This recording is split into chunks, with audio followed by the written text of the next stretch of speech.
Good morning. Good morning, colleagues that are in attendance of the Resources and Development Committee. And I also like to wish good morning to our legislative services staff, and then also to our attendees that are here in person at the Natani boardroom at the Navajo Division of Transportation office complex. And then to our listeners on the call, good morning. Thank you for joining us.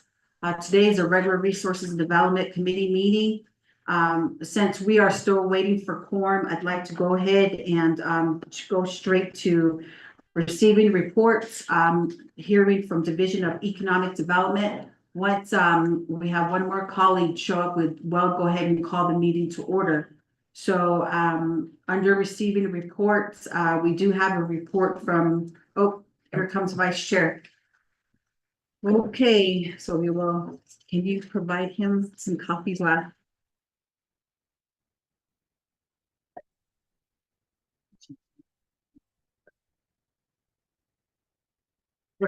So at this time at 10:28 a.m., I'm going to go ahead and call the meeting to order. Rodney, could you please take roll call? Madam Chair, members of RDC, this is roll call for Resources and Development Committee of the 25th Nominations Council's regular meeting for Monday, October 14, 2024. Roll call, Honorable Brenda Jesus. Present. Honorable Brenda Jesus is present. Honorable Casey Allen Johnson. Vice Chair Casey Johnson is present. Honorable Casey Allen Johnson is present. Honorable Shauna Enclaw. Honorable Ricky Nez. Delegate Rick Nez is present. Honorable Ricky Nez is present. Honorable Danny Simpson. Yeah. Honorable Danny Simpson is present. Honorable Otto. Madam Chair, you have 4 members present, which constitutes a quorum for this regular meeting. Yeah, thank you, Rodney. Going to invocation. For the for this morning's meeting. I'll go ahead and say the invocation here for this morning. We could just all bow our heads. Dear Heavenly Father, we come to you this morning. Again, we are thankful and blessed to have another day of opportunity. As the sun came up this morning, we gave our offerings and gave our thank yous and our safety and prayers for health for ourselves, for our loved ones, and for our relatives across the Denebekea and across the global area of this continent or this world, Heavenly Father. We'd like to thank you again for this opportunity to be able to take these tasks and initiatives and turn it into reality so that our people of the Navajo Nation can see that we as Resources and Development Committee leadership of the 25th Navajo Nation Council are striving every day to try to make changes to the processes of the Navajo Nation, let alone the quality of life for our people across the Navajo Nation. Oftentimes we forget our relatives in the 3 satellite communities of the Navajo Nation. I also do remember them at this time, Heavenly Father. As we greet our young children that were born as of this morning, to our elders that are still here with us, and the people that have gone before us, Heavenly Father. All the leaders, Yanatanis, Heavenly Father. They led a path for us, a blueprint of legacy of what to work at and what to try to attain. Oftentimes we have our shortcomings, Heavenly Father, but these are all lessons from you. Through your grace and mercy every day, you forgive us for wrong things that we've done, our shortcomings. And again, you continue to protect us. You continue to feed us. You continue to guide us. Your love is forever endured within us, Heavenly Father. I thank you every day. None of us sitting here are perfect. Because of you, you had given your life for us, Heavenly Father. And you've always forgive us every day for the wrong things that we've said, the things that we're not supposed to see and do, Heavenly Father. And the only reason why we pray is because we want our younger generation to be able to have a good life, to be young, great adults into this society.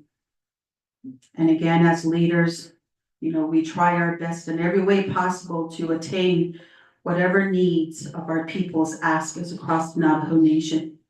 getting up early in the mornings and driving home late at night, Heavenly Father, or to our destination. I ask thee to protect them for me, Heavenly Father. They are precious to their loved ones at homes, their children, their grandchildren's.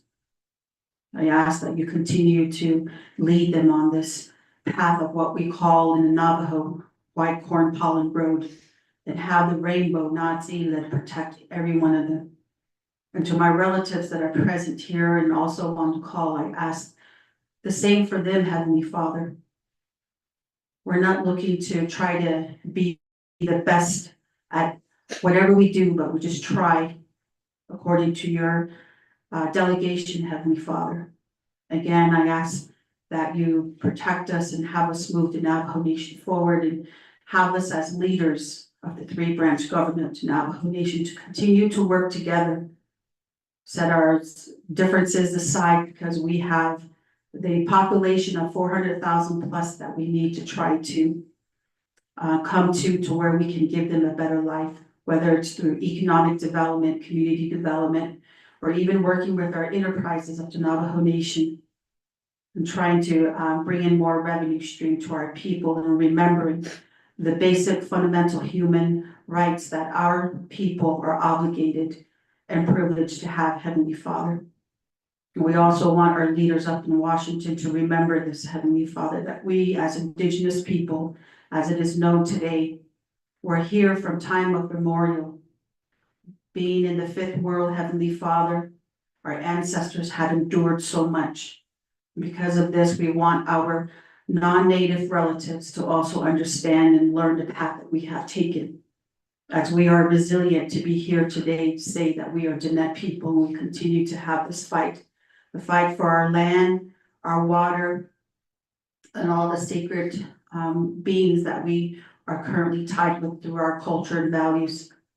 Thank you again for a wonderful morning, and thank you for having us get out of bed without no pain, no hurt, and bless the sick, Heavenly Father, and heal the sick for us.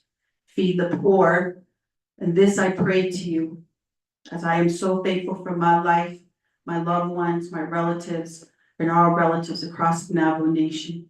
This I pray to you, Heavenly Father, in Jesus' name I say, amen.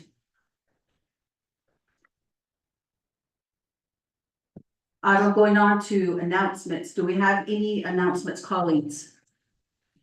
Rodney? Madam Chair, members of RDC, Interim Director Jalissa Johnson sent out a calendar invite. There's going to be a special nominate committee that's going to be scheduled for Friday, October 18th at 10 a.m. and it'll be held at the council chambers. Madam Chair, members of RDC, that is my announcement.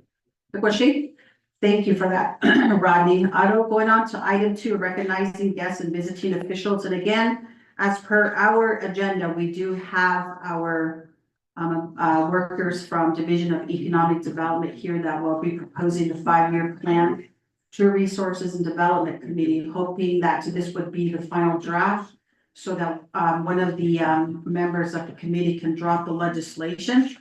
And then we also have Division of Natural Resources that is here. We do have Ms. Rowena Chermaya with Minerals Department that is here. And then we also have our team from Navajo Nation Oil and Gas. We do have CEO, Mr. Brooks, and then also we have Mr. McCabe, who are staff there, Navajo Nation Oil and Gas, and we also have board president here. So again, thank you. And then we also have Office of the Speaker staff that are here. And then we also have representatives from the Eastern Agency Council, Mr. Hudson, and also Mr. Johnson, Yate Bennett. Thank you for being here. And then Mr. Tommy Sosi, LDA, to Honorable Vice Chair Johnson, good morning. To our listeners on the call, good morning. And thank you again for your presence here. As we will go forward on to item 3, reviewing and approving the agenda. Rodney, can you please read the proposed agenda into the record? Madam Chair, members of RDC, the proposed agenda reads as follows. Research and Development Committee of the 25th Navajo Nation Council's regular meeting for Monday, October 14, 2024. Presiding Honorable Brenda Seuss, Honorable Chairperson, Honorable Casey Allen Johnson, Vice Chairperson, location Navajo Division of Transportation. 1, call meeting to order, roll call invocation announcements. 2, recognizing guests and visiting officials. 3, reviewing and approving the agenda. 4, reviewing and approving the journal, October 7th. 2024 regular meeting. 5, receiving reports. A, report from the Division of Economic Development on the 5-year plan for the Navajo Nation, which underwent and completed the 164 review.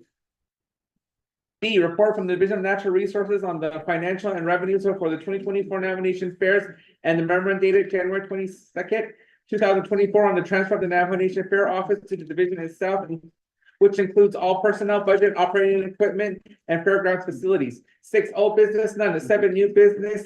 A, legislation number 0121-24, national relating to resource and development, endorsing the amendment of the plan of operation for the Eastern Navajo Agency Council. B, legislation number 0215-24, national relating to resource and development and nominate committee supporting the United States Congressional Bill HR 7859, entitled the Tribal Environmental Resiliency Resources Act, or TERRA Act, opposing HR 7859's definition of Indian tribe. C, legislation number 0227-24, an action relating to resource and development and navigate committee and the Nation Council approving the amendments to BIA oil and gas mineral lease 14-20-63-2270 between the Navajo Nation, Navajo Oil and Gas Company, and St. Oil Paradox LLC for certain trust lands in the Red Mesa chapter, San Juan County, Utah.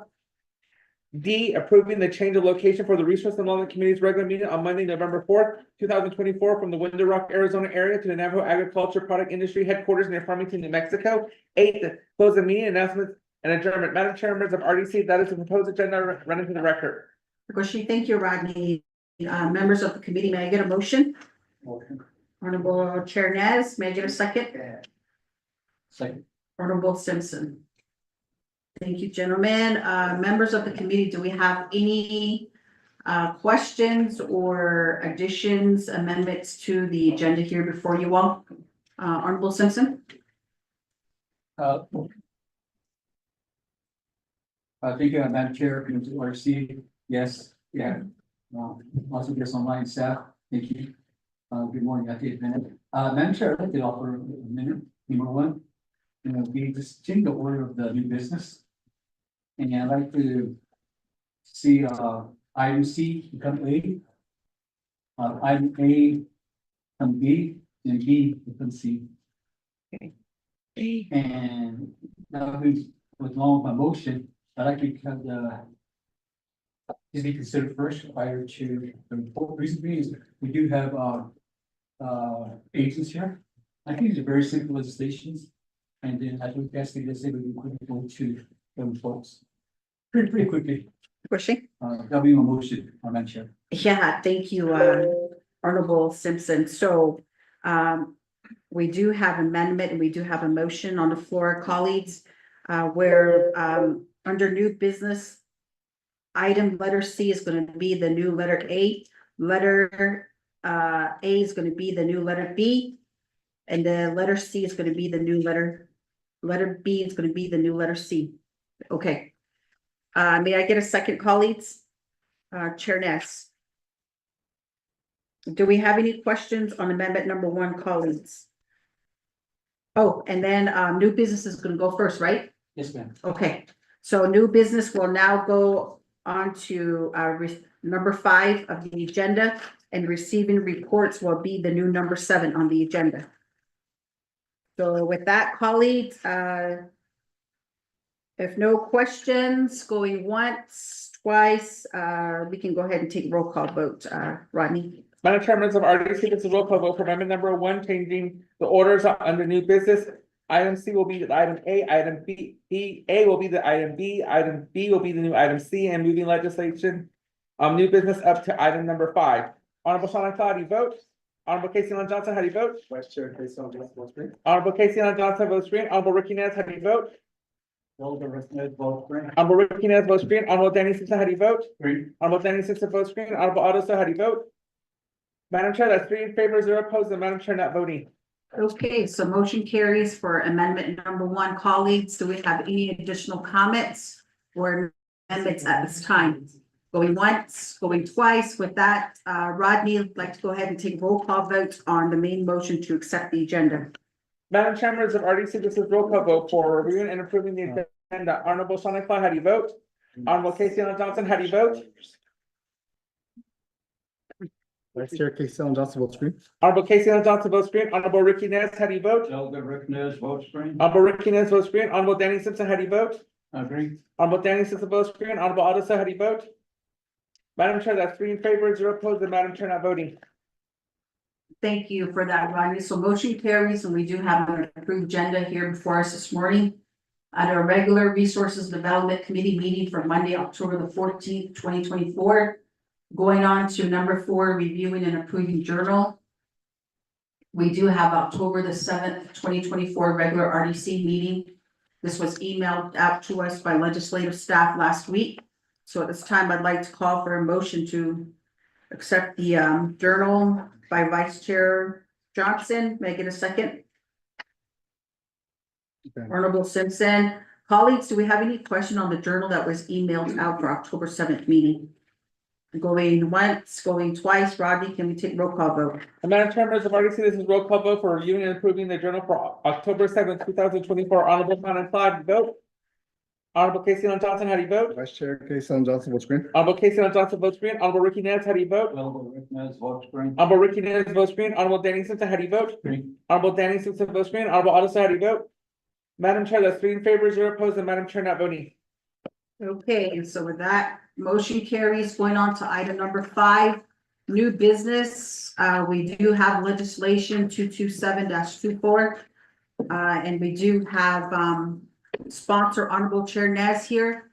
And if we could have Navajo Nation Oil and Gas representatives come up and join Chair Nez. So Rodney, can you please read the legislation into the record? Madam Chair, members of RDC, you have legislation summary sheet for tracking number 0227-24, date October 4th, 2024. Titled the resolution and action relating to resource and development Navigate Committee and the Navajo Nation Council approving amendment to the BIA oil and gas mining lease 1420-603-270 between the Navajo Nation and Navajo Nation Oil and Gas Company and the St. Oil Paradox LLC for certain trust land in the Red Mesa chapter, San Juan County, Utah. The purpose of this legislation is to approve an amendment to the BIA oil and gas mining lease number 14-20-603-270 between the Navajo Nation as a leaser and the Navajo Nation Oil and Gas Company and St. Oil Paradox LLC as a leasee to add 80 acres to the lease. Navajo Nation Council has final authority over this legislation, which we read into the records in entirety. The primary sponsor of this legislation is Honorable Ricky Nez for legislation number 0227-24, an action relating to resource and development in Navigate Committees and Navajo Nation Council approving amendments to BIA oil and gas mining lease 14-20-603-270 between the Navajo Nation and Navajo Nation Oil and Gas Company and the St. Oil Paradox LLC for certain trust lands in the Red Mesa chapter, San Juan County, Utah. And section 1 outlines authority, and section 2 the findings, which references an exhibit A and exhibit B and exhibit C and exhibit D and exhibit E, exhibit E and exhibit F. And section 3 the approval, which references an exhibit A, attaches an exhibit A, which is the United States Department of the Interior Bureau of Indian Affairs amendments to the oil and gas mining lease of tribal Indian lands, attaches exhibit B, which is the United States Department of the Interior Bureau of Indian Affairs oil and gas mining lease tribal Navajo Nation. Attaches exhibit C, which is the BIA lease of 14-20-603-270. Attaches exhibit D, which is a resolution from the Red Mesa chapter. Resolution number RMC-01-062-724. Attaches exhibit E, which is a resolution from the Board of Directors of the Navajo Nation Oil and Gas Company.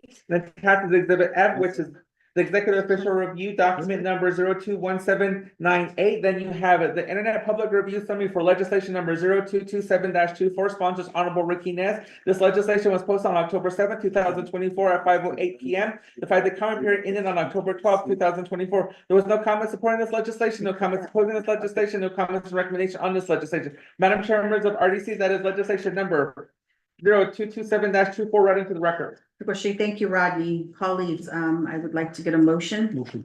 Vice Chair Johnson, may I get a second? Second. Honorable Simpson. So colleagues, this particular legislation, and thank you, Ado, Chair Nez, and also to your agent. Since this particular legislation, final authority lies with Navajo Nation Council.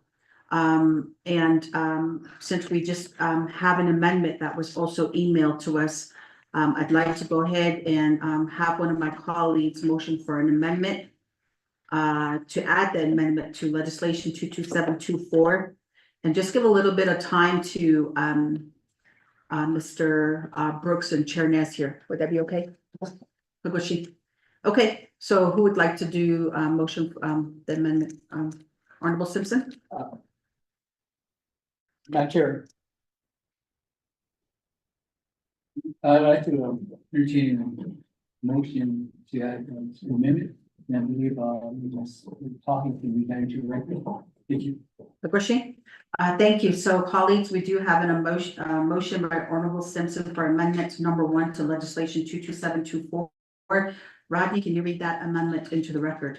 Madam Chair, members of RDC, you have amendment number 1 to legislation number 0227-24. Amendment reads as follows. Replace exhibit A with the new exhibit A to incorporate the signature of the St. Oil Paradox LLC. To renumber and relater succeeding paragraphs, sections, and exhibits as necessary and appropriate. The Office of Legislative Service and the Office of Legislative Counsel are authorized to make technical edits to this legislation and exhibits to implement the committee's intent. The amendment supersedes inconsistent language and any other amendment. Madam Chair, members of RDC, that is amendment number 1 running to the record. Okay, thank you for that, Rodney. So I'd like to go ahead and get a second. Second. Okay, Honorable Vice Chair Johnson. Do we have any questions on this amendment, colleagues? Okay, so with that, Rodney, can we go ahead and take roll call vote on amendment number 1? Madam Chair, members of RDC, this is roll call vote for amendment number 1 to legislation number 0227-24. Honorable Sean and Cloudy vote. Honorable Casey Allen Johnson, how do you vote? Vice Chair Casey Ellen Johnson votes green. Honorable Casey Allen Johnson votes green. Honorable Ricky Nez, how do you vote? Delegate Rick Nez votes green. Honorable Ricky Nez votes green. Honorable Danny Simpson, how do you vote? Green. Honorable Danny Simpson votes green. Honorable Otto, how do you vote? Madam Chair, that's 3 in favor, 0 opposed, the Madam Chair not voting. Okay, so at this time, I'd like to go ahead and yield the floor over to Chair Nez and his agent. Just to make any comments or response to this particular legislation at this time. Okay, thank you very much, Madam Chair Jesus, for your prayer this morning. Certainly appreciate it. And also for Alcon, Vice Chair Johnson. It's been a while since I tasted one, so now I'm gonna go have to hunt one down at the flea market somewhere, get a bigger piece. You're just teasing us with this little piece, so. Thank you. Colleagues, this legislation is really simple. Back in 1953, the lease was issued, and today, at that time, is approximately 2,500 acres. And today, part of that was 80 acres, and it was relinquished back to the nation. And now Nation Oil and Gas is just wanting an amendment to get it back. So it went through the 164 review process, and it's been deemed as legally sufficient. The area where it is located is within the service area, which we call boundaries of Red Mesa chapter. They have a supporting resolution, as well as the board of directors from NOG. They do have a supporting resolution. So that's all I would like to present for this at this time. And perhaps my agent here, the CEO of NOG, Mr. Brooks, could make a brief statement as well. Thank you. Sure. Thank you, everyone. We have a map of the area. If you would find that helpful, I'd be happy to share that to get an idea of where it is. But this, as Council Nez mentioned, was an original 2,560 acres granted in 1953. Several wells were drilled, and we deemed at that time that was the productive extent of the field. Since then, technology and well performance has indicated there may be room for another well site. So that's the reason why we want to extend the 80 acres, is to find another well site. And like I said, I have a map. If you would find that helpful, I'd be happy to provide that to each of you. Sure. Is it this one? It's attached to the legislation as well, or is it? different? Well, this one's in color, so Okay. it might help to delineate. Okay. Thank you.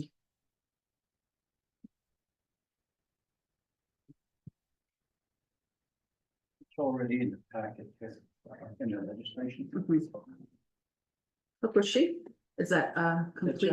We're good. Fukushi, yeah, thank you for coming here before Resources and Development Committee this morning. And again, colleagues, as mentioned, Navajo Nation Council does have the final authority with this particular legislation. So I'd just like to thank Chair Naz and his agent for coming here before RDC. And again, we definitely will be discussing this. I guess next stop would be Nabakeya Committee and then on to council. So yeah. So at this time, colleagues, with no questions, I'd like to go ahead and take this to roll call vote. Any questions, colleagues? Going once, twice, that Rodney, you'd like to go ahead and take it to roll call vote. And Madam Chair, members of RDC, this is roll call vote for legislation number 0227-24, Honorable Sean Cloudy vote.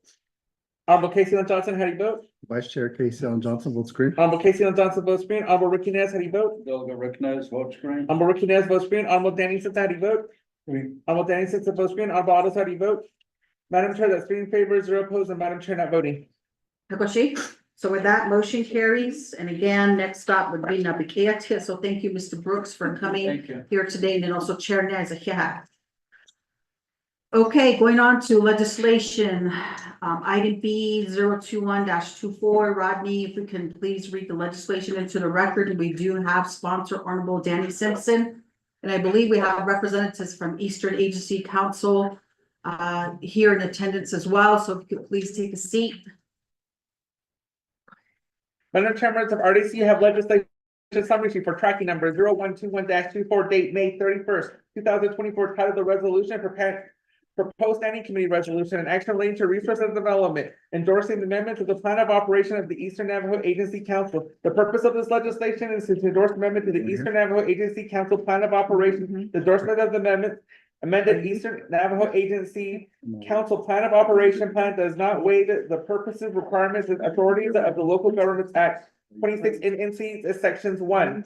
The Resource Development Committee has final authority over this legislation, which will be read into the records in entirety. The primary sponsor of this legislation is Honorable Danny Simpson for tracking number 0121-24. An action relating to resource and development, endorsing the amendments of the plan of operation for the Eastern Navajo Agency Council, section 1, authority. A, the Resource and Development Committee was established as a standing committee of the Navajo Nation Council, 2 NNC section 500A. B, pursuant to 2 NNC section 500C 501C, the Resource and Development Committee shall exercise oversight authority over the chapter activities and over chapters. Section 2, findings. A, the Eastern Navajo Agency Council requests amendments of the Eastern Navajo Agency Plan of Operation. The amendment plan of operation is attached hereto as Exhibit A. B, the Eastern Navajo Agency Council's plan of operation was approved through resolution IGRS-215-01, titled Resolution of the Interim Government Relations Committee of the Navajo Nation Council approving the plan of operation for the Eastern Navajo Agency Council, Navajo Nation. Resolution number IGRS-251-01 is attached here as Exhibit B. C, the Eastern Navajo Agency Council number ENAC-08-2023-124, approving the amendment of the plan of operation attached as Exhibit C. D, the Navajo Nation Local Governments Act LGA 26 in NC section 1 was enacted for the purpose of recognizing governments at the local level. The LGA provides for the certification of chapters 26 in NC section 102. After chapter certification, the chapter may exercise listed powers. 26 in NC sections 103D4. The listed authorities include entering into agreements with other chapters, entering into governmental agreements, and entering into contracts with the Navajo Nation. 26 in NC sections 103D. E, the Resource and Development Committee endorses of an agency council does not alter LGA purposes, certification requirements, and authorities. At section 3 endorsement, the Resource and Development Committee hereby endorses the amended plan of operation for the Eastern Navajo Agency Council as further described in the amended plan of operation attached here to Exhibit A. Section 4, conformance with the Local Governments Act. The endorsement of the amended plan of operation for the Eastern Navajo Agency Council does not waive the purpose, requirement, authorities of the Local Government Act 2 in NC section 1. Attaches Exhibit A, which is the Eastern Navajo Agency Council's plan of operation, ENAC-08-2023-124. Attaches Exhibit B, which is the resolution of the Intergovernmental Relations Committee of the Navajo Nation Council, resolution number IGRS-215-01. Attaches Exhibit C, which is the resolution of the Eastern Agency Council's resolution number ENAC-08-2023-124. Then you have the first report, the nomination legislative branch and public review summary for legislation number 0121-24, sponsors Honorable Danny Simpson. This legislation was posted on June 3rd, 2024 at 4:46 p.m. The 5-day comment period on June 8th, 2024. There was no comment supporting this legislation, one comment opposing this legislation, and no comments recommendation on this legislation. The one comment opposing this legislation comes from Mario Intencio. Madam Chair, members of RDC, that is legislation number 0121-24, running through the record in its entirety. Okay, thank you, Rodney. Colleagues, I'd like to get a motion. Motion. Second. Okay, I'll have motion by Vice Chair Johnson and second by Chair Nance. Colleagues, do we have any question on this amendment that is here before us? Ngozi? So with that, I'd like to go ahead and yield the time over to our sponsor. Honorable Simpson, Adewinda, to your agents, Kodoshina Dita, 20 minutes for a presentation. Thank you, Madam Chair, members of RDC, yeah, the update been. Yes, our listening and yes, our here, no staff. Thank you, Madam Chair, I do have two agents here. I do have Mr. Don Johnson here. He's the Eastern AC Council President, also the President for Standing Law. Mhm. And we do have Mr. Walter Hudson here, former official for chapter officials and chapter 80 Eastern Council to Otto.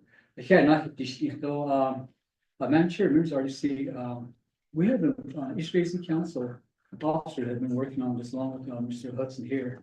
Many just plan operation for the East Basin Council.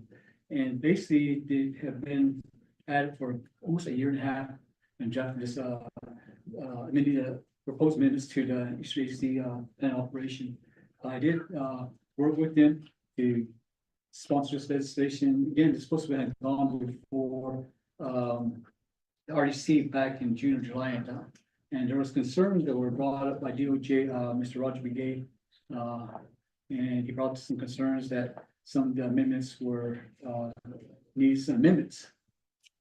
And that's why we held on this legislation for almost 3 months before, today's coming before RDC. And we did work with Mrs. Khan on what the concerns that was brought by DOJ, Roger Brigade. So a couple of weeks ago, we did have a virtual call with Mr. Roger Brigade, but something's wrong with our system there at Budget and Finance. So we did work with Mrs. Khan. We appreciate her help. She's been very helpful in working with Roger Brigade to get these new amendments that he had concerns on. So Mrs. Khan here did a new Exhibit A, and that needs to be incorporated. Take the old Exhibit A and put a new Exhibit A, and these are these that got amended to the amendments. We did listen to DOJ. Again, Mrs. Khan did also bring some concerns up, and that's why we held this legislation for 3 or 4 months. So again, Mrs. Khan, thank you so much. And with that, Madam Chair, members of RDC, I'd like to go ahead and ask Madam Chair if we can allow Mr. Johnson and Mr. Hudson to speak on this legislation. Thank you. Yeah, sure. Mr. Johnson, Adoshinda, Mr. Hudson. Madam Chair, Sus, Otto and Vice, Otto members of the Eastern, not Eastern, but RDC members. Don't get nice, also for the sponsor, Otto staff, yes, and the galleries and those that are listening. Yeah, no, grand fellows are. DJ Bendigit, yeah, the binding Zonani Ash. Eastern Agency Council, the plan of operation. Ndok, I saw how to do next I didn't know about it on Kushina. This J. Pony does it.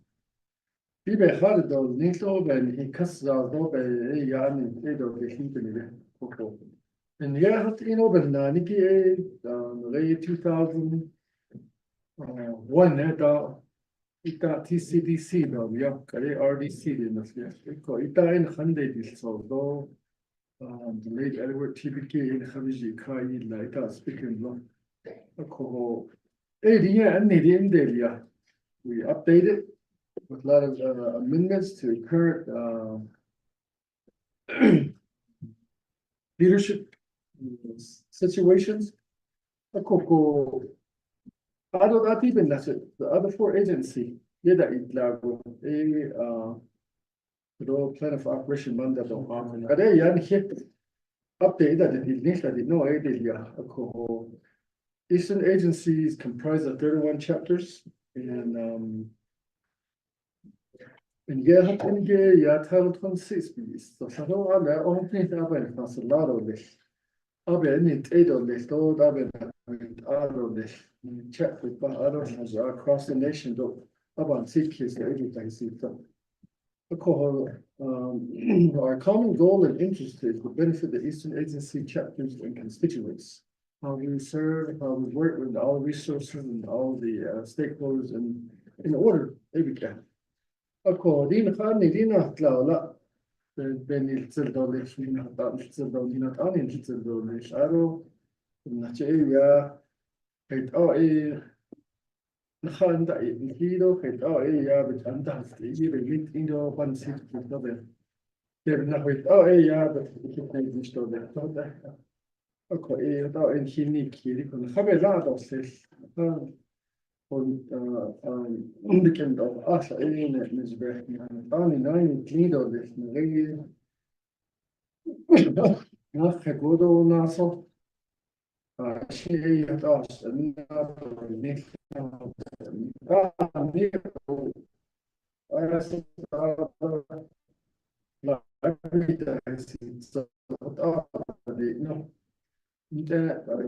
DOJ nila la ayo da abla hada da so do la ho it ara ha do ge da no e de ya to le so de ni bin na e ni sa e khay ndi so ara ko do ni je ka do e din ta si so e hot on it da sa ko aro yen ni ge he e check agency council ge on in linear when I'm salado de ko case pa hi aro in da so sis en na ni ro da case in the doing the fanella, yeah, not just of the three members like Dido, the Hirata kiss in the in the conflict of interest with our even the Ricardo, the last one, that he already knows that he that's the way they we have a Zagreb committee. We get it done is lot of this conduct. Navajo Nation law in plan of operation basically was sort of plan of operation no that's area that area. Other than the administrative headquarters go up on cities so the Adam handled also so the need either he got the no that area. It is all about on the symbol. I don't know those kind of very just 8 and not the hydrogen house on other positions. I guess we'll go ahead and hold off on questions after Minister Hudson. Yeah, Madam Chair, Deja, yeah, Ena Schneider. I don't know, I just queen of sentence Zani. This can't check it. Kunde show me to kahasi. No show bendan days kahasi no jo konat ani de binda de data jene ata jene hane ko ako on mo ye ni ta ni za ni ka do was do hiti ni ta shananta benach kon kha ni habek not of aton habcha not of clistina so sagi plan of operation ako konnejo o men ne sa benahat aros at be has so sa be nada has so so ya ni ta sa ako ni hiti ko do ni clinic dotion na executive council no has time at large member candido should not should know not something or even much equal or yes adults not gene short kappa was just chain not paid made us shade okay ani da shinale lake na jon do say at 2 days a consortium no AFG so 8 chapters that he need Eastern Agency Council Eastern Agency chapter in a recognition So each test on nation, the Korean house, in Korean, no. Korea, ya own in Korea, authorization, auto authority, Korea. Nchage jedo b'nashe ni kini ani kini joibe ini ki. Ako agency council law executive committee EAO at the state linahande. What a that chapter bayat ki. Ibayat ni jin ko. What an has come. Iko what I pe. Be ya on nishtovani ya. Ako nasi what be shijo. Be just cut not earning limiki spend not a household. I think that's no a base mass on it has that land board, though chapters, though on the now agent, we can also include youth national organizational chart again, so a sheep symbol. I don't connect with Oceania, check on Anita, Navajo Nation, but Bimbi, no, yard nuts, so yard, that's in keeping that should go program departments and Hishina, Annie, Telestate, and Jenny, yeah, Bimbi, that go either kind of operation, what not on it. I guess here, a co better is need a co. I don't the long haul, yeah. Nani alternative form of governance is Halik I not ask kid that eat Nesot Asi Nesor Nase go. Jody no event in Carlo Ebanda sit in a honey dasa.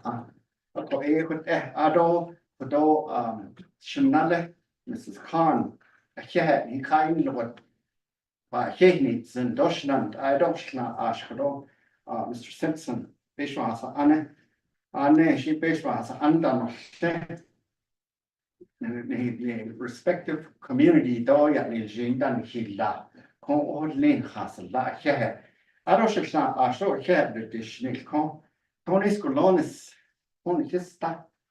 Oh, had a mehada, Bibishan Dashish, agency chapters, Tony's Colonis, though Michelle Dotson, though in the Martha King. Because we take at the lady and they quiet the nation diaspora on the or evening town. He got it need on his be yet for Avana should I that. The honest hold I saw tiny not on any yard 8 or here. In case of zone hilly journals and are they non national Zilda. Of course, here I saw her single. Simpson, does that conclude? Yes, Madam Chair. Bushy. Thank you. Go Nashiash. Doinda, I'd like to go ahead and yield the floor over to Chair Ness. Question? I was just gonna motion the amendment that was sent to us. Okay. For legal counsel. Okay, so colleagues, Chair Ness is motioning for the, Yes, okay, I'm motioning if it can be read into the record. okay. All right, so colleagues, we do have a motion by Chair Ness to make an amendment to legislation 121-24. And Rodney, if you can please read that amendment into the record. The Madam Chair, members of RDC, this is amendment number 1 to legislation number 0121-24. The amendment reads as follows. 1, replace exhibit A with new exhibit A. 2, renumber or reletter succeeding paragraph section of the exhibit as necessary and appropriate. The Office of Legislative Services and Office of Legislative Counsel are authorized to make technical edits to this legislation and an exhibit to implement the committee's intent. This amendment supersedes inconsistent language in any other amendment. Madam Chair, members of RDC, that is amendment number 1 read into the record. Okay, colleagues, I do have a motion on the floor by Chair Ness. May I get a second? Second by Vice Chair Johnson. And colleagues, do we have any questions on the amendment number 1 that was read into the record? Exchanging exhibit A with a new exhibit A, going once, twice. Rodney, can you take roll call vote? Madam Chair, members of RDC, this is roll call vote for amendment number 1 to legislation number 0121-24. Honorable Sean and Claudia vote. Honorable Casey L. Johnson, how do you vote? Vice Chair Casey Ellen Johnson votes green. Honorable Casey L. Johnson votes green. Honorable Ricky Nez, how do you vote? Green. Honorable Ricky Nez votes green. Honorable Danny Simpson, how do you vote? Green. Honorable Danny Simpson votes green. Honorable Otto, how do you vote? Madam Chair, that's 3 in favor, 0 opposed, and Madam Chair not voting. Okay, so with that, amendment number 1 passes. Going back to main motion, colleagues, do we have any questions on the amendments that have been made to the initial Eastern Agency Council Plan of Operation? Chair Ness. Well, thank you, Madam Chair, committee members, sponsor. Yeah. Delegate Simpson. Eastern Agency Council, that representatives, not Finnegan. As I was looking through your plan of operation exhibit A, Kagia. Lay membership of Kagi number 4. Balala, Kagi. Bahana. Ajit Baha Nehigi. It's good, number 28 and 29, two at the neck, check the cheat, Chesahana, which is good. I don't put a lay, page 5, a meeting stipend of $250. Is this a new proposal for all of the 5 agencies throughout the Navajo Nation? Ms. Khan, that would be my question. And then under number 2, officers get paid $400. And then number 3, the task force for the agency council will receive $70. But under the number 1 membership, it says contingent upon availability of funds. Not only will they be attending the agency council meeting and receive $250, but if they attend a work session, they will be receiving at $250. And I just have a question on that. And then under conflict of interest, Akagia, an Eastern Agency Council member shall disqualify himself or herself from participating in the discussion and action on any matter regarding the member has a conflict of interest in accordance with the provisions of the Navajo Ethics and Rules Law. If it's already in when Title 26 says, upon taking an oath for the position, you are mandated to take a training on ethics and government law. I thought that's already a law, so it doesn't need to be in here as I see it, I'm sure it's a reminder to the council, agency council, that maybe when you recognize there's a person that has an obvious conflict of interest, you can tell that person that you shouldn't be debating this because you do have a conflict here. That's how, when you sign a document saying they give you a certificate that you pretty much took the ethics and government training, but you do have it here. And with this one, I just would like to know, Ms. Khan, did the increase happen already? Or will it happen? Will it be a part of the comprehensive budget for fiscal year 25? Thank you. Chair Ness. So let me go ahead and yield the floor over to our legal counsel, Ms. Khan, in regards to Chair Ness's questions. Madam Chair, members of the Resources and Development Committee. I sent you copies of DOJ Assistant Attorney General's comments with regard to that section. And if you will open up the email I sent to you, it's if you, I'm hoping it's arrived in your email box. Yeah. Okay, and if you go down to section 5 and 6, and there's 6, which is on the third page, 1, 2, third page, he asked the question. DOJ asked the question.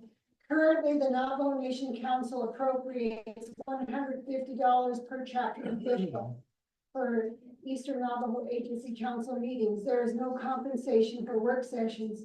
Where is the extra 100 per official going to come from for both meetings and work sessions? Same questions for officers who will be claiming 400 per officer.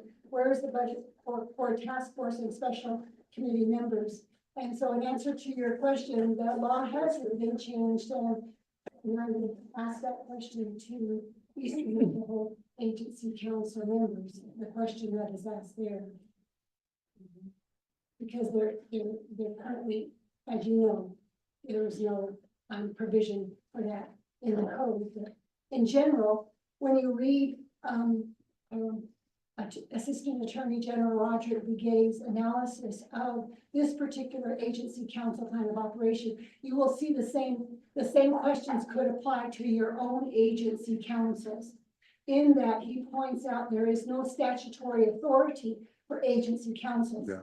And without vision in the code to point to, with regard to certain authorities that are outlined in the exhibit A. And with regard to the compensation, that is a question for the particular agency council as to where we are going to get that money. Or, and I guess there is an answer. Madam Chair. Kokoshi, yeah, thank you, Ms. Khan. Like to yield the floor back over to sponsor Honorable Simpson. Thank you, Madam Chair, Ms. RDC, yeah, thank you, Mr. Johnson, Mr. Hudson, Mrs. Khan, thank you for verification, yeah. When we appropriate money from the numbers of council to entities, the first thing we talked about is plan operations, guys. So, we talked about why certain entities should be funded and the amount they should be funded, you know, you can go by percentage wise. So if I went before RDC, Resource and Development and Budget and Finance, and requesting to allocate money or funds for each agency council for their stipend for their membership. Also stipend for AC council to increase to 400, then again, going back to membership be at 250 per member. Going back to the work session. The officers just do additional work, not just not doing the AC council, this presiding over the meetings. They do additional work on but again, the additional funding at $75 for these type of meetings. What's the first thing that's going? Where's your plan operation? Does that stay in plan operation? Don't you? And that right there will automatically deny the Eastern AC Council's plan operation. If it's not amended according to what we're seeing today. And if I request some money, it's going to be denied because it's not updated. It don't make. So that's why we want to get a head start before we ask for any funding. Again, on availability of funds. Now, before we ask for any money to fund the nomination through the comprehensive budget, we would like to make sure we have it submitted. So the RDC said, yeah, you can, but again, it's all depending on the council. They don't have to give us 250 per membership, 400 per AC council. It's going to be up to the council, but at least we have a plan operation. Hopefully it does get approved by RDC today, so we can move forward to program committees and full council, and hopefully the council does approve the allocation for these increase in stipends for membership, AC council and other meetings. The AHA hopefully this will allow us to present to the appropriate committees. Now, on a conflict of interest, I'll go ahead, either have Mr. Johnson or Mr. Hudson elaborate on that one. Question from Honorable Delegate Nez. Kokoshi, gentlemen, conflict of interest. Oh, ako sila, Madam Chair, Deja, Doshanandai, the whole Doshanandai, Mr. Nes, Nathan, or I don't know, has the thoughts on that. I need to know. Yes, did need go. About other alphabet, it goes, particularly has a guitar with. Doko a time stall, generated that stop. So, hey, Dina, should I should kick at it in a hand. Paper that is shot, that is sitting so it down, that is stick. Don't act. I don't know, that's a star in that joke for a conflict of interest. Nina when Kimandi, oh, what they need, hello, session, and are there the star a are you wet? The ever yaski, Hala, Hano, Hala, Sa, Hono, Hala, Kishibi, the ship need ye, Benina, a Tahoe, Aho, Sato, Sa, Kodo, not Ani, Karota, and the North Tato, fishing for touching a Pochoto, Sato on the day. E article start on day, which I need how on day, but over thoughts. That's one way to avoid that. So what ya, in the yet or Daria, I don't standard over thoughts. So what ethics then, I when needle, I don't, a kian yeah. But you never have the need, that's not I understand as, doctor, I understand a quite basic shit.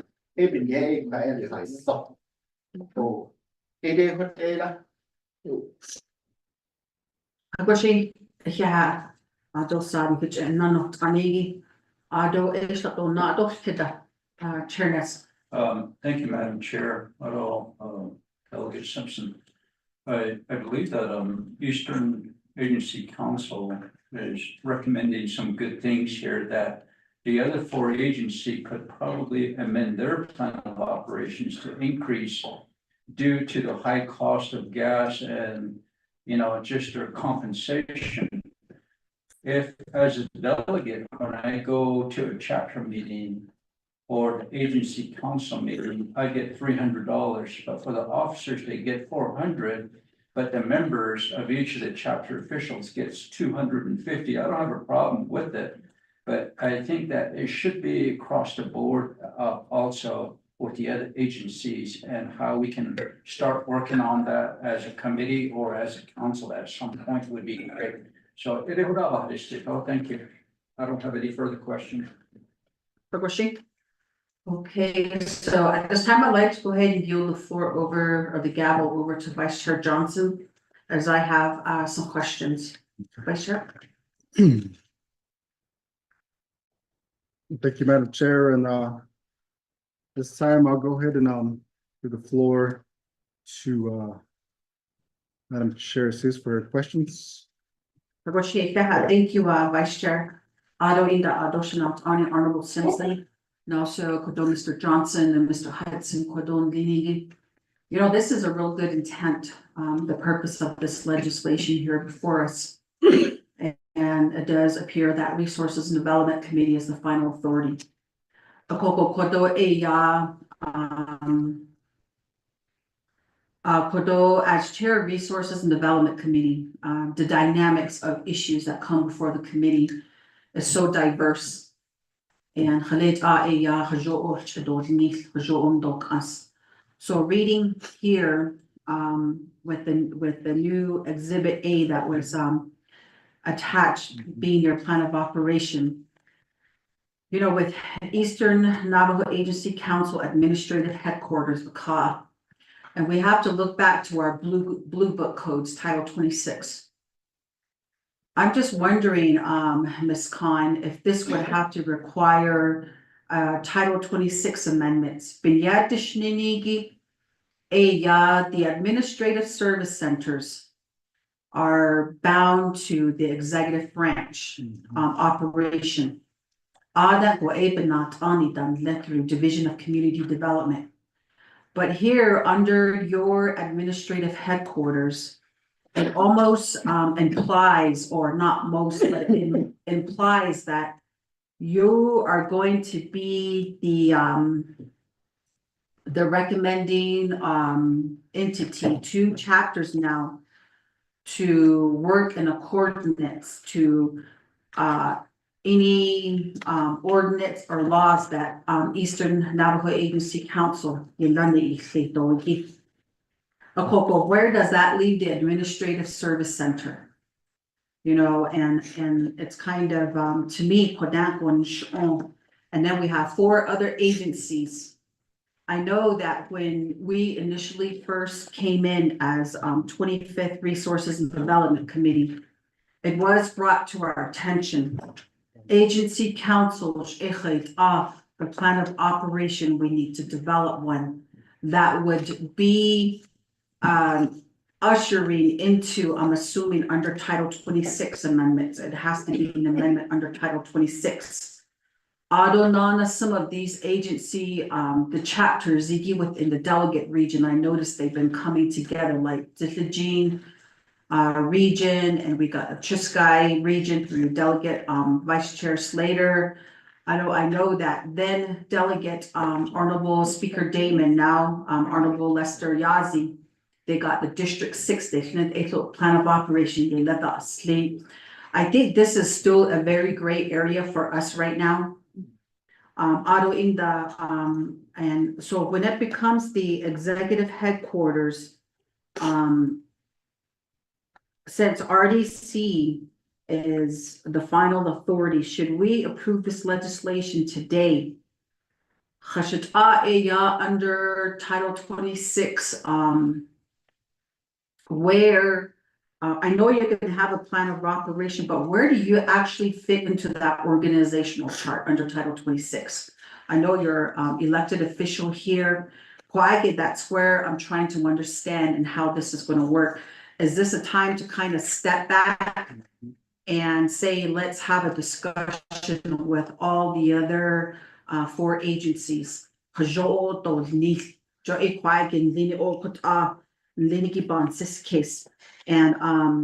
And this is going to be an increase on an annual appropriations as well. I'm not saying no. This is probably even the concept of what we've been talking about is a government reform that Navajo Government Development Office is supposed to be looking at.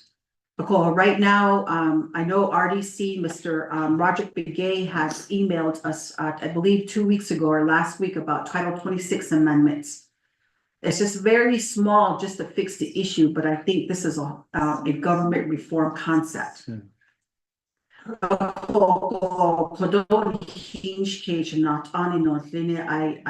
wholeheartedly thank you for being proactive and wanting to restructure, but it's impeding now on administrative service centers and Title 26. How is it intertwined or interrelated with each other's? I don't know, you know, the rationale behind this is, that's it. And that's what I think that's what I'm trying to stay away from as leadership. We want to have a clear path going forward. I think we have to revisit Title 26 and how this is gonna, be moved in there. Do we do this for the other? Do we take this same very concept for the other 4 agencies too? So quite so, and I don't know if you had discussions with Administrative Service Center / DCD. What was their input as staff now? Because it seems like we're kind of be overlapping of duties and responsibilities. So that's how I'm reading this particular new kind of operation. Honorable Vice Chair Johnson. Thank you, Honorable Susan. At this time, I'll give the floor over to our Legislative Counsel, Mariana Khan. You have the floor. Thank you, Vice Chair Johnson. That memo that was sent that I forward with regard to comments from the Department of Justice. On the last page, it has comments with regard to both the executive committee. Comments with that he has made with regard to the executive committee, why also to the administrative headquarters, and I'd like to read that comment to you. And the Department of Justice comment states that the executive committee and also the administrative headquarters is a bit confusing. A committee suggests a legislative entity. However, it also suggests that it will be an executive entity somewhat similar to a program with an executive director and personnel. If this is the plan, then it cannot take effect until this program is created with an appropriated budget. Also, there ought to be some discussion on how this executive committee will operate with the administrative service centers who have similar goals and duties. Mariana, where are you reading that? I'm sorry. This is the Department of Justice email, the last email that I sent to you with regard to the comments by the Department of Justice. It is a 4-page document. And of course, you have identified the same issue, but, he has also, Department of Justice has also identified that issue. And, may I suggest also that, this contemplates a different structure and, maybe, an invitation to the Department of Justice, Mr. Roger Begay would be helpful with regard to, this type of issue, but it opens up a new avenue that is being proposed through this plan of operation. And as you can see, Department of Justice has questions with regard to it, but it is an opening to a new structure. Thank you. Thank you, Mariana. Simpson? Thank you, Mr. Vice Chair and Madam Chair, Ms. Darcy. Yeah. Thank you, Mrs. Khan. Okay, now staff. Ashanta, as stated in the AC Council, the members are chapters, their own chapters. And each chapter has 3 elected officials, along with them or Ada. Auto, when local governments was implemented, it was decertified. And some, still criticized by not all chapter LG certified. Some will not become LG certified. Ada. And that's why I don't push LG. I'll call be certified. Now let's go back to EFTA headquarters, administrative headquarters. The purpose of that is to have the Eastern AT Council assist the chapters through technical. Yes, you will have an administrative headquarters. Along the way, we might not need administrative service center. I hate that. They still listening to the central government. And the central government is still controlling the chapters. The 31 chapter, because 110 chapters, we're just going to be talking about each agency. So the purpose is, I truly believe that the central government does not need control, just like what they did with the chapters, giving the LG certification and the option.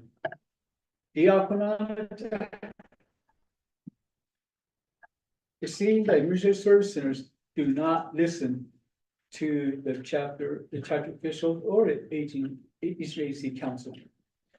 This is our decision. Now let's go back to December 2022.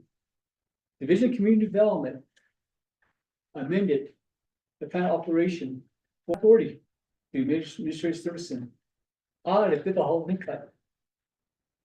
To me, that is not what the purpose as Navajo.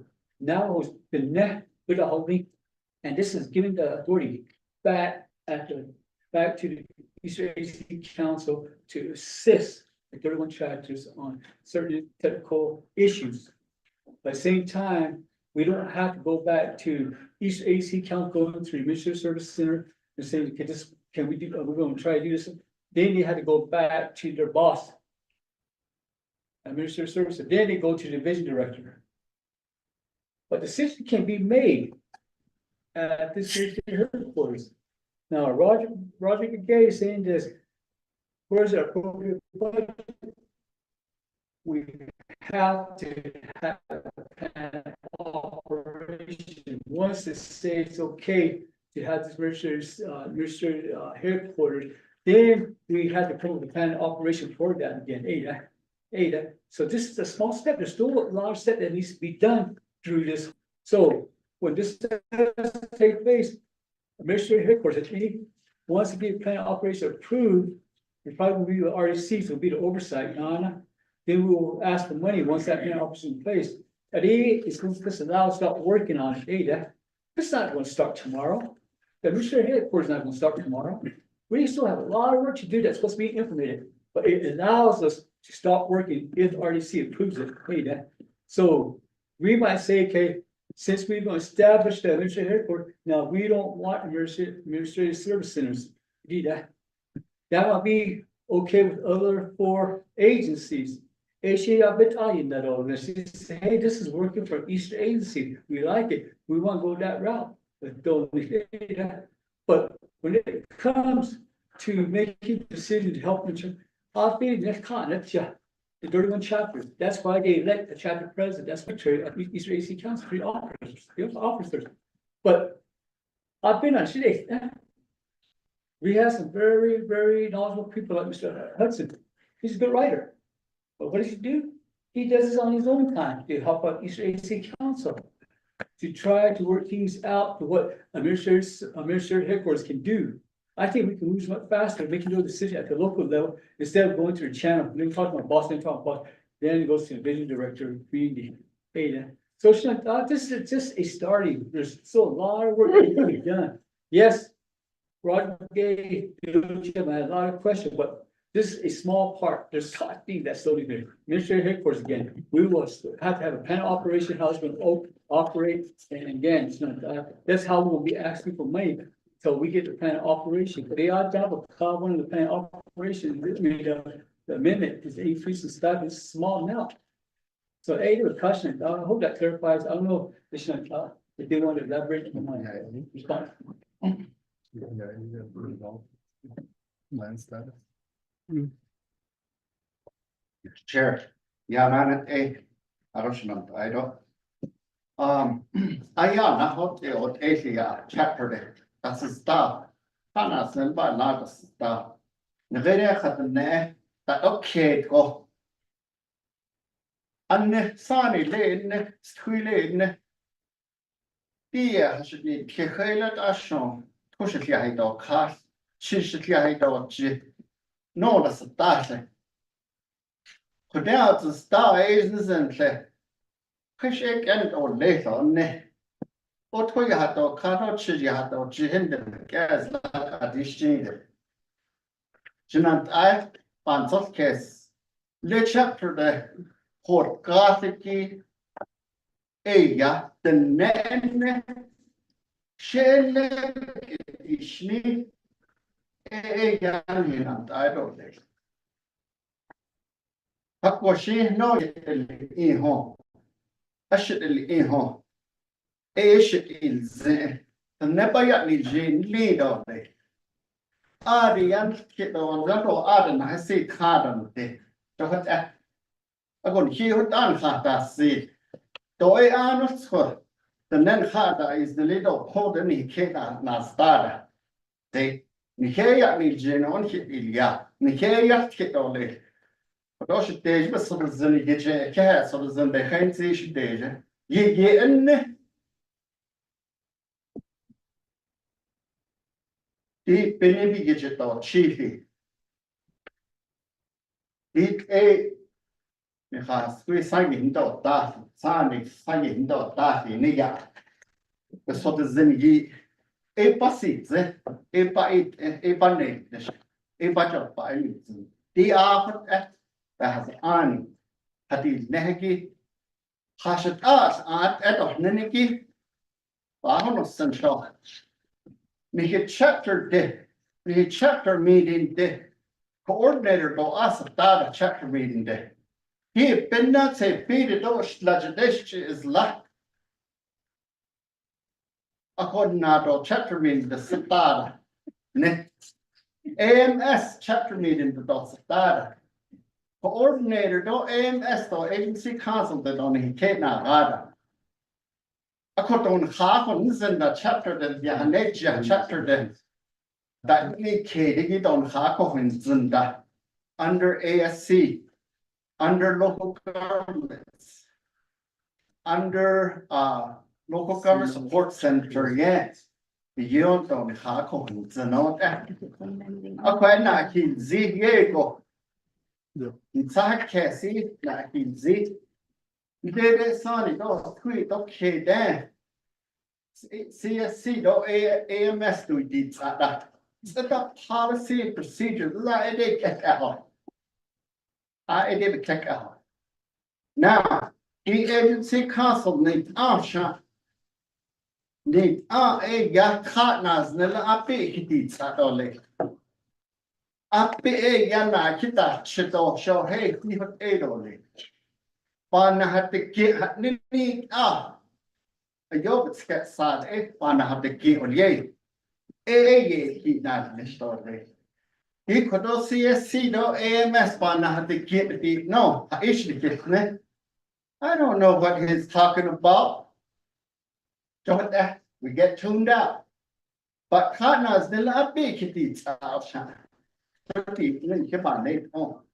Bande oh. Do kodoshanan I do ayeni chiga. A kundere sa ani. Upon Haiti, no, this is governance at the local level. Yego na hilzi. Nikikuria na chahe peshmasa anno thini yego na hilzi. Even na lere na ahigin peshmasa anbata agit de a ingyande.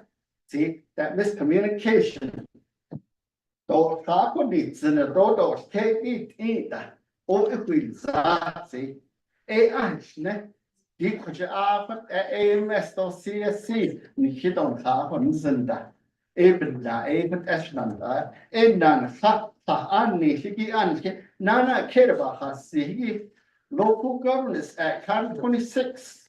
Di ada bigida hayati. If you look at Local Governance Act and read it so many times, there's a plan of operation inside already written. There's a resolution already written in there. There's a chapter plan of operation, chapter house plan of operation already written in there. I need to be get that so budget be I need to so budget in the chapter based on either through the permanent trust fund. Ishkaji need to Ninki Holo. Ahon Aman had Kaban such case on the Schne.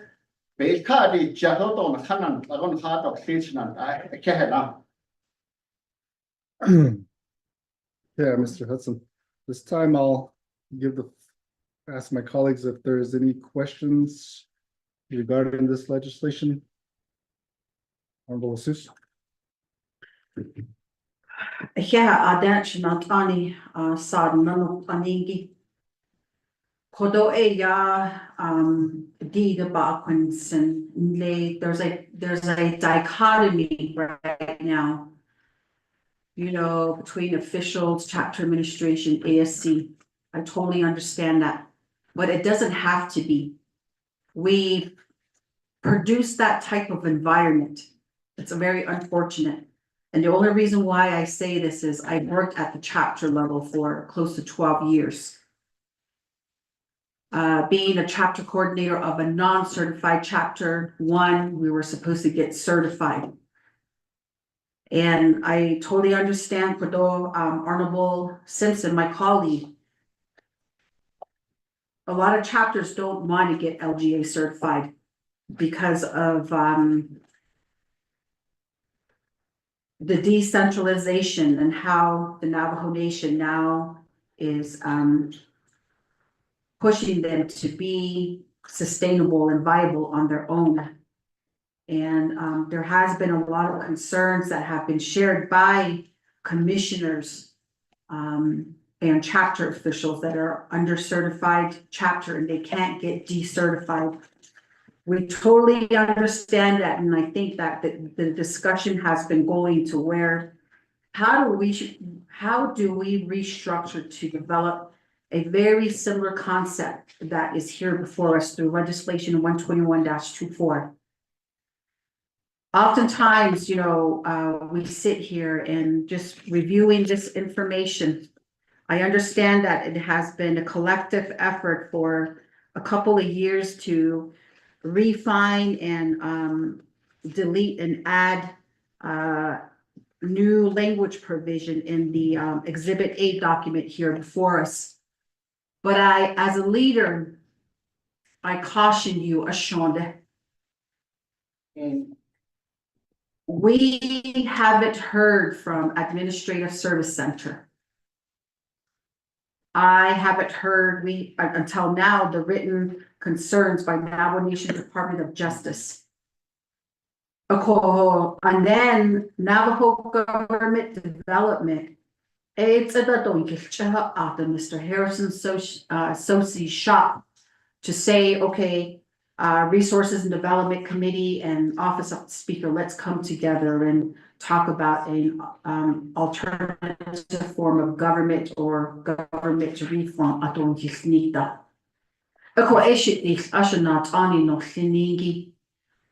think it would be best if we're pushing this for Eastern Agency, Navajo Agency Council. I want to be able to make it pretty much across the board the same for the other agencies, but and I do get it that this has been legally sufficient through the 164 review process of the president. But again, up because I, as a leader, want to understand Title 26. Title 26 say right now, administrative service centers under their plan of operation. And again, here it's indicating that you will be having that pretty much authority going forward. And I like this concept, but I think we should have started this discussion at maybe at the start of the 25th Resources and Development Committee and try to make this across the board for other agencies. So Kadosha Natani, Honorable Simpson, Lynchkade, Vinigi, Ashon, the Dilsanet and Dilsos legislation. Ashini Shidik under the first time I'm aware of this amendments to the plan of operation. If it was the very amendments that was almost similar to the initial one that was approved by way back then Intergovernmental Committee of the of the council back then, if it was very minimal amendments back in the early 2000s, 2003, yeah, that's understandable, but these are some major additions, and again, I'm just concerned about that. Kodo Shinatani, Honorable Simpson, Do Kodo Shinatani of Resources and Development Committee. One of the other questions is, I see the 31 chapters that are within the Eastern Navajo Agency. I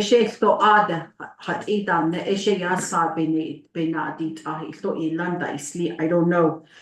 So as committee members, I know that we've always been centered on saying work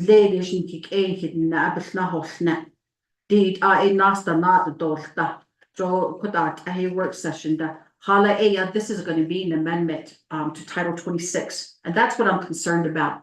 I'm not saying that you didn't do a good job. What I'm saying is that as a leader, one person out of the 25th council, I'm concerned, and I'm cautious, and I just want to be cautious, and I want to nicely and kindly request if we can, table this legislation and come back around to it, having a more in-depth dialogue with Navajo Government Development, ASC, and the chapter unit under Department of Justice. I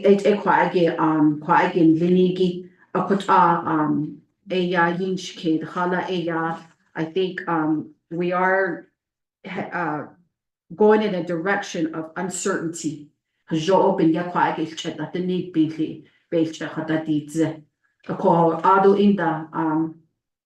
Maybe the other agencies will also jump on board with a similar concept, but we need to talk about that reform of the government in terms of, and in this case, it would be chapters. So Honorable Vice Chair Johnson, Honorable Simpson, and then to my not aunties are there from Eastern Agency Council, Kwaiga Shopa Akunosin.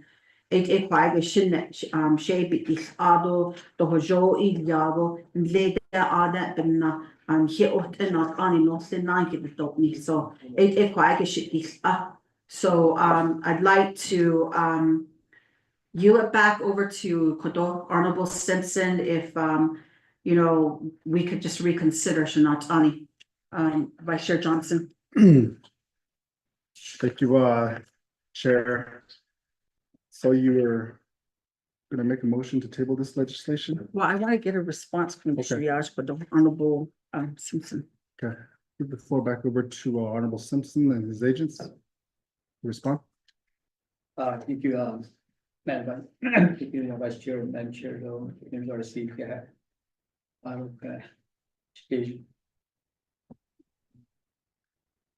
Thank you for, what you stated. And this is what's all about. When you get here. And try to compromise. And how we move forward with the legislation. And all of our legislation we passed through REC. Or other committees or other considered and signed to law. You know. Anybody can file against any legislation that we pass. And a lot of our legislation or we pass. It's almost it's like a testing stage. Is it going to work? Or an obligation, or is it not going to work? And I believe that's why we have laws in place. To amend if it's not working well, we made certain things. Those legislation that was considered and passed by certain committees. And or council. Prime example. The election laws that was passed. What's that? You know, it passed by the council, I think it was a 22-1. Bill needs to come. And the thing was, it was that law enforced. Again, we still had a lot of people that did not submit. Didn't submit their expense report. But what happened? And I didn't have a problem with it. That's why we had those laws in place. There's emergency legislation that was to rescind that election law that's passed by the Client signed the law.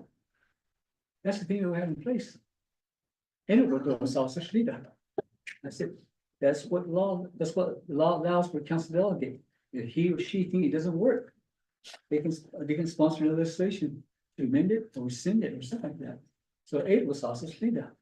And that's why, I think that's why we have law in place. So if the REC proves this today and certain things not working, we'll definitely come back and say we want this amended now. Going to Haiti. And if it's not working, you hear you guys are not working, every delegate in here has an option to rescind it. So that's why we have those laws in place. The Eastern AC Council, along with their consultant, have worked very hard on this. To see how we can. I guess it goes back to local governments. But it will be at the eastern level. Maybe we don't need administrative service centers. Like, Libas, as I stated before, my little sister came in here. Libas, look at. Then if they can't make a decision again, Shadeja, Madam Chair, they say they got to my boss, So, Madam Chair, with all due respect, I still like to just let this be considered today, because we have laws in place. If it's not working, we can amend it. If it's not working very well, then there's that law in place that allows delegates to rescind it. So, it's not, with all respect, Madam Chair, I'd like to just continue and have the urgency considered today. But I'd like to ask Vice Chair if he can give some time to Mr. Johnson and Mr. Hudson, if it's allowable. Thank you, Vice Chair, members of RC. Thank you, Honorable Simpson, for your response at this time. Mr. Johnson. Not here, Shanandai. Chair, Vice Chair, other members of the RDC members board. Belki çoğunu aneden arayınca iddiasıyla bir tahmini gençliğine oturmazdı. Arabası için tahminleşimden de oturdu. Ettiğinde için. Bu da ettiğinden için. Arayında Say, I do a management, I does the station, I go Eastern Agency Council Chair, though. That's your management. They don't, I think, in the fact, I could leave it as anyway, LTE Terra 26. But that is laid that list. Washington, local government, and the next chapter band, though, but no, it's based on the answer, but they know what the bit area in the delegate the authority back to the local government, yeah. Question hits on in cheap, then it'll get a hot dump. Then in a hot adult, then in a unagent or dash a honey. Then in that has twin his own, and Jake and his own are doing the not the huggy, that's at the car. George Arney, it's just you called Yenny had dinner, didn't it? It's a long no. No, I added. In a basic back. Not eating the hair. I could do what it and I hadn't. Didi has George has done on with our business. I don't the best one, son. Shane, he didn't eat Holland Shane, I didn't have Sonata, Ade. Nanshil Al-Hada is the liquid bunny, Tahalit or Aya, whatever. Widow Atlaka has done. And Hada is Libukada over. Basically, don't into that. We had our United Kilo, the other Idigo, other of Dutch Idigo, and Nassar having the course you was it a hit at our lot, I even. A cohotic of elite indication and I, Hasha, Hazino. Nahazinofle. Not uninitly, and he get up in the chapel. Are they in Haka and Hata, Shanata and Ha, by not there? Nika Opti, it's Kati Jackil. I shouldn't deal nish. And nearly I hadn't told that, so it's basically will never. There's a gap, communication, adult education. Result alle in de sida ho wist in het gisteren. Ik kon dit dat het daar in de stee. Ik kon dat en dat begins this thing. To do that side budget ich thing never cut right that public service. Those constituents that needs assistance services. Machine not be. It has only been other look at this, whatever, on the house can, other than Tara. A call, he did Nishasha, he did some. He did me, I don't actually the old Aja or Tamadani. He let out our East hand. Excuse me. A caution on that, model by a tip. So, so don't hit it up and that one fits in for 30 minutes, 45 minutes. They a government development. They I don't hear that the no, but in Jaraho. DOJ, Roger Piquet, she foundation about turning chapter A, you're on your own for the mean having. Of course, has been that, and change tradition in Jaraho, sort of it. Don't that. Other than that, so administration don't chapter official the country honest. Not is even. John Ascardis, Clash, and Donald the chicken. Very John Dolly. Reform Niggy. 2002, we had that in a church like this, like a series. Red Rock chapter, other than the shillings. Oh, Haji. Amendment they need to. I did not best one, so I'm the chain. I thought. That's when it's again that it's still out of honey honor. Oh, what's name? But no. Shortly, government body are doing the. We the people, yeah, it's a lot. Even in the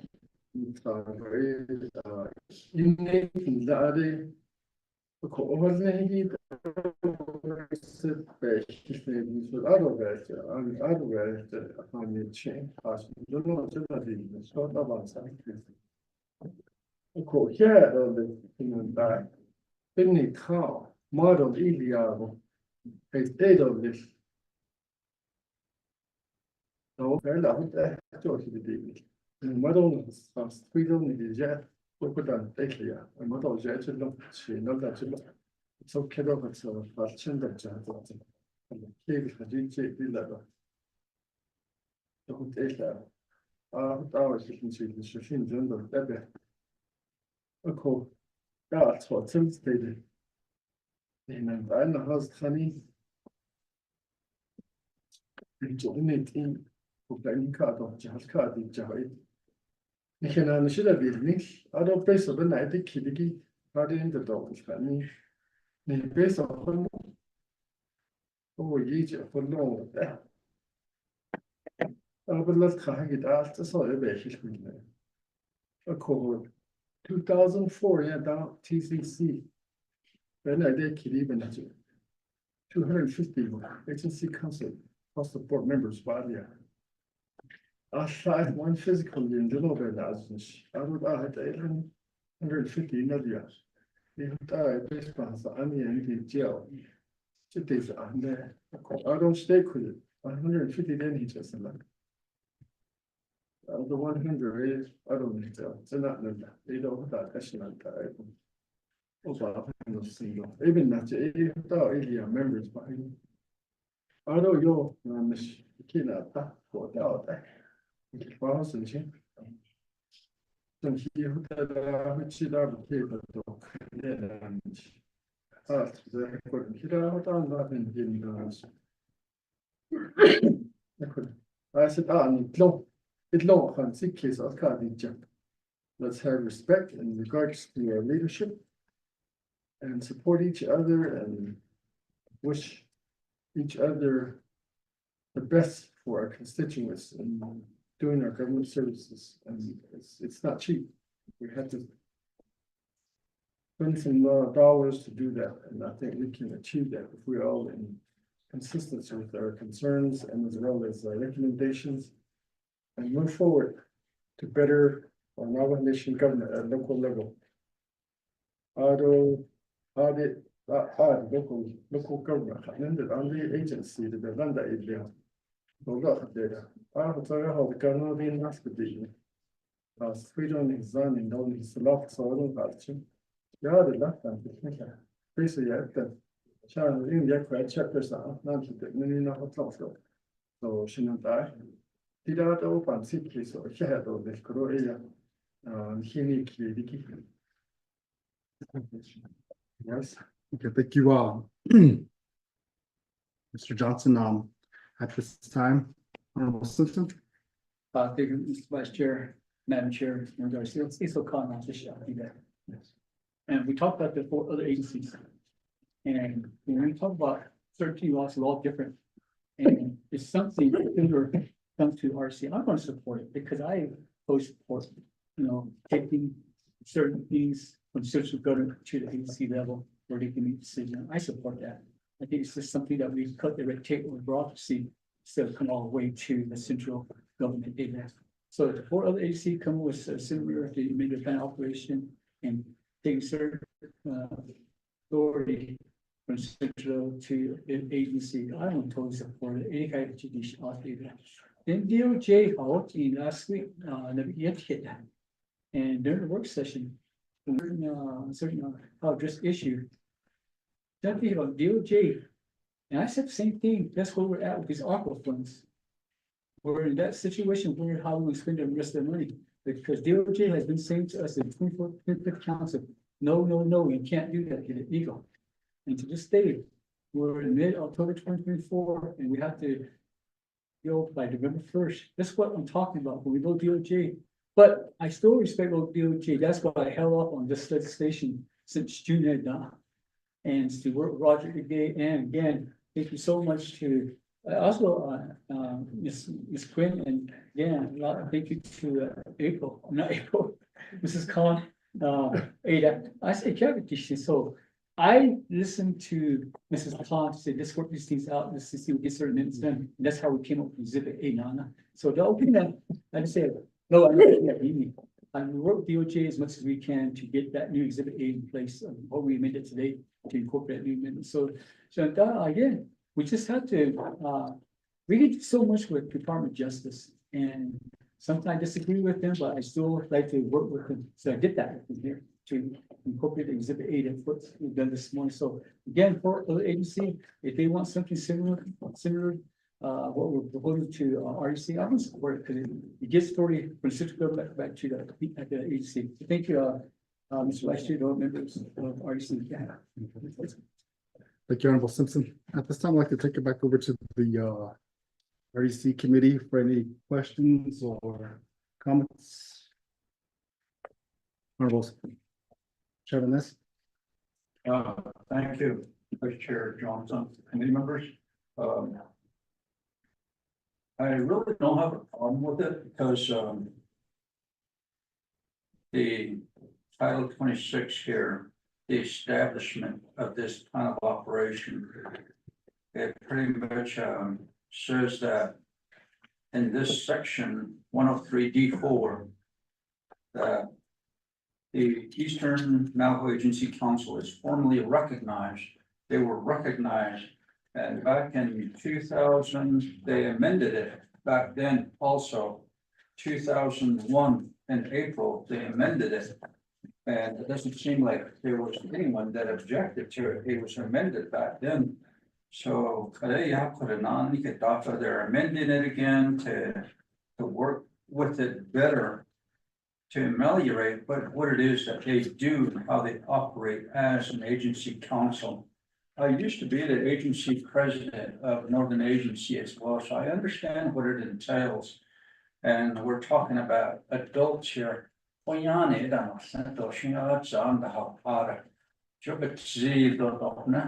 want to enhance the plan of operation, but also see here under compensation, it's not a law that they're gonna receive this amount, the 250 or the 400, because it says on here, contingent upon the availability of funds.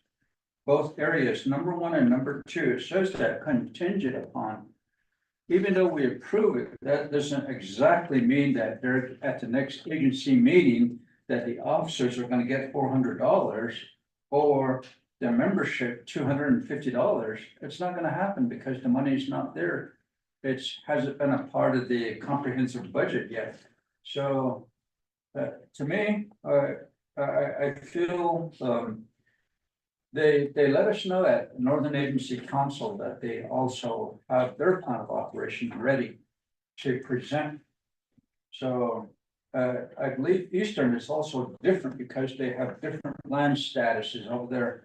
That's the whole allotment land, so the Kahona has an issue and now. So even in I know that there's big Navajo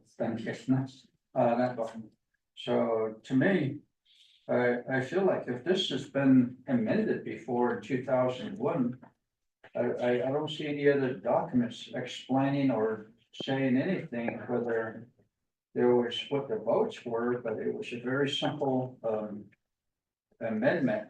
And at the time, also, it was approved. There was only a few that, like 4 people out of 64 were favorable to it. So I'm okay with it. Thank you. Back to you. Okay, thank you, Chairman Nez. Any other response from my colleagues regarding this? And once.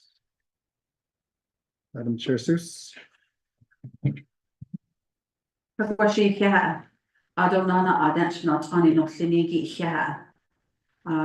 only thing is, under the new Exhibit A, Bahala is not spelt right. It's supposed to be B-A-, it's supposed to be H-A-L-I.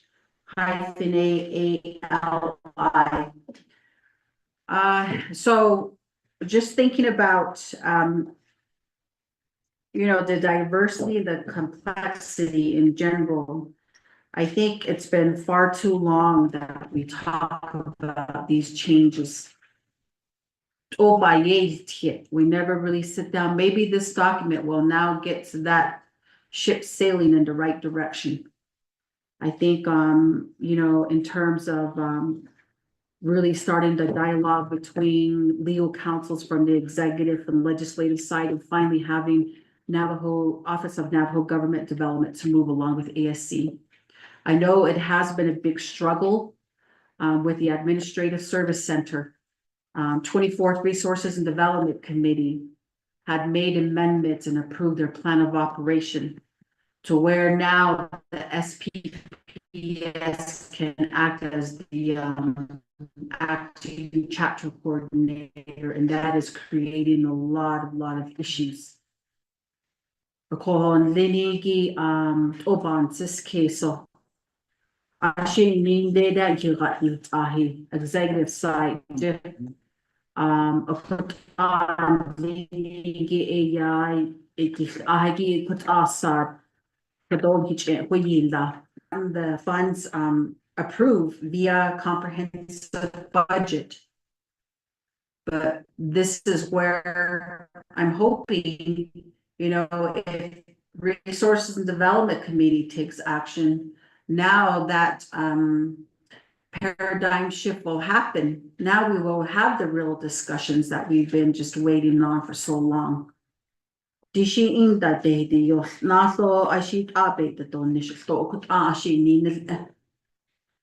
again, it does have to take a major Title 21. It states that you cannot be a chapter official and an employee. There was a case law that was cited in under Title 26. You got Yazi versus DCD. Our case law then chapters that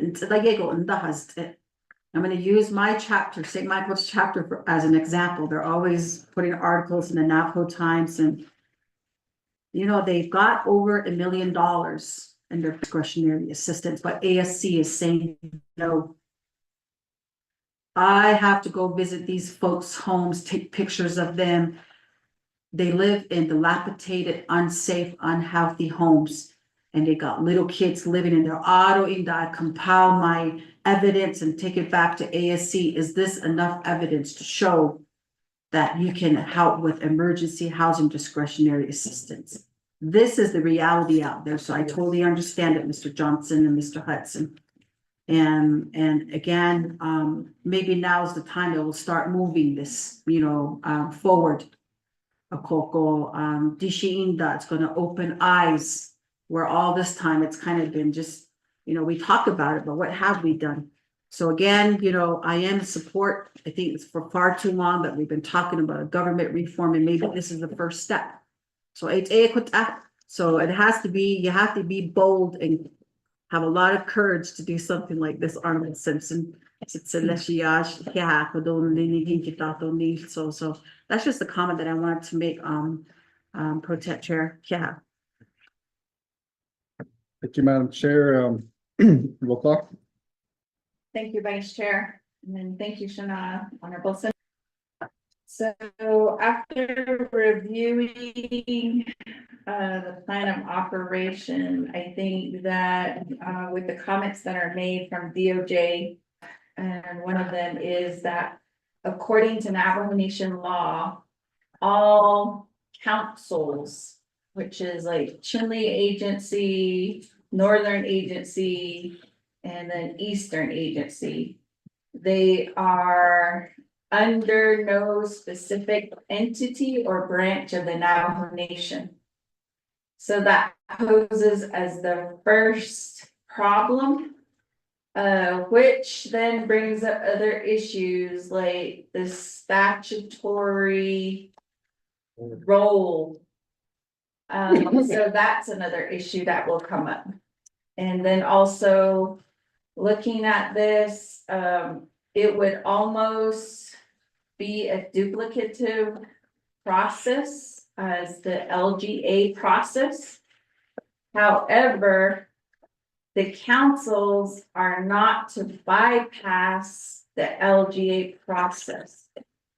Therefore, if it is Title 26, I do not think RDC is the final authority.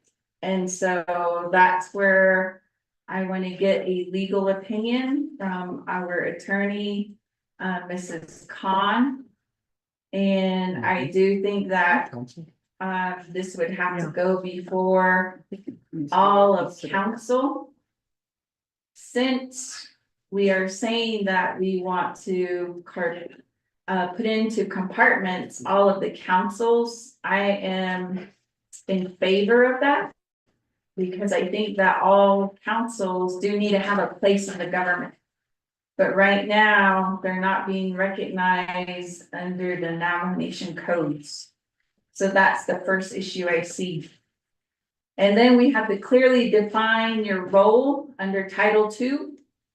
And that's where, as elected officials, there's a difference between an LGA certified official and a non-LGA That's the bad. official.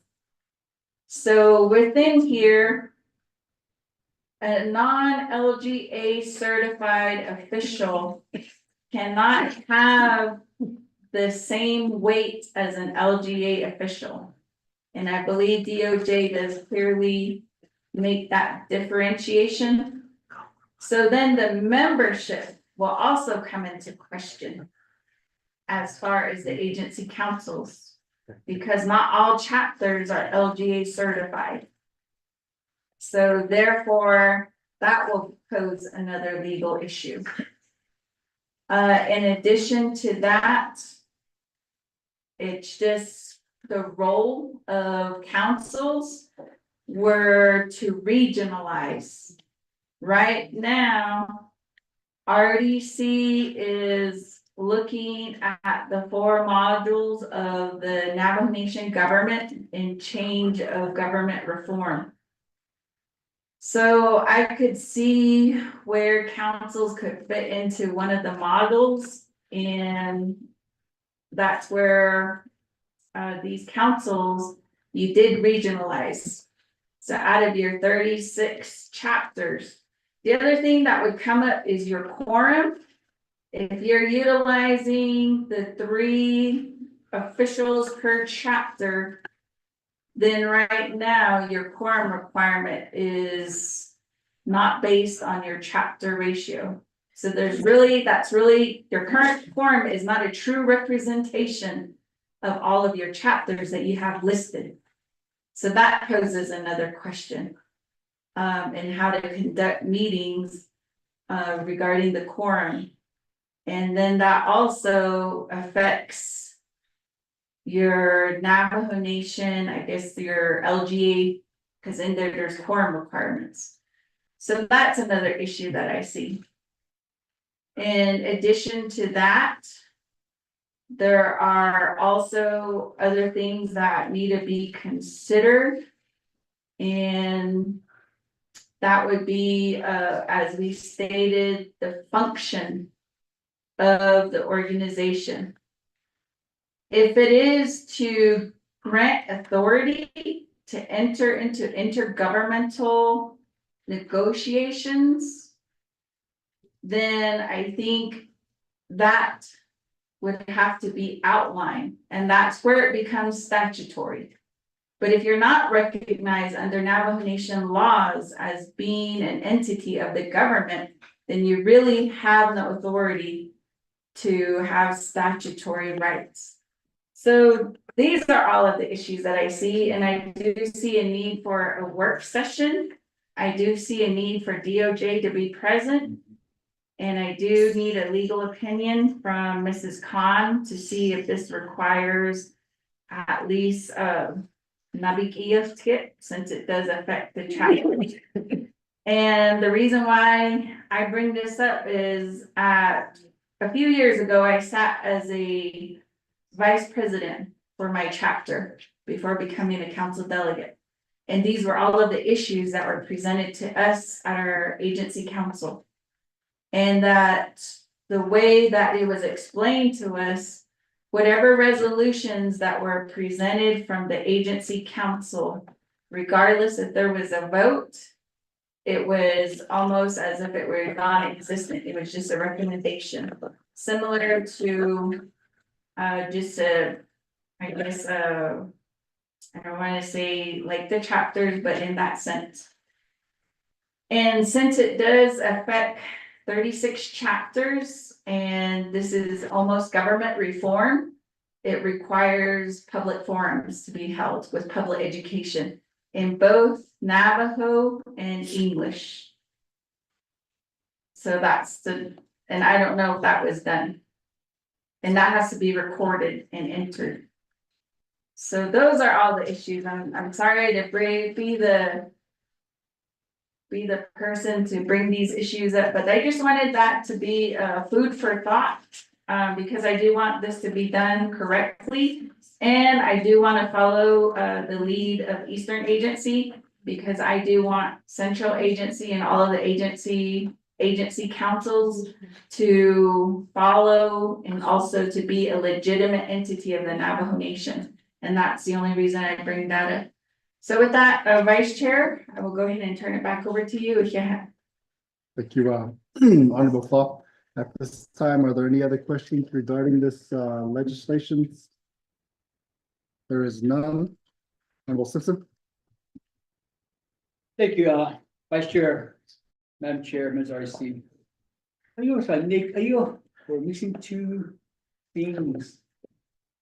We're not changing the chapter, only about the money. We're not changing that. It takes the council to change, and Jan needs to be opened by chapter. If he passes, if he doesn't amend the chapter 26, if that's by council signs the law, then he still needs 59 votes from the chapters. 801, 8 which AC council, that's who we're talking about. AC council giving a little bit more authority to what Mr. Sir is doing. Because we're not getting any help from them, all they goes back, then we talk to Boston, it goes up to division director. Would you AC council, one thing was mentioned by my brother, Doug Ness, the slacking out answer the administrative question on Asia. Madam Chair brought the administrative headquarters. If we're trying to give come from central headquarters to eastern headquarters, making some of those decisions and helping the chapter, giving technical assistance. I'm glad my brother here, Delvin, had brought a good point, the complexity of the land status in Eagle. Where's the Mission Service Center at the Eastern Agency? Actually, none of our opera project changes infrastructure, road, water line, parliament. It's not moving, work session is holding that. Those are the things because the complexity of the land or yonder either. And this is where this year, where headquarters can really help the churches to implement these projects. See that? Look at Federal House and ACH and county, you got 31 chapters. Part of Eastern AC Council, then you got three officers that are very knowledgeable of the complexity of the Eastern land staff. Are really bad, they'll get mad, block that. Okay. This is where it shows here at the central level. A lot of the Eastern are standstill, because the complexity of the land, I see that's too hard. Budget and finance, you go to NDOT, 5% the project. And they all talk about project on the reservation side. What did that lady say from NDOT? We don't have no project at this time for Eastern AC because the complexity of the land, all would concentrate on trust land. And we only have a small amount of trust on each agency. That's what we're talking about. That's the reason why we want to have little bit of authority to the AC Council to assist the 31 chapters within Eastern AC on issues that they know that has to do with land complexity. That's the problem we're having. So please don't mix up the chapters and the Eastern AC Council. Eastern AC Council, she is totally correct. She's totally correct, but it needs to be done. But Eastern AC Council covered it. We just want to make sure we have some authority at their level at the administrative headquarters so they can assist the chapter. I said that so many times and I'm reiterating again, about 10 times. So they can assist the chapter, one chapters to fix their issues and address issues. Thank you, Honorable Simpson. Okay, at this time, are there any other questions, comments regarding this? Honorable Claudia, have a follow-up? I have as legal counsel. Answer. Get over to our legislative counsel, Mariana Khan, to answer Honorable Claus' question. Questions? Yes, delegate, members of the Resources and Development Committee. I was, looking under the plan of operation for the administrative service centers, which was amended by RDC resolution back in, 2022. And I do not, I'm just doing this very quickly, and I do not, I wish I had more time to look at whether or not, the executive committee and the administrative headquarters that are described in section 6 and section 8 and section 9, are taking any of the authorities from the Division of Community Development's administrative service centers. I do not have the time to quickly look in it, could very well be doing that, but I would need to ask Department of Justice if in fact, the administrative headquarters and the executive committee are dealing with some of the authorities in the administrative service centers kind of operation, and whether that clarity needs to be inserted in the and made as an amendment. I do not, that is the first question that comes to mind, and that is something that I had not thought of, and it was not brought to my attention by the Department of Justice, other than to say that there are similar goals. The Department of Justice has similar goals with regard to administrative service centers. I would ask for I would ask Mr. Roger for clarity with regard to whether there needs to be an amendment to the administrative service centers. In that regard, just to make sure that they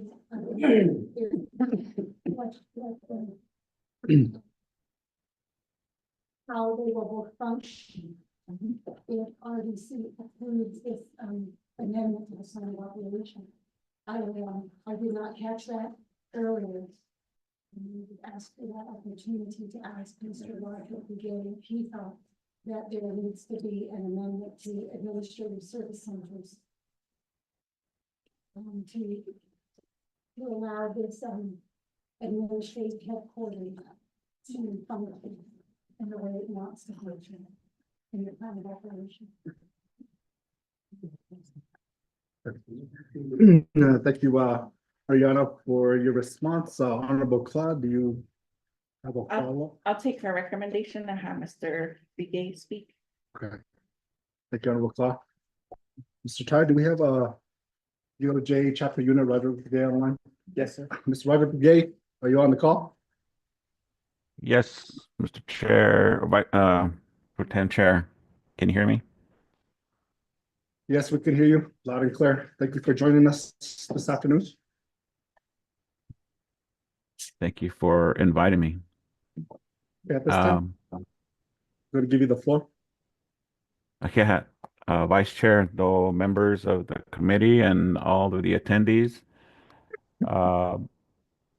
We had tried to schedule a work session actually last month on the 19th, and we just weren't able to get that done in order to work on the plan of operation that we're discussing this morning. One of the things that I don't know if it has been talked about yet is the history of the chapters, the Local Governance Act. If you look at the stricken language at the section 1, it describes how chapters can organize together. There in the stricken language, they anticipate that all of the chapters in the Eastern Agency are going to be LGA certified. And so that was, so our leaders back then, they knew they knew how the LGA was supposed to work. But the new language that's underlined says that under section 103D4, the chapters are going to establish a consortium and amend the agency council resolution. So they're trying to put the cart before the horse here. They're striking out what originally was supposed to happen, but now Eastern Agency Council, not all of the chapters are LGA certified. And if you look at section 103D4, if you just look at that by itself, then yes, you probably could interpret the LGA to say, yes, we're going to establish a consortium of chapters. But you can't just read section 103D4 by itself. You have to read it with section 102B and C. 102 says you first have to get certified by RDC before you can exercise section 103 powers. So that's the major hang up on this agency council plan of operation. And so we were going to probably work on amendments in trying to maybe just clarify some of the language. And I outlined that in an email. But one of the things that I think was brought up by Chideji is that if you look through the entire Navajo Nation code, there's nothing about agency councils. And agency councils have been around for decades, but we've never formally recognized agency councils. And so that was brought up a couple of years ago by Ms. Khan. And so we were supposed to talk about that in a work session, I thought. So that was the other major issue here is, the agency council is not acting like they did in the past. They're actually creating an executive committee. They're asserting executive type powers. It's almost like, what if the council created an executive committee and started acting like the executive branch? That's what's kind of happening here. That's the only analogy I can come up with. That if council created an executive committee and said, okay, this new executive committee is going to start doing this, this, and this, and then it took away powers from economic development, division of economic development, division of community development, and you start to think, okay, kind of looks like that's what they're doing here. But even though I think that, we can work within and try to clarify some of the language so it doesn't usurp some of the things that the ASC is doing already. We could make that close clarifications, and with Delegate Simpson in order to do that. And again, I apologize. We did try to set up that meeting last month. It never happened. So I was thinking it was going to be rescheduled to bring some background, because I think that background is important in order to understand that I'm not trying to say no, I'm trying to help and trying to get to the yes. But I know there's a lot of work that was put into this, but it's just whoever wrote it, it just had some, and I'd be happy to work with the group again to make those corrections. So it works, with how the agency council has always been operating in the past, despite not being officially recognized in the Navajo Nation Code. So with that, Mr. Chair, I hope that indirectly and directly answers the question at hand. Thank you, DOJ Chapter Unit Roderick the Gay. This time I give some time over to my brother, Mr. Simpson. Thank you, Mr. Vice Chair, Madam Chair, Ms. REC. This is what we're talking about. First of all, I'll go to also, let's say, Council 14, we only have 5 staff. And how long it's taking to get, let's say, drafted. I understand your situation. And thank you so much, Ms. Khan, for coming forward to try to assist us to address these issues that were raised by DOJ. So I appreciate that. Now we go back to DOJ. Nobody's in the office. Everybody are working virtual. And we try and meet schedule, we try to call, we try to send these calls, and we have to move meetings around to accommodate people. Then finally, it comes before RDC, now we're getting all these issues brought up. And this is where my concern is. I'll work with RDC, I'll go with my DJ's recommendation. And I think, support the table. But this is what I am asking members of RDC, Vice Chair, that the AC Council, my agents here, plus the other officers, that DOJ, the DOJ works with officers tomorrow to get these clarified, and we'll bring this back next Monday. So that's why I'm making the request. I don't want no excuses from DOJ. I can't make it.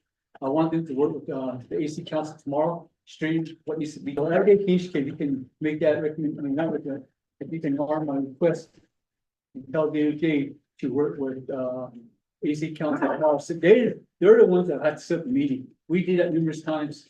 They're the ones that set the meeting for tomorrow and I'll be there tomorrow to address these issues. So I'll support Madam Chair's recommendation to table this, but I'll bring it back next Monday with working certain things out with DOJ. Thank you, Honorable Simpson. Again, I'm gonna go back to the question that Honorable Claw had for Mariana. Clarification, do you have a follow-up on that? Oh, just to let everyone know, next week we are in council. Okay, so they still work out tomorrow, then next meeting, you got. At this time, I guess give it to him and give it to me. Madam Chair. Well, I'm gonna take it. Okay. Right, Mr. Ty? The Vice Chair, Dr. Members of RDC, as Delegate Claw mentioned, next week is Nomination Council session, and we're not allowed to schedule any meetings. The following week, Resource and Development Committee has a site tour that is being scheduled right now with the Division of Natural Resources as well as the Navajo Nation Land Department. So the earliest that this item can be brought back onto the agenda is going to be on Monday, November 4th. And the meeting will be held at Navajo Agriculture Product Industry Headquarters. Thank you, Mr. Ty. I'd like to take it back over to Deal. Hold on, Miss. At this time, so there's gonna be council next week and then in 2 weeks, is that what you're saying? At NAPI headquarters? Okay, Honorable Simpson? So 2 weeks. November. Okay, so that request from me, we'll have DOJ set the meeting with Eastern AC Council to address these issues and bring back. Okay, I'll support that.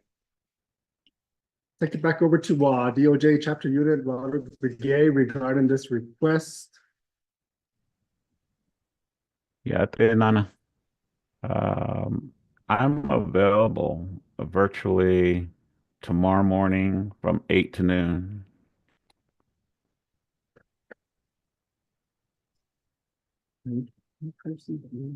Your availability here in Windrock in person? Not in person. It'll be virtually tomorrow at 8 to noon. Is there is there a request for in-person? Yes, yes, Mr. Brigade, that's, the request from the, sponsor, Honorable Simpson, as well as his agents requesting an in-person meeting regarding this, legislation.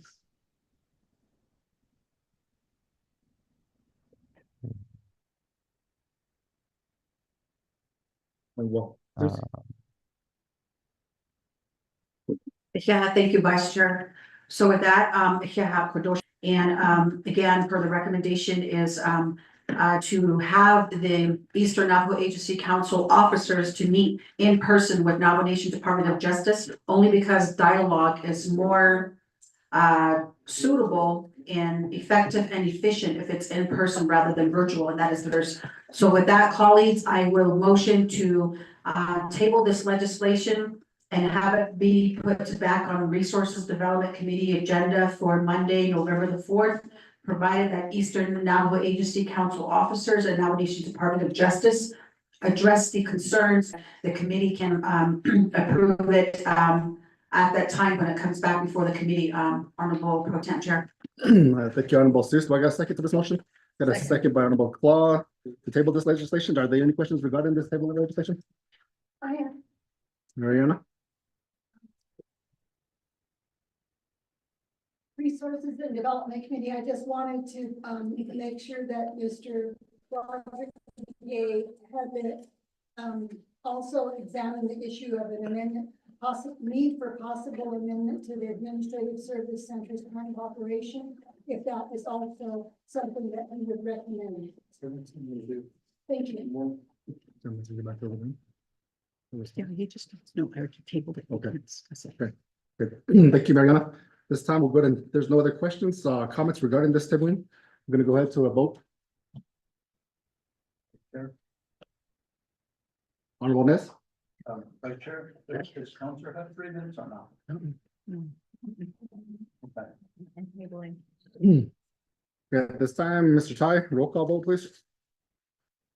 Vice Chair Johnson, members of RDC, this is roll call vote for tabling legislation number 0121-24. And we'll return back this item to the agenda on November 4th at 10 a.m. at NAFI headquarters. Honorable Shannon Cloud, how do you vote? Green. Honorable Shannon Cloud votes green. Honorable Brenda Jesus, how do you vote? I vote green. Brenda Jesus votes green. Honorable Ricky Nez, how do you vote? Gilger Rickner votes green. Honorable Ricky Nez votes green. Honorable Danny Simpson, how do you vote? Green. Honorable Danny Simpson votes green. Honorable Otto, how do you vote? Vice Chair Johnson, that's 4 in favor, 0 opposed, and Vice Chair not voting. Thank you, Mr. Ty. Motion carries. Table this legislation November 4th, next RDC meeting. And thank you, Honorable Simpson. Vice Chair, do we get a commitment from DOJ, Mr. Roger Gay, to have this in-person meeting? DOJ Chapter Unit, Mr. Roderick Brigade, we've got a confirmation that you will schedule an in-person meeting with the sponsor and the Eastern Agency Council. Okay. What time? I can do Friday in person.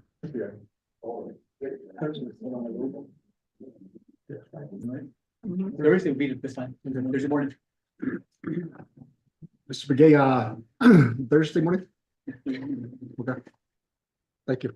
Thursday afternoon, I can do Thursday afternoon. Okay, Thursday afternoon, yeah. At this time, we're moving on to.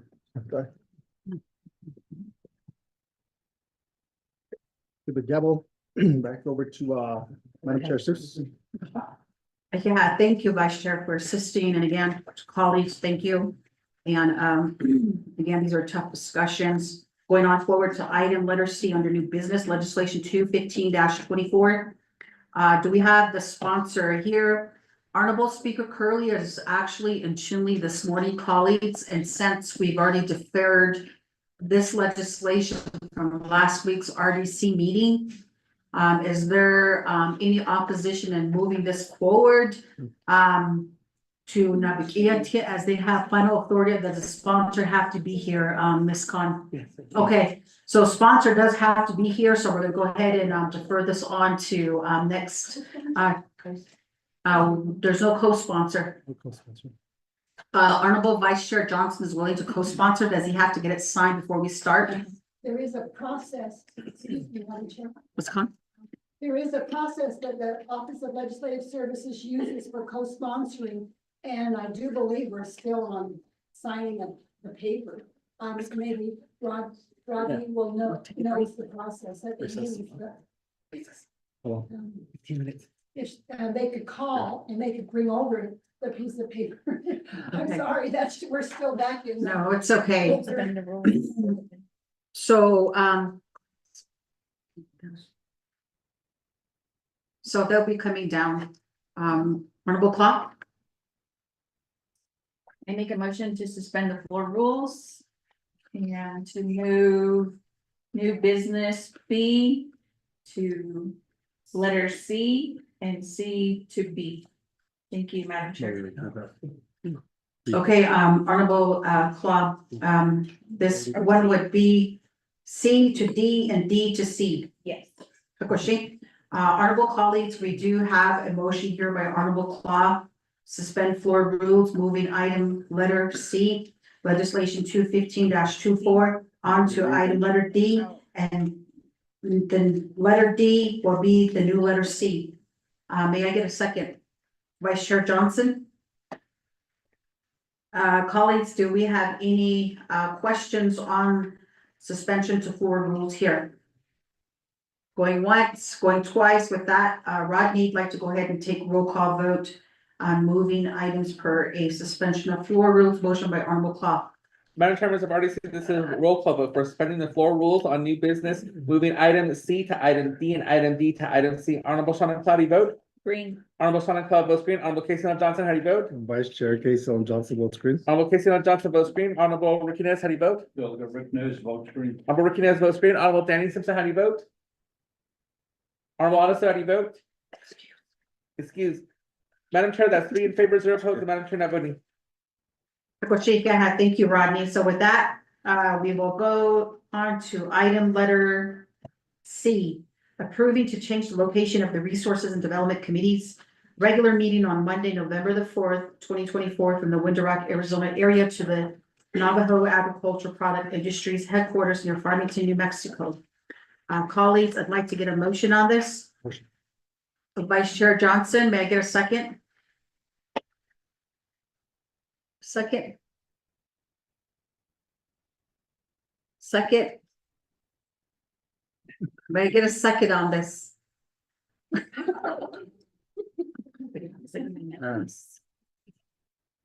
Second. I guess we get it here. Okay, Chair, now, it's moving the meeting location from Window Rock to NAPI headquarters for the regular RDC meeting for November 4th. Do you second? Second. No. Want a second, Chair Ness? Yeah. Okay, thank you. Closer to home. So with that, colleagues, do we have any questions? Going once, going twice. Rodney, can we take it to roll call vote? Madam Chairman, I've already seen this is roll call vote for item C, new business, moving the Resources Development Committee location from Window Rock to NAPI headquarters. Honorable Sean Cloudy vote. Green. Honorable Sean Cloud votes green. Honorable Casey Johnson, how do you vote? Vice Chair Casey Johnson votes green. Honorable Casey Johnson votes green. Honorable Ricky Nez, how do you vote? Bill Rick News, vote green. Honorable Ricky Nez votes green. Honorable Danny Simpson, how do you vote? Honorable Odessa, how do you vote? Excuse, Madam Chair, that's 3 in favor, 0 opposed, and Madam Chair not voting. Okay, thank you for that, Rodney. Now going back to legislation 215-24. We're gonna go ahead and take a 10 minutes recess. 10 minutes recess. We will have to have co-sponsor Honorable Johnson to sign the document in order to take care of this particular or take action on legislation 215-24. So we'll reconvene at 1:05.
There you go.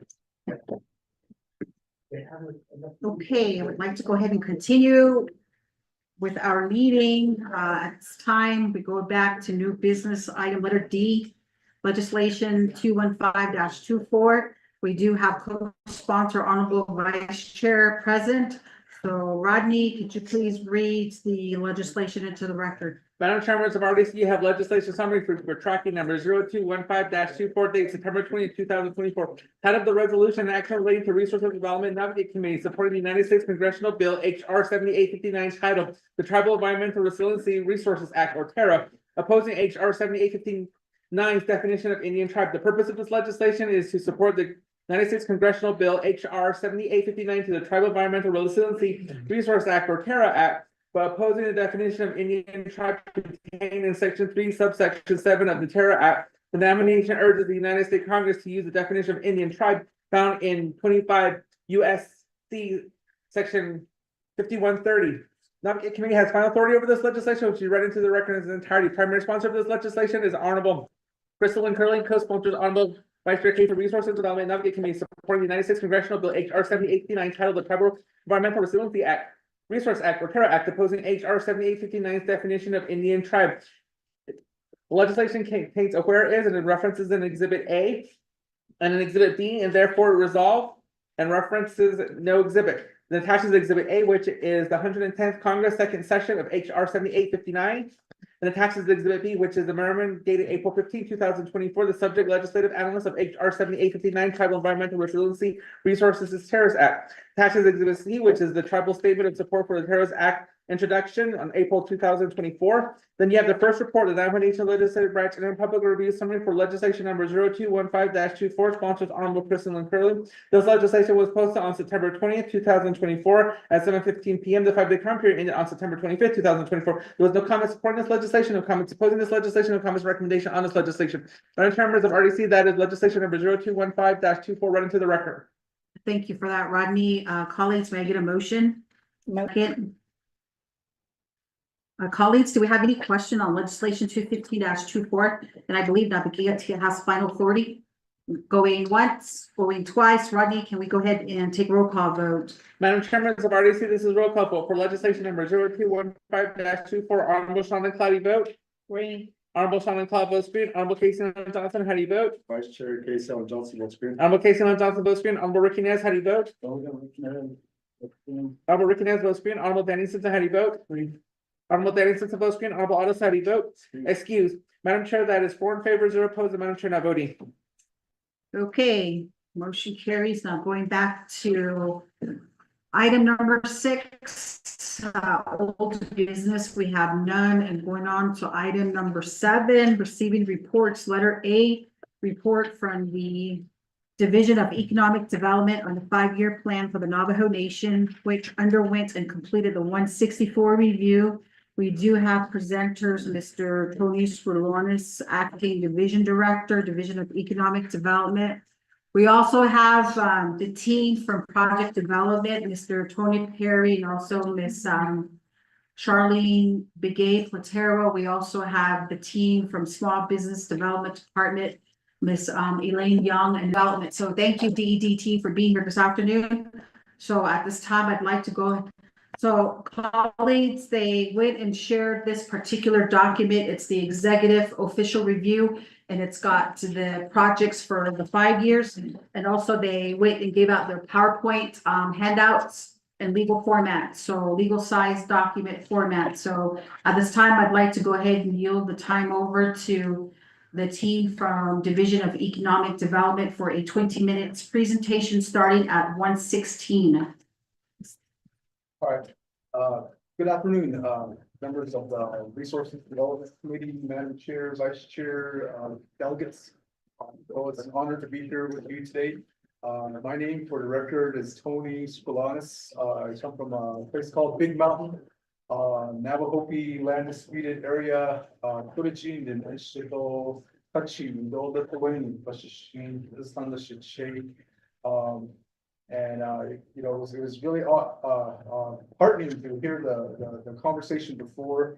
I'm one of the authors of the Local Governance Act, and you know, it's really, really, brings back a special time. And I really care for our nation and where we are going. So they gave the national division director in a couple of two different roles. I'm here with my team today, Shananta, with project development, small business development. This was a team effort. We have a whole team that put this PowerPoint together and put this program together. And so they gave the Nanish. I want to talk about really the process we use for this 5-year plan. So they we listened to you. We brought this here before you last year, and to in response to your guidance, we did a lot of work, and I feel really strong with this what we packaged.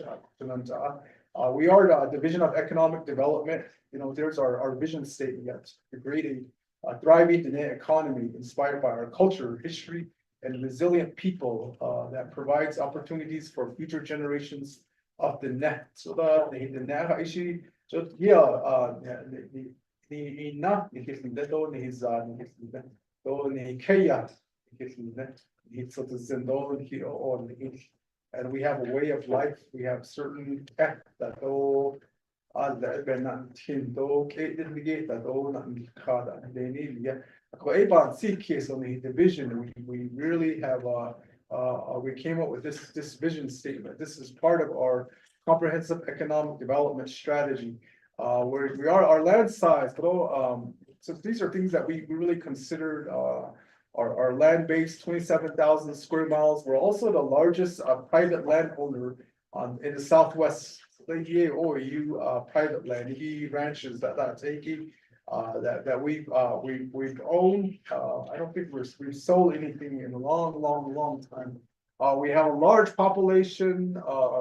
This is something that really grew during the COVID due to the variety of programs where people have to really show their travel membership and renew their travel membership. So we have a large population. A significant amount of folks live off reservation as compared to on reservation.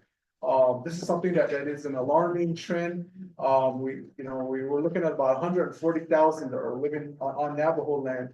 We do have a unemployment rate of 39.9%.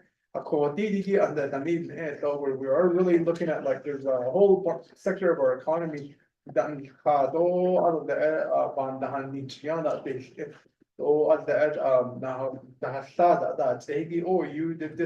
this rate doesn't include that.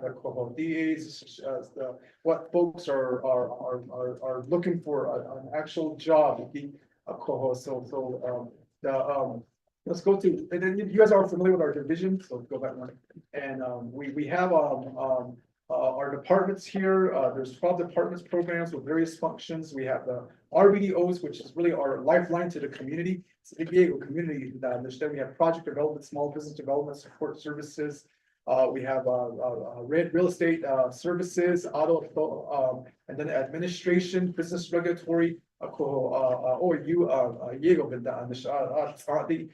from all sectors, we're addressing things. So this 5-year plan that you have, it's gone through 164 review. It was supposed to be for 2023 to 2028. That was 5 years. And it obviously ended in 2021.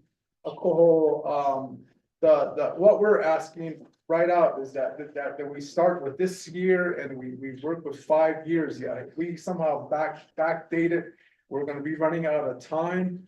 So we're going to talk about the process. Really, with this going through the process, where we're at, is that we're ready for RDC's approval on this. RDC,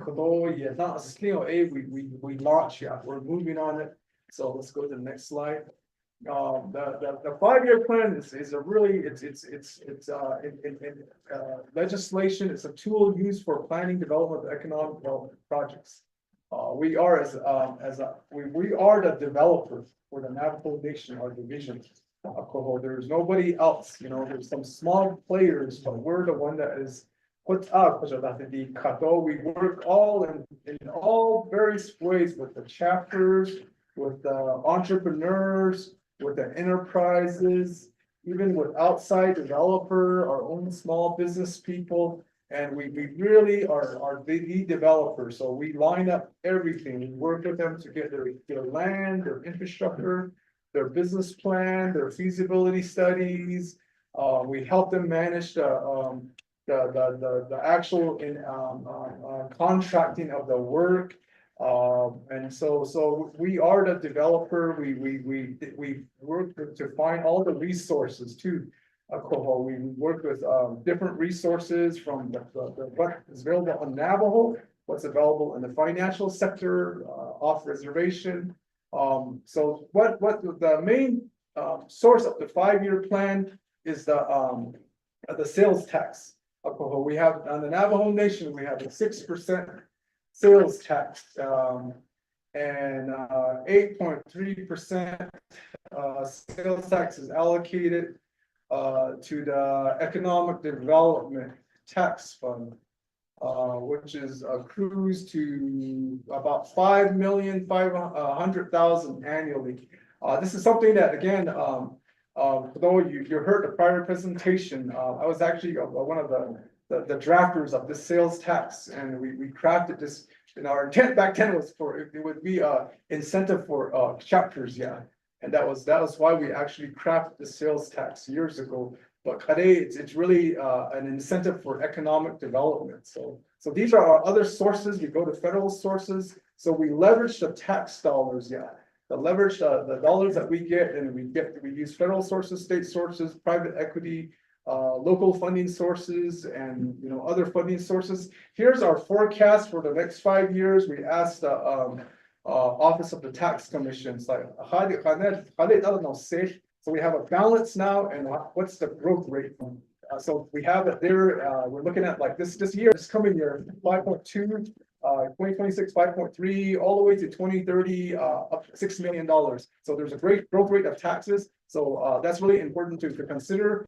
Some of that driver also is incorporates the investment that we're going to be making into all these projects that will also be part of increasing our sales taxes.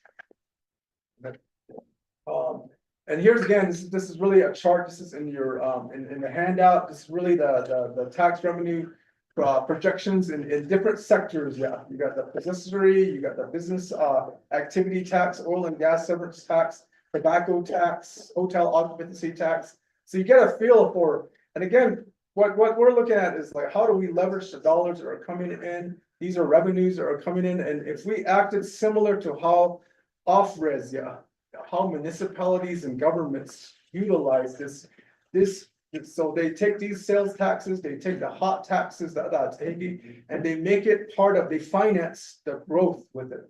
They say, we're gonna make this much money 5 years down the road. Let's leverage that, and let's actually do $300 million worth of actual investment now. And this is going to generate this much additional revenue. That revenue from that project will pay for itself. I mean, there's a lot of tools that are really important that we don't use on Navajo. So this is part of this presentation, is that we wanted you to see like all the different revenue sources, and we're really operating on, compared to off-res. I wanted to get a feel for like I was wanting to do a slide on like how much development investment is being done off reservation as compared to on reservation. I mean, on reservation, we're looking at like a couple of $1 million is what we have to work with.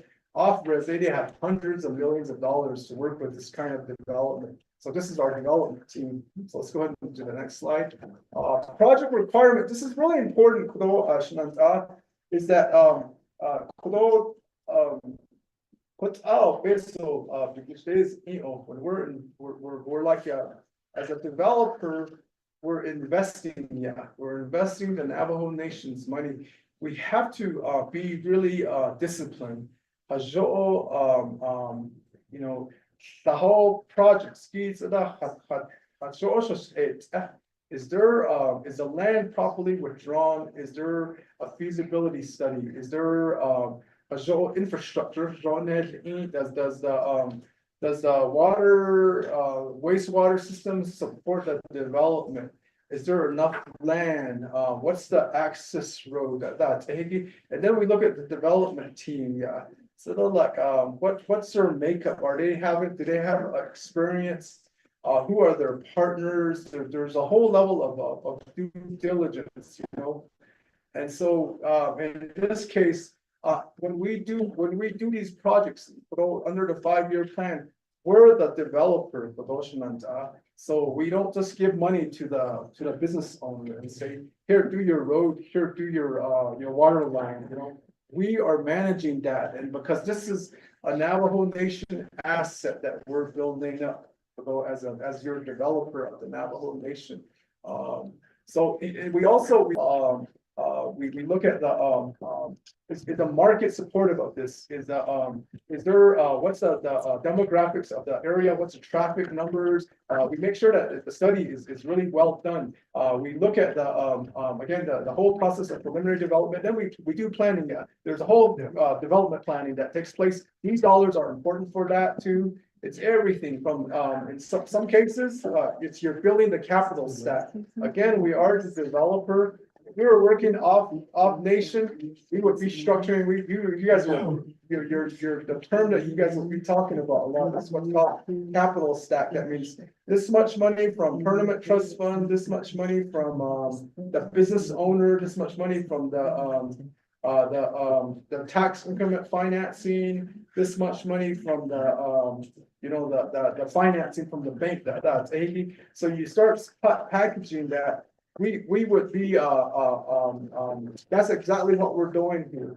And so, we look at all those things, we make sure that there's everything's in compliance, we actually find the architect, we actually, secure the contractor, and we manage the construction of whatever, the building, the water line. I mean, a good example, like, and my team here, they're finishing the Shanto Hotel, yeah.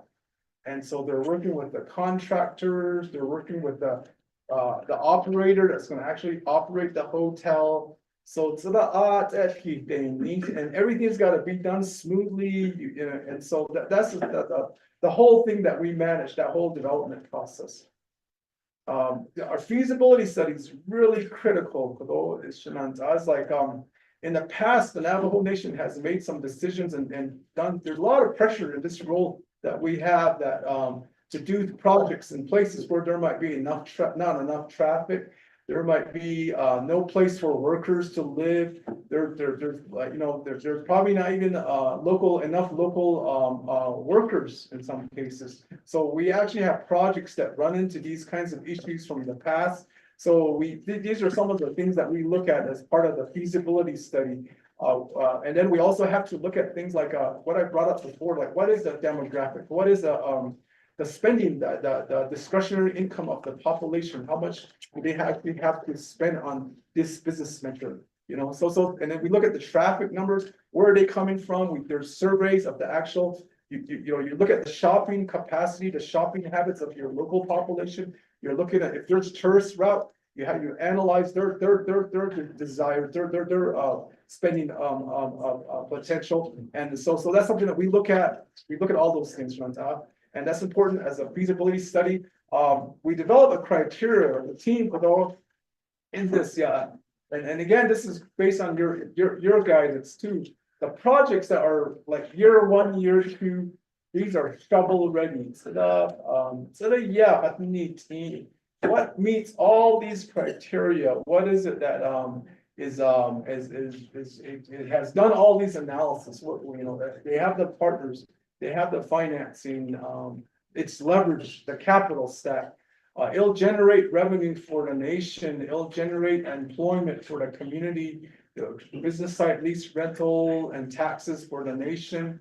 It has a real economic impact. What projects have leverage? Yeah, meaning that again, most of that capital stack is already in place. just this, there, you know, in some cases, the projects are just really waiting on, like the 5-year plan. And so, and what will, and there's obviously a consideration of, does it retain and expand existing businesses? You know, though, that's really, we have entrepreneurs that have really invested already. They're in our communities, they're employing people, they've learned how to do business on Navajo land. And a lot of them want to expand, and so that does something that's a big consideration here. And is it improving the infrastructure? Is it developing the community? So those are some of the considerations. And then we also look at, does it counter off-res spending? Does it stop the leakage? Yeah. We also, there's a measurement of leakage. Our leakage rate is about 73% leakage, and it equates to about 900 million out of 1.3 billion is leaving the reservation almost immediately. So those are some of the things that we really look at as part of our criteria. Project listing, there's a packet here. Year 1, we look at the construction ready projects. Year 2, the projects that are still in planning and design phase. Year 3, there's some that are in preliminary planning phase. Year 4, they're still in feasibility study phase. Year 5, some of these are just ideas are still coming together. They might have land already. They might, you know, but they're really viable ideas. So a lot of them are coming to us like that. Here's a summary. I have 2 minutes. Thank you, Charlene. Yeah, this is overall like how much we're asking for under the 5-year plan. Year 100. We have 142 million that's ready for year 1 right now. So you know, and there's no way we have that amount of money. So that's all we need to talk about here. Let's go to the next one. Here's how it's split up by projects. We have 32 million that's going to Chinle RBDO year 1. Again, these are the project portfolio under Chinle equates to 32.5 million in year 1. Project portfolio Eastern 950,000. Project portfolio in Fort Defiance Agency 10.8 million. Project development, they're managing. I mean, they're managing the whole portfolio of projects too. And again, this is RBDOs and project development. Project development land that's ready to go. That they're waiting on this. Shiprock 4.5. Tourism department. Their tourism is also managing the whole portfolio. We have all kinds of projects. 19.8 Western 18.2 million. So year 2, some of them jump up. Year 3, some of them jump up, you know, so you see the growth pattern there, Shananta. So let's go to the next slide. Well, and we are all here, Shananta, and part of this is that the way, again, staff is it RDC that approves that falls on the division director, you know? And so because there's no, like I said, we only have, what's the balance? We have $28 million to work with right now. And as you can see, we have $140 million plus. So that's where we really are going to have to do our work on our side to decide where those dollars go.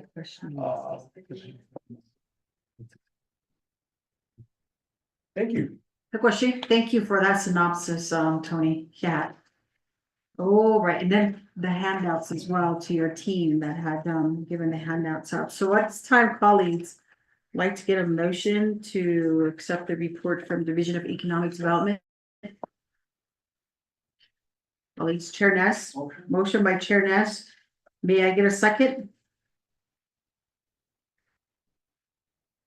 Going once. Okay, Chair Ness, second. Honorable Simpson, thank you. So colleagues, do we have any questions on what was presented here by Division of Economic Development? As stated by Mr. Scrivanis, Division Director, is the handouts is pretty much self-explanatory as it illustrates what Division of Economics plans are starting. It says 5-year plan for 2023 to 2028, but I think that needs to be modified. 24, yes. Okay, and just this gives you a general idea of the locations across Navajo Nation. They're looking at projects, so at this time, colleagues, any questions or comments? Chair Nez, and then on to Honorable Simpson. Chair Nez? Thank you, Madam Chair, committee members. I know Mr. Scalons for providing us this presentation on the 5-year plan. And I just have a question, looking through the documents that you gave us and on the funding requests by program, page 14, you give CAGIA. I'm looking at RBDO from each of the 5 agencies. Chinle has 173 million. Eastern had 116 million. Fort Defiance has 16 million. Northern Shiprock has 15 million. And then the Western had 43 million. I see that my agency Shiprock has the lowest at 15 million. And then the next one is Fort Defiance. How does this work here that their numbers are really low? That's my question, Chair. Thank you. Question, before I yield the floor back over to the presenters for a response, Honorable Simpson?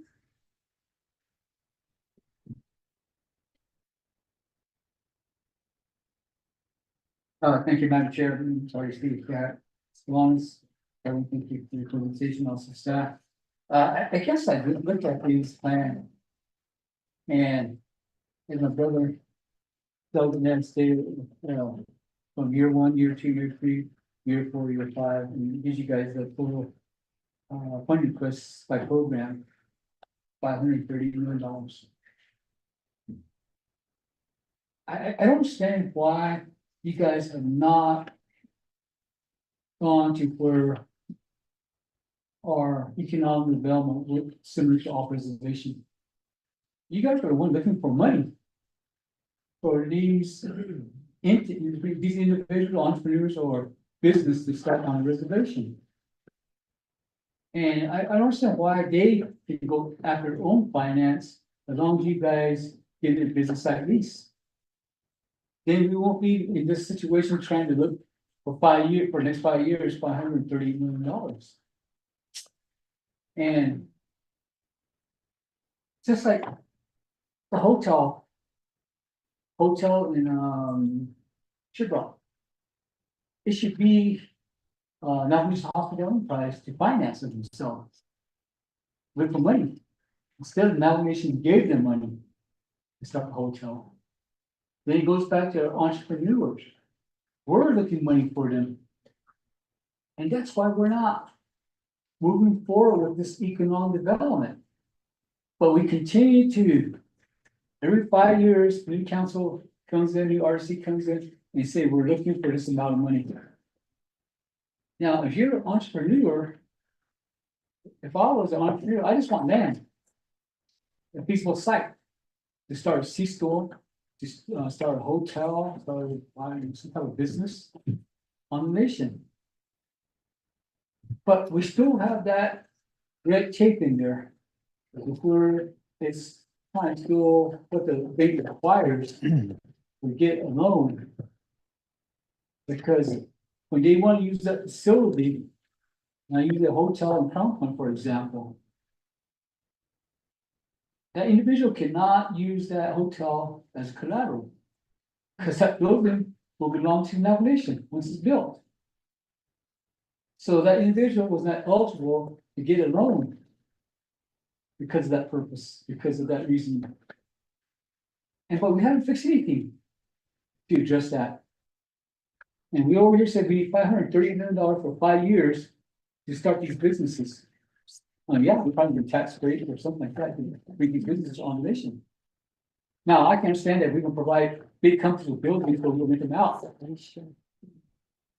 Like those facilities near Navajo headquarters, those buildings belong to the nation, but we rent it out to the business that operate out, and we build additional buildings. But we're getting our revenue back. But that's a big difference that you can afford to pay for these facilities. Over here, entrepreneurs, they can't get a loan. They can't get a loan to where we say, Mr. Solanas, $14 million for a hotel, and you should find money for this hotel is allowed for the multi-nomination. How come that's not being fixed?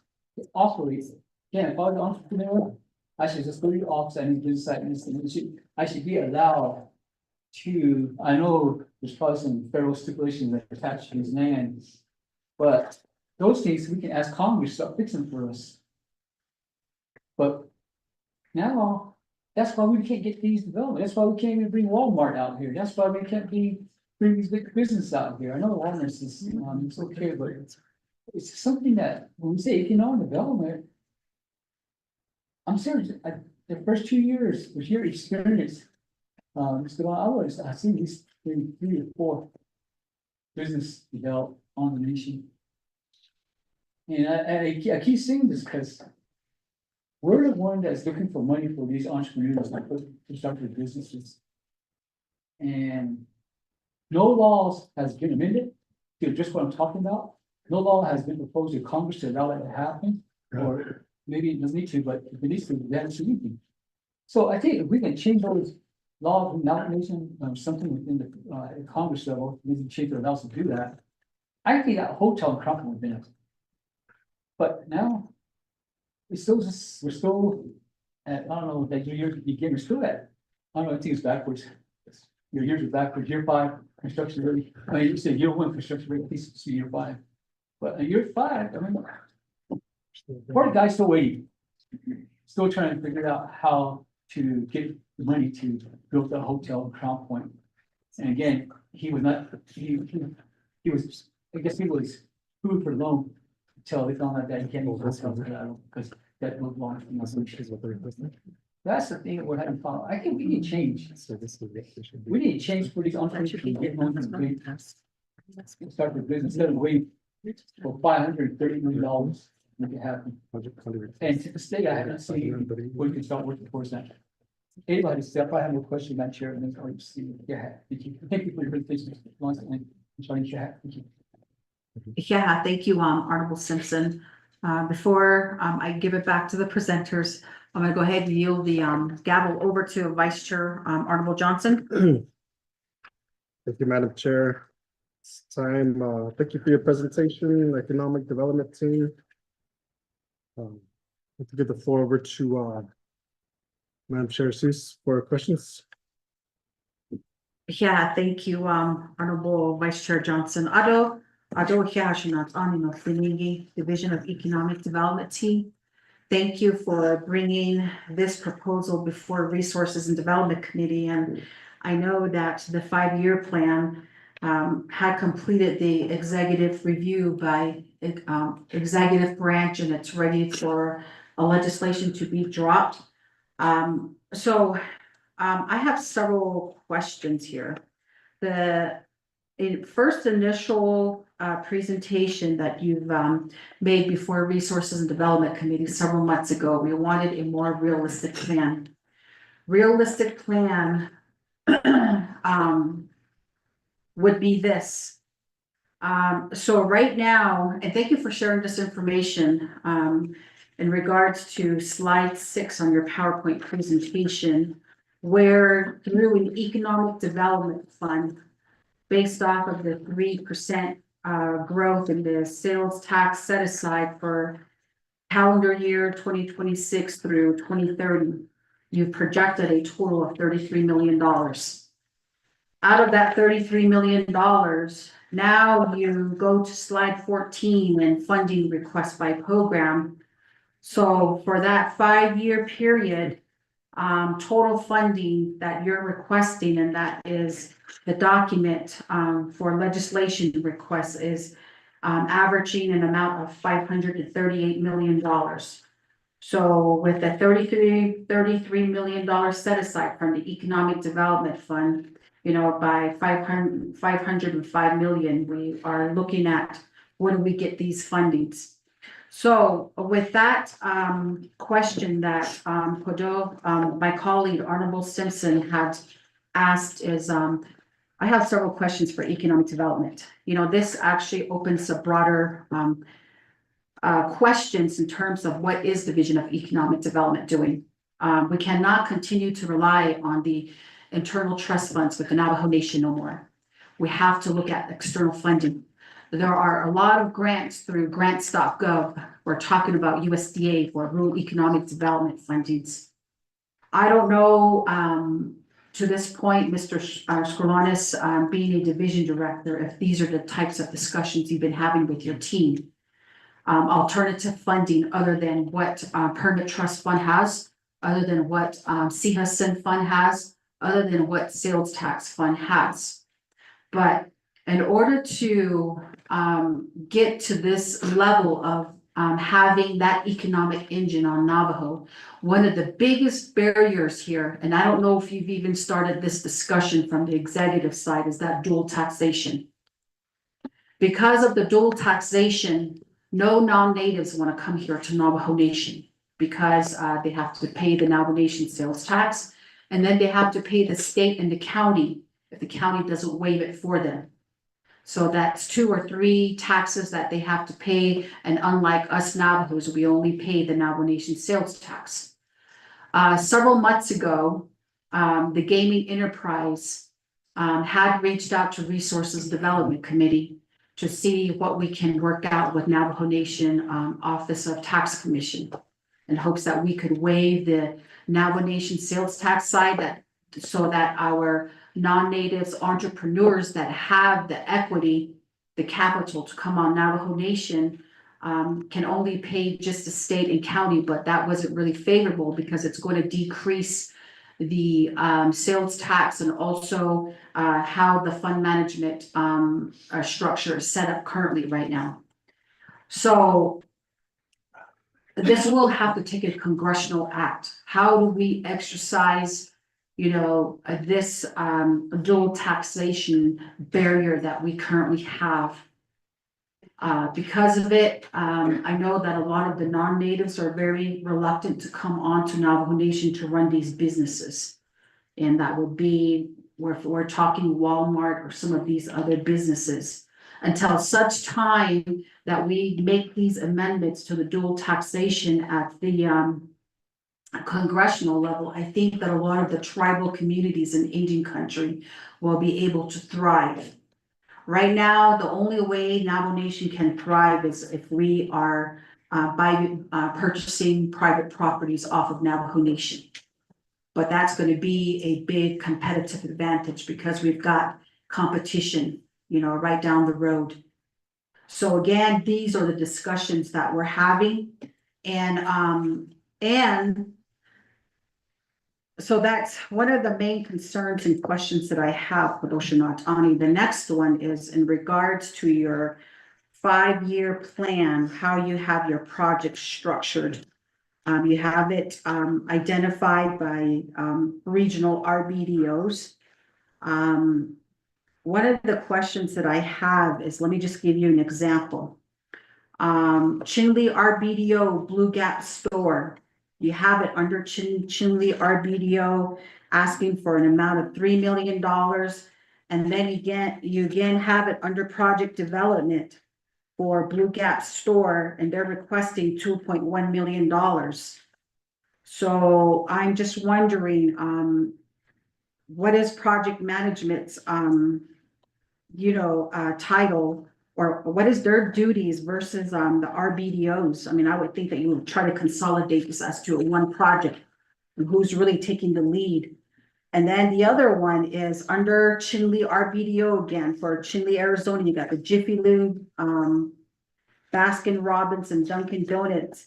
The project description here is there's development, infrastructure, and construction.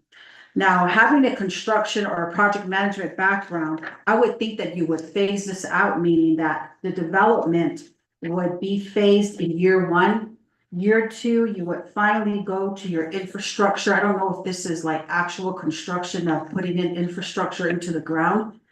I don't think that you still need your plan and design for your construction. Would that be completed? And I would think that would be slated for year 3. So you're actually dividing up the phases of a project development. By year 1 would be preliminary land acquisition, and then year 2 would be plan and design. Year 3 would finally be site development and possibly construction. I think that's a more effective and suitable way to develop a project. So when you bring that list to us, it would make more sense so that the amounts would be lowered and that we're trying to get more developments out. So in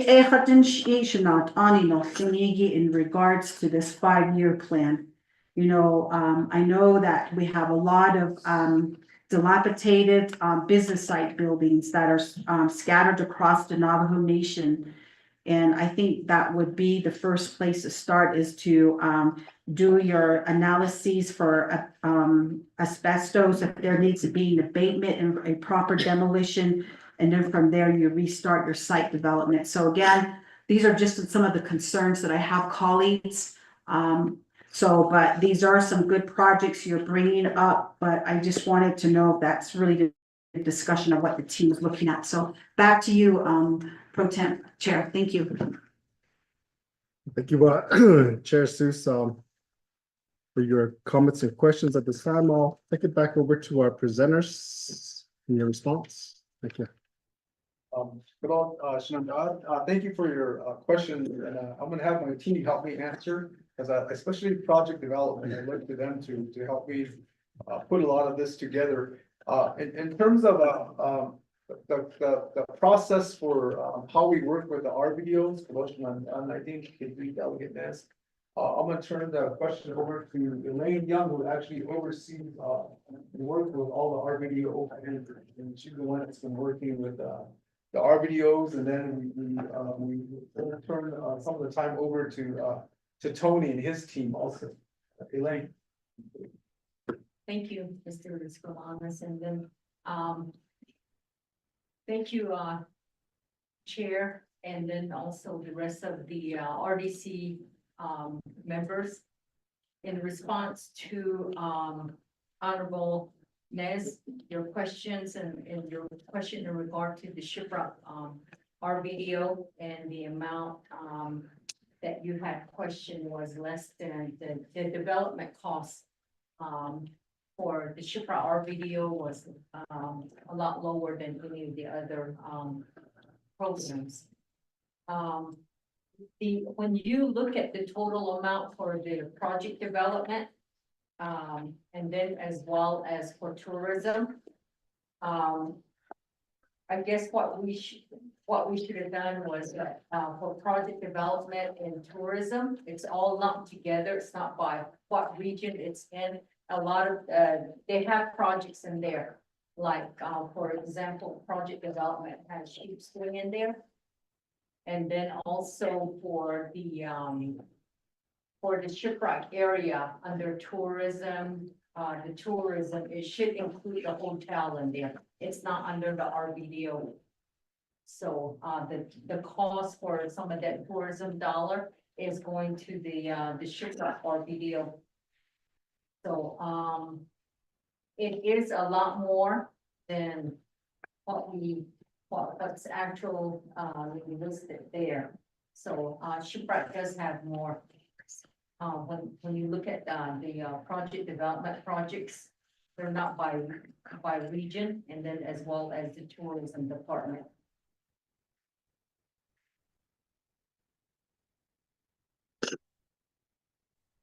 And then let me add on to their Delegate Simpson, you asked about the, how do we change this? Yeah. And again, I was a division director like 20+ years ago. It was very different environment. Yeah, that's when Hampton Inn, Montebello Resort, like the marketplace here, all that's private finance. The banks were financing, using federal guarantee programs. The entrepreneurs we would provide like a water line, the infrastructure, so it's a very different environment. And so I'm gonna have the Charlene and Tony kind of talk about that. But it nonetheless, off-res, you still have to, we have a lot of demo, we have a lot of cleanup. These are prime business sites, yeah. Sometimes we have to take out the UST, sometimes we have to tear the building down and, haul it out. So we have a lot of those kinds of projects in prime business areas. A lot of times, even a project we still have to provide dollars for sewage, we still have to help out, those costs, all that taking. So a lot of these are those kinds of costs, but I'm gonna, turn, some time over to Tony and his team to answer this. And I'm hoping that we have a discussion like this, even Charlene, she's an expert on the financing side. And she's actually working on with a lot of the financing using like new markets, tax credits and stuff like that. So I need help from my team. Thank you, just Longus and members of the RDC Resource Development Committee, Madam Chair and Vice Chair. If you look at the page 9 of the PowerPoint, there you have the project development schedule, and it goes from looking at the project all the way down to construction. And there's things I've done. Where you do look at the project, you do your pre-development, you do your planning, then eventually construction. And eventually the final product is opening the operation. So there's phases, there's due diligence involved. And the question was why project development has majority of the funding, and that's what our responsibility is for project development department. We're obligated by the task that's involved. It's all part of the what you will call the I think the previous discussion was the plan of operation. So that's our responsibility. And our PBOs, their responsibility is leasing. Our part is development. And while we work together and question why everything was lumped into project development is that's what we want to do. That's what we like to see. And we are following through on these projects. We're not really just concentrating on certain things. We help out everybody. Help out my sister here tonight. When she needs help, we help her. Tourism needs help, we help them. So we're not really just staying with what we can do with that project development, but we do share our knowledge. The staff that we have here, they're very experienced. They have the knowledge. We do from initial planning all the way to development. We also leasing. So that's what I'd like to share with the committee chair and madam chair and vice chair. Just to elaborate on all of your questions is, why do projects cost so much? It's because we, as the developers, we have to bring in the infrastructure.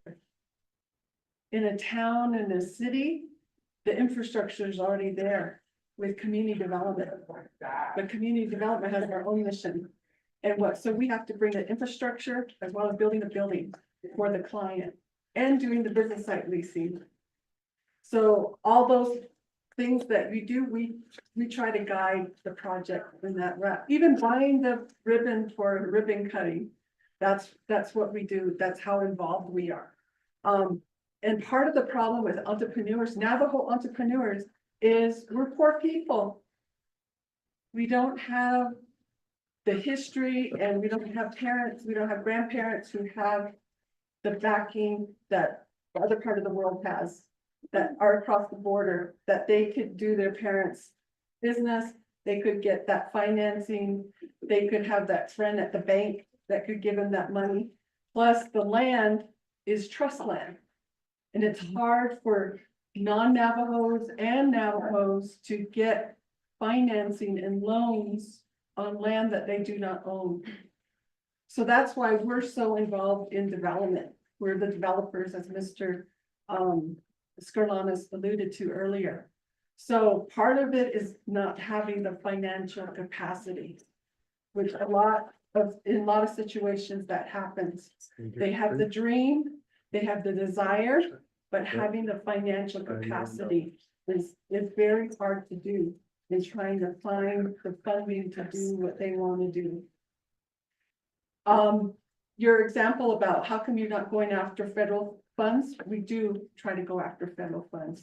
For example, USDA, we tried to lobby our congressional delegation to do an amendment so that we don't have to give 50% match for funding.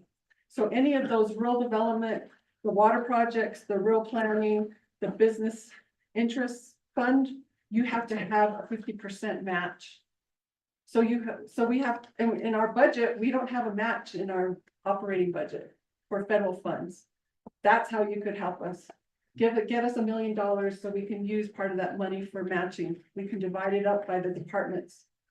Taxes imposed, it was the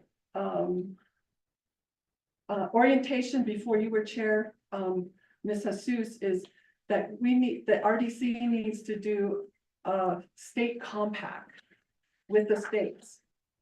So that only our Navajo Nation sales tax will be imposed to the customer. So in that way, that could help spur some development here.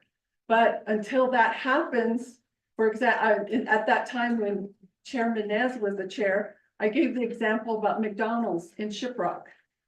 If you look on your receipt on the tax, it's like 10%. That's because they're non-Navajo. So they do the New Mexico gross receipts tax and they do Navajo Nation sales tax.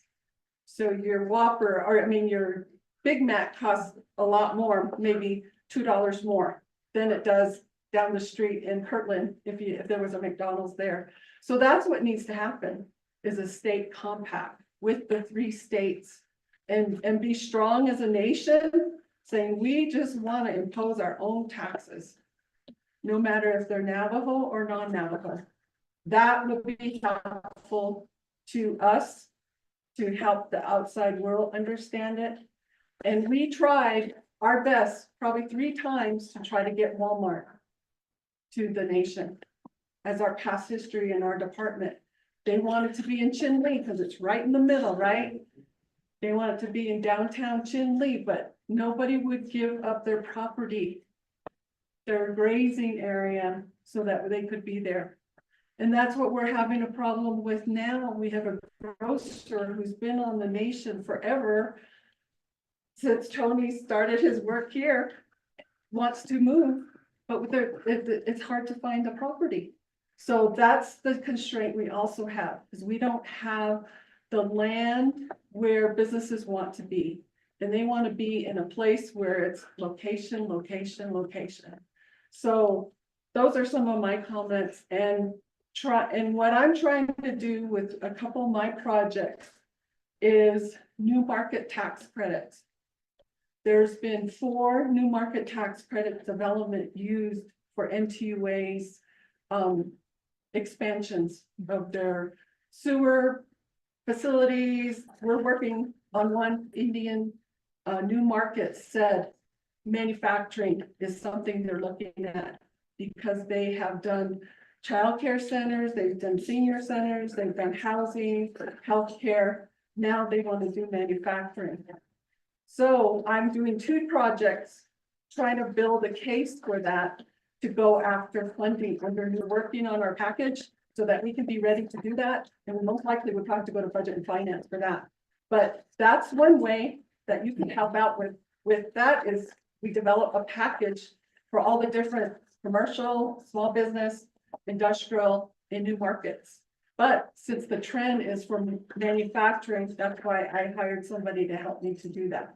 Because we can't come to the council all the time, because we don't have the industry like we did. We're moving from an economy of a coal-based economy to, I like to say, a renewable economy. So we have to move, we have to do things differently. So that's just a couple of my comments. Thank you. Thank you for your comments at this time. Chair Susie, you have a follow-up? Okay. Any other of my colleagues have any questions or comments for? Any questions? No? Give you a patch. Will the cabinet? Okay. Roshi, thank you, Vice Chair. So with that, thank you for your responses. Division of Economic Development, I do have Honorable Vice Chair. Thank you with questions. Thank you for your presentations and we should change your division name to Demolition Crew. I have a question. This your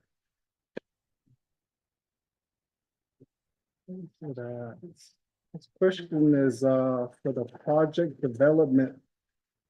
Your request 13 or 14. 14.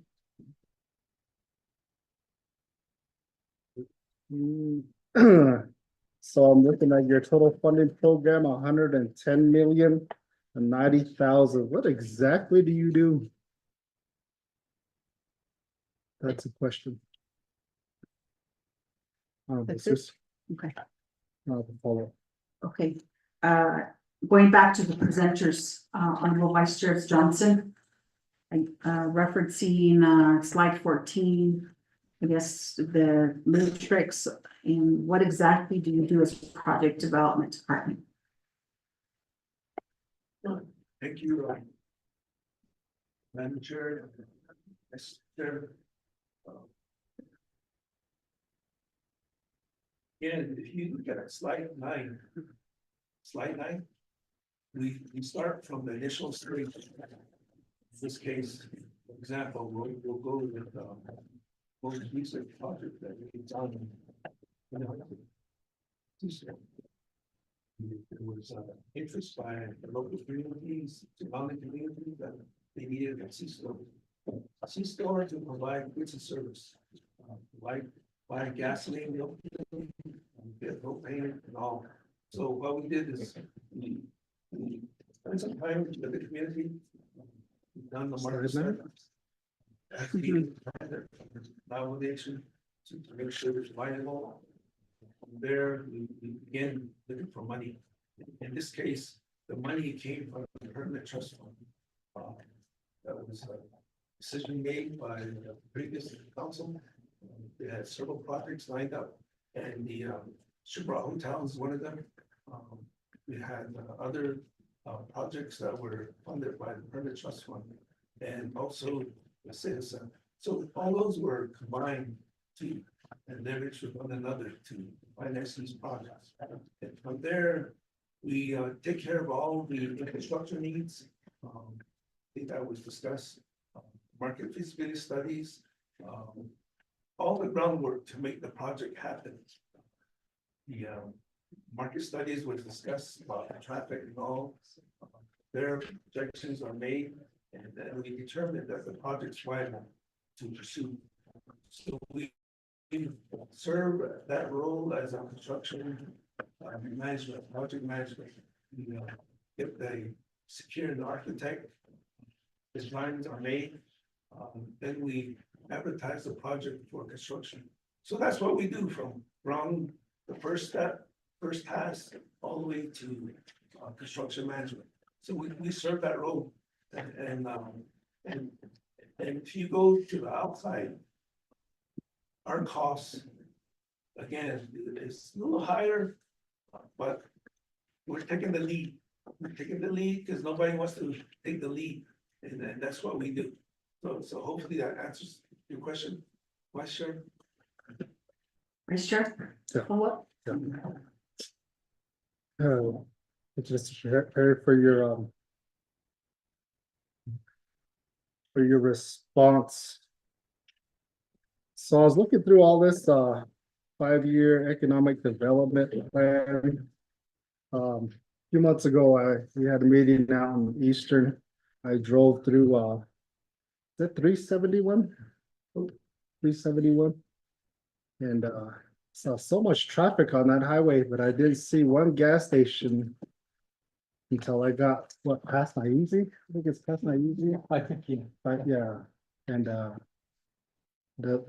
that gas station was just,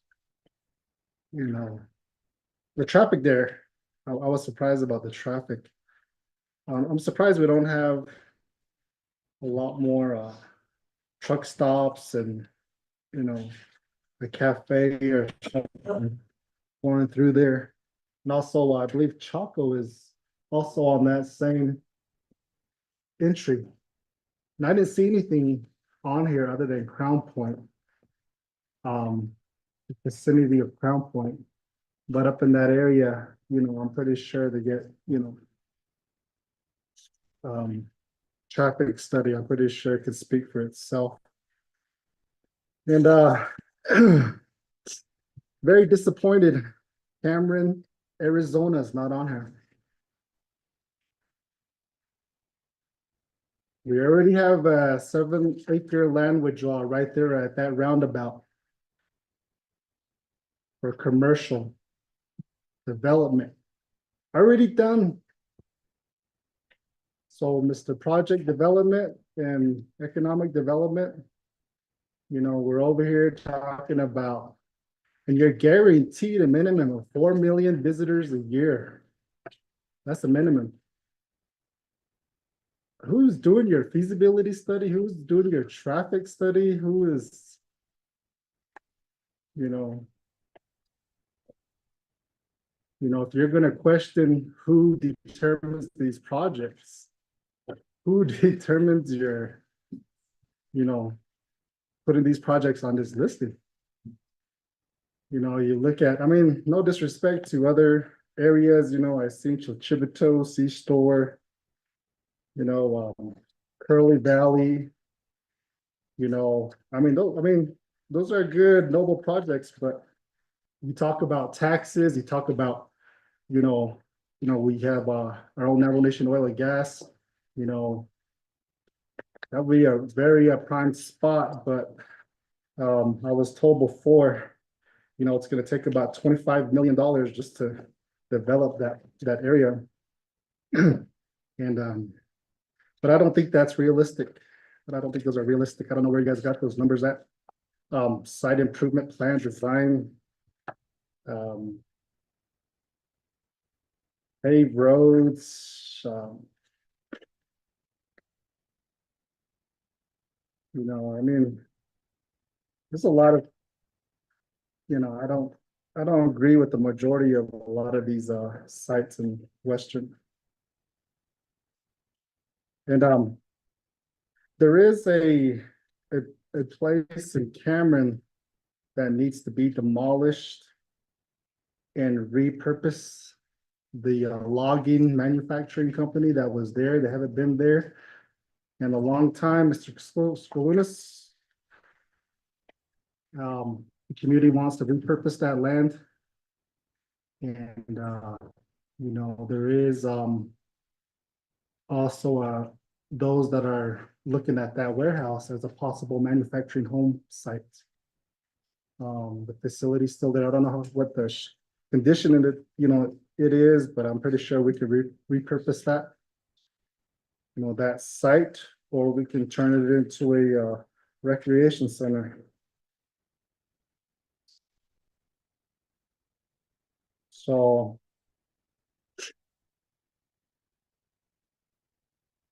you know, I don't really see too much in Cameron other than the Black Streak Holdings Hotel. That one, from my understanding, is ready to go.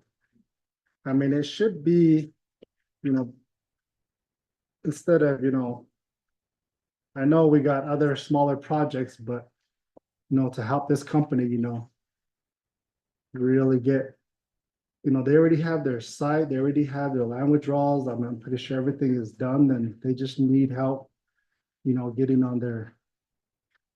it developed, you know, so, you know, we're waiting on that. So what did they say? It's a low hanging fruit, a low hanging mango fruit. So, you know, there's a lot of, I mean, everybody says that, you know, the community, the possibilities and the potential is right there. And I know there's been a lot of you know, roadblocks in the past, you know, and, I really do feel that we can get past all that, you know, to generate revenue for the nation as well as the community. And, again, you know, I see a lot of these projects. You know, I think we can, really prioritize, you know, some projects that are gonna bring back some revenue to the nation. You know, within, you know, 5 years. So those are my comments. I don't need no response. Appreciate. Thank you, Honorable Vice Chair Johnson. Any other colleagues with any questions or comments? Honorable Clough?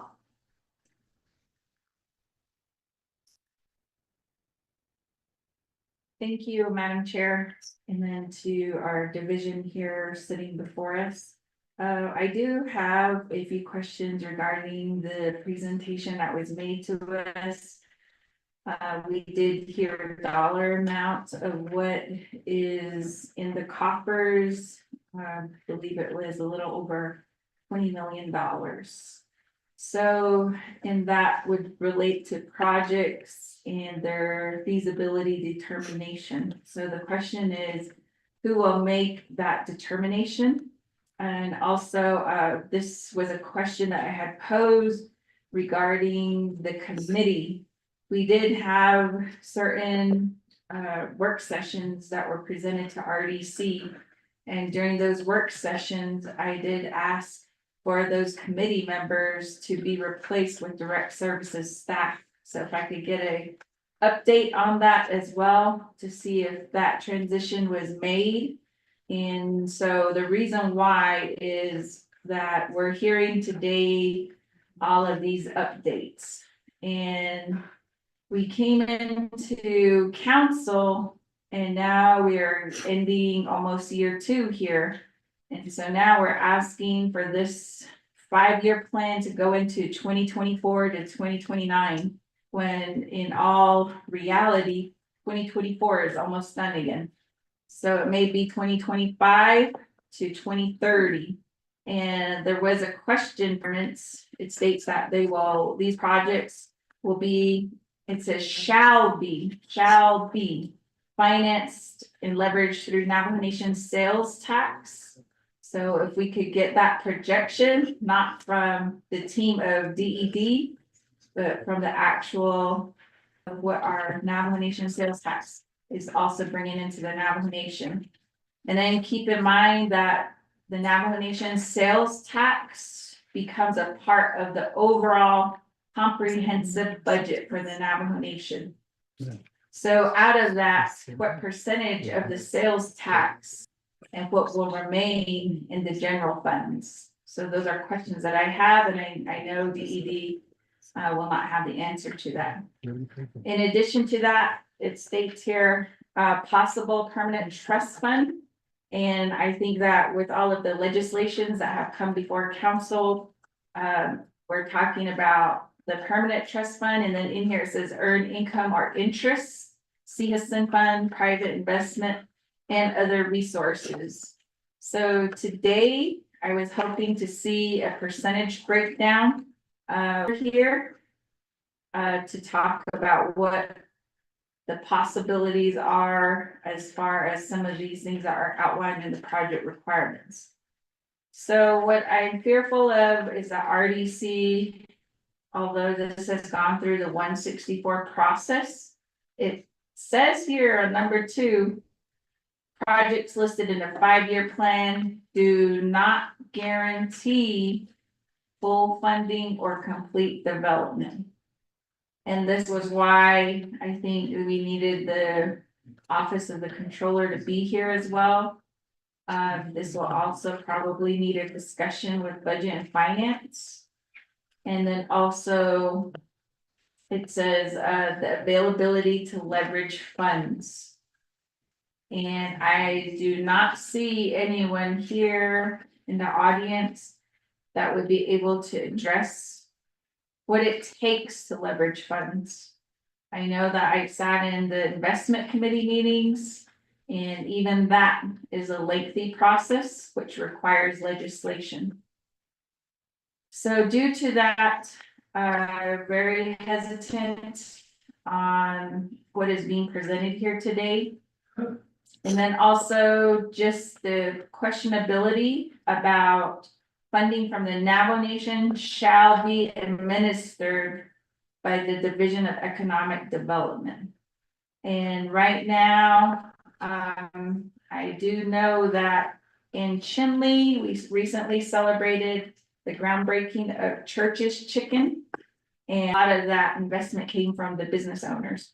And they told their story of how they applied year in, year out for the answer of no fund availability. So when we're looking at this 5-year plan and we have it outlined here, I just want to remind the group that although you have projects. And so again, it will go back to the feasibility. And when I was listening to that, you know, I think that if we only have the 20 million plus available, maybe the 5-year plan needs to be realistic and reflect what's available now with the Navajo Nation. That's just my recommendation, because what I don't want to happen is we have our constituents that will be sitting there and saying, hey, this 5-year plan was approved. This is my name right here. I'm in this business. So when am I going to get my money? So we have to be transparent in the fact that they have put in their own capital. They've put in some of their own project funds. And then some have zero. So I think that, you know, we need to talk about that as well, the equity portion and how our businesses are. I heard the reasoning that as Navajos, we're not financially set up to think about our financial future. But I think that's why DED was incorporated. And as far as I know, I have not heard any education happening at the community level. I have not a success story to say, hey, Delegate Claw, I was called in by DED and this is what they told me to do. This is the update. These are some of the things I'm looking forward to. We don't have any positive stories such as that. And so, you know, it is our economic development. Projects are brought to the table and it's almost just like showcased. It can look forward to, and then that plate moves away. And then you don't see anything happening. And then you see the division stagnant for months on end. And only when I hear from my constituents asking about their leases and finding out which departments, which individuals become roadblocks within the division, that's all I hear. And so I just want to know about the actual financial outlook and how we as a committee can be to hold that accountability to our divisions. And that's what I'm going to ask. So with that, I'll go ahead and turn it back over. Thank you.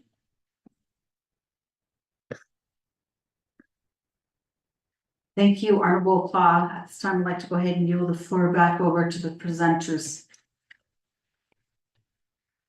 Madam Chair. Vice Chair. Johnson, members of the RDC. Just kind of picking up on the discussion here about Cameron. The success story is the Burger King, the Trading Post, the sandwich shop that was there. That's a success story. We were able to provide infrastructure to the site there, and the Mike's family did the building. So there was a ground lease, and so there's that development that can happen where infrastructure, good example here, and at this time, the hotel that's in St. Michael, we provided the infrastructure up to the site. And in this case, the private individual built Mr. Brown at that time, 10 years ago, 15 years ago. So those things is what we use as a sales tax to be leverage with private money, private individuals that want to come in. So we're not forgetting Cameron. And you kind of looked about Black Street. Just recently, they got their lease adjusted to allow for more development period. Now they're bringing in the money. The same individuals that have the tour business and the cheap. So they have big chunk of money coming in, and now they took over a portion of the airport there. So now they're concentrating on the hotel, so that hotel will come about Yeah. soon. So I just wanna respond to that, so there'll be some activity here. What you see, adding on to, Mr. Perry, what you mentioned on the Cameron. So we do have $1 million applied for the infrastructure that we're gonna apply to that, but, sometimes, the individuals are not, we work with somewhat, entrepreneurs. And at certain times, they're not able to get the funding as fast as they think, as they should. So it starts prolonging the development. And if they're gonna put the building in, we can put the infrastructure in. Sometimes those infrastructure do sit there until we somewhat wait for them to, if they're gonna build the structure. So, and we try to put in incentives too as well, as you mentioned, it's really hard for individuals to start a business, and then also the nation's return on investment, things like that. At the end of the day, those buildings become Navajo Nation property. So for that, we've changed a lot of it and use that in a lot of our development. What we do is that we work with them to build the structural. And their focus would be just, equipping and doing the certain areas that they can get funding with. So we try to work with them. A lot of them are not fundable, are entrepreneurs. So based on wherever, if they can only get funding up to about, I don't know, maybe about close to $1 million, then we work with them and we try to match the other dollars and amount. We recently got some federal funds approval, $3 million on a project. Even though we put them on our 5-year plan, we still look for funding from the state and then from the federal. So we do have one that has got funded recently, even though that amount is listed in here as 3 million, but we were able to get funding. So that will adjust that. They're not gonna need the amount that's listed in here. So it all varies. Sometimes the funding don't go through that we apply for, or sometimes will have to make adjustment because they can't fund the full amount that they're asking for. If they're asking for 2 million and they can only get half, then we'll have to go back to the drawing board and start making some changes. And in the case of we helped Church's Chicken with what was in Kayenta. Unfortunately, the township didn't have the funding that they shortfall on some of their funds. So they work with their funding sources, but their funding sources weren't able to give them the full amount. So we covered that portion to make sure that the site development plans were completed. Now, Ken Lee, we are working with them again to look for some funding from the state and federal. We do have some funds that are available, and it's not as much as that, we need, but we have about close to 70,000 right now to get going on the side infrastructure there in Chen Lee. But we do have listed here, and Church's Chicken is one that's readily available. We get the funding like tomorrow, we can build that Church's Chicken in about, let me just say, hopefully, we should be able to build, complete that development in about a year's time, because that's very readily available, and it's a site that needed to be demoed and cleaned up. So we've spent money on the demo and cleanup from the previous sales tax. So from that, we have some leftover that we can apply to some of the pre-construction too right now. So, they're ready to get their funding, their share. But all we need is that make sure that we have these funds available. We mentioned capital stack. So if they fall short somewhere on the capital stack, then we have to make those adjustments, make sure we have the full amount. If it's gonna be the full amount, let's say 5 million, and they only are available to get funding, maybe about 1 million, that have to wait. And unfortunately, the sales tax is not a lot, as mentioned, if there's gonna be about 20+ million, how are we gonna divvy these up? So, that's another concern. So as far as the develop, do make adjustment as funding do become available. Shananta, again, about, this project development team is incredibly talented organization. And again, I work with these guys and we're working with a budget of, that's how much they have for all the infrastructure and stuff like that across Navajo. That's peanuts. Again, that's why I did a comparison to off-res, you'd have like $100 million, for one city. So is really talented. They're managing all these projects. They're making it work with what they have. A lot of times they have to, Elaine is just like really going out of her way to get these federal grants for some of these projects. So we're filling it in. This project will really help us move that process along. So I just wanted to respond. So, Okay. yeah. Honorable Vice Chair Johnson. Okay, thank you, Lane and Perry for sharing that. I don't mean to cut you off, but I have this, everything that you're saying, your project development, I asked you what you did.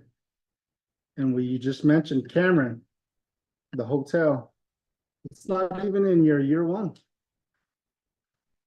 It's way back here on year 5 of the economic development plan. And you just got done talking about infrastructure, water, this and that. This company is ready to go. They got their own funding. They got their own design. Everything's ready to go. So that should be ready to go in year 1 in your project development, your infrastructure. And I'm looking at your list in here. It says design, infrastructure, stuff like that. But, you have this company that is waiting. But you don't even have them on year 1. And then going to the economic plan, he's on year 5. Why is he on year 5? And why is he not on the project development on year 1? So project development, why is he not on year 1? Economic development, why is he on year 5? He should be priority. He's all ready to go. You just mentioned that he had a lease. Fine. Honorable Johnson, to respond to your question. When we did the 5-year plan, we just they've absorbed their development period. They were still looking for their funding and everything. So right now, the only thing that we need right now is that we need to get all of the conceptual plan, all of the design and everything. As I mentioned, Church's Chicken over here, they submitted all of their designs and the conceptual plan and everything. And they have already are working on architect and engineer. We just need to go back and sit down with Lionel Big Thumb and then also their development group and see where they're at. When we do put them on these 5-year plan, it's not set in stone. Some of these 5-year plan, even though they're at 3, 4, or 5, can move up based on the if they've gotten all of their funds. We have all the drawings and the architect and design on it. So we have a lot of moving parts, Nahalan, when we work with them. Even though they may be on a different year, they will move up if they have everything in place. So like it was mentioned that the $21, the Like you said, 21 plus million, where is it gonna be applied? Should have been done. You know, if they give us all the conceptual, all of the drawings and everything, and that we do have their bank, a letter from their bank, specifying that they have a certain amount, a loan that has been approved, then we can start, working with them. So they, you know, they can move up to year one if they're, you know, it all depends on what they given us at the time when we put the 5-year plan together.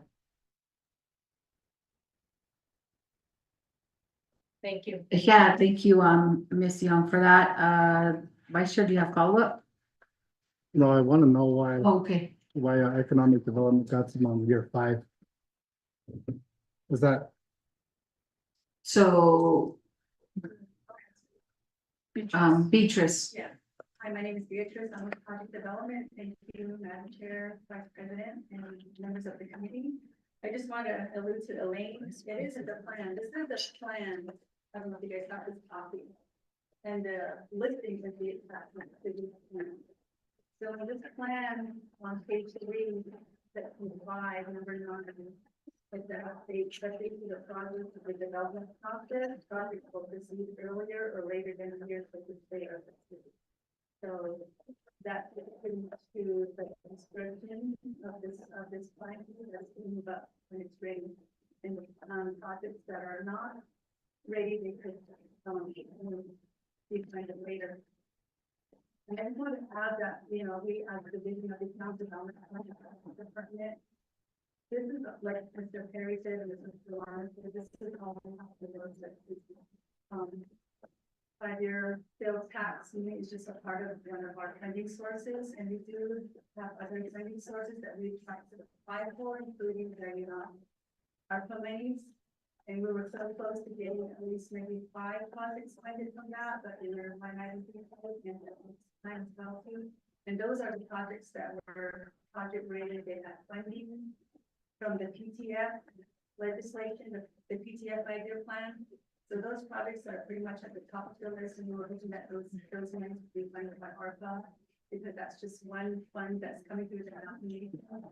And a lot of our projects, our projects, we do 18% of the fuel tax, we do that work for the division of so there is that multiplier effect where we are doing our best as economic developers to try to create an environment for our people. And one thing that's not measured, we can't really put a price tag on, is providing local goods and services to our now people out there in the rural areas. So we do our best with what we have. Thank you. Vice Chair, did that clarify your question? no, No, it didn't. Do I have follow-up? I mean, that's as best as they can answer it, then. No, Can I wheel the gavel over Yes. to you? okay. Okay. Madam Chair, go, you have the floor. Yeah, thank you. You know, coming to Navajo Nation and now being in this leadership capacity, I've come to realize that we have a big challenge. We have Division of Community Development, and also Water Resources, and also Division of Economic Development that oversee a lot of projects. And the ask when you're when you oversee any project and for leadership to understand community development, to start implementing what we call the project schedule. I don't know, I know it's going to be additional tasks because you have to go on to Excel, develop a project Gantt chart and things so there's this matrix here that outlines your projects, but it really doesn't give work schedule. It has those milestones, your start and end date. And of course, we have the dependencies, meaning what tasks do we depend on to get to the next phase of construction. And of course, we have the resources, you know, the people, the equipment usually tied into the language when a project schedule or other assets that are needed for this project. And of course, you have your funding requirements. And then you have your requirements such as, do you need certifications? When do you need your as-built? The last one are the stakeholders. Who do you keep in the loop of all this discussion? I think, you know, and I'm sure this is just a trend, you know, from the past.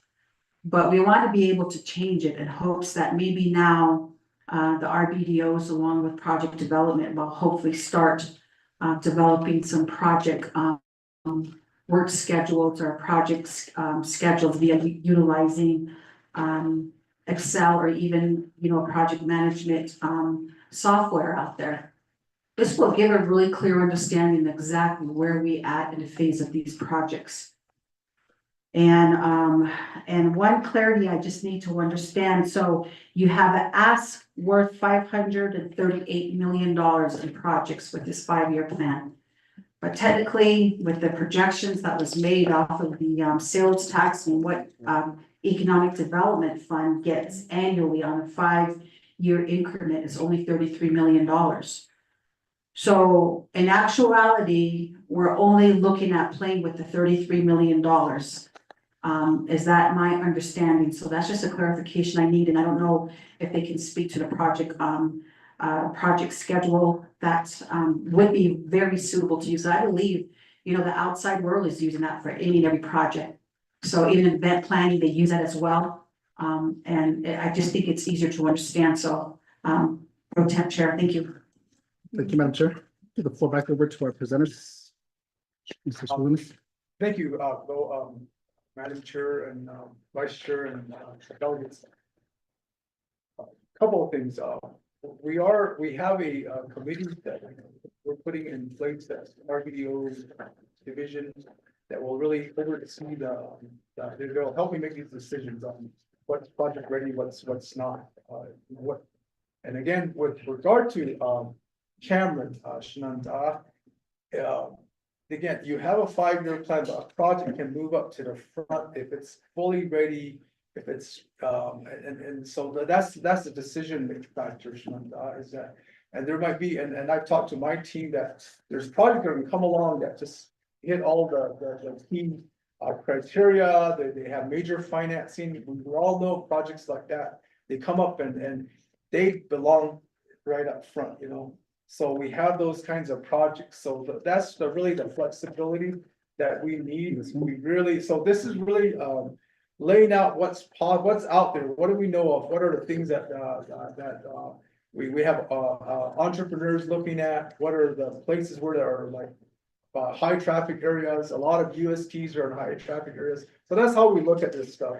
And then we identify like, these are places where we know that if we clean it up, there's will be a tenant that moves in there, you know. So that's really the conversation we have, Shananta. But in terms of just how do we like work schedules, and I totally agree with you, Shananta, in terms of like the project management software, and we have started integrating that. We are using the project management software through Microsoft, and we all that we have to get the Gantt charts and all that stuff that our staff are putting together on these key projects. Our staff are also getting project management certified, and we have several of the staff that are going through and learning all the tools to oversee these projects. That concludes your response. Yes. Madam Chair, follow up. Yeah, thank you, Pro Temp Chair, and also Mr. Salinas for that $3 million projection, with a $530 million ask. Against in terms of priority, how does economic development plan on prioritizing all these list of projects to be able to get enough of our $33 million projection that was illustrated to us here per your PowerPoint slide. Thank you, Pro Temp Chair. We'll floor back over to Mr. Salinas. Thank you, Madam Chair, Vice Chair. The EFIC 530 million is to show development to happen, but there's a price tag to it attached to it. So the 30 million will only take us so much. So what we plan to do is those that are shovel ready, those that are ready will be concentrating the 30 million for us. At the same time, 30 million that will be in year 1, year 2, year 3, or year 4 or 5. So we're doing our best to leverage what we have. just kind of keep in mind that the comes from a 6%. I mean, it's not much, but that's what we have to work with. If committee can help us increase the sales tax to give us more funds, that may have to look at. But the need is there. The need is there. The ultimate objective is by goods and service, by employment, by multiplier. The 6 months mentioned, 70% of the money goes off Gallup, Flagstaff, Farmington, wherever. And then we're trying to keep the money here before it goes off. So that I just want to share that with the committee. Thank you. Shenandoah, just a follow-up, the other thing too is there's a lot of other things, factors are direct, affecting this. These needs go, and that's really where the importance of these federal grants fall into. But we also have the equity that's required by some of the financing. Yeah, where a lot of, as Charlene mentioned, that a lot of our entrepreneurs don't have the equity, you know. And so that's where the program, like the SSBCI program, is really gonna make a difference. So we are gonna be able to help entrepreneurs that qualify for the financing.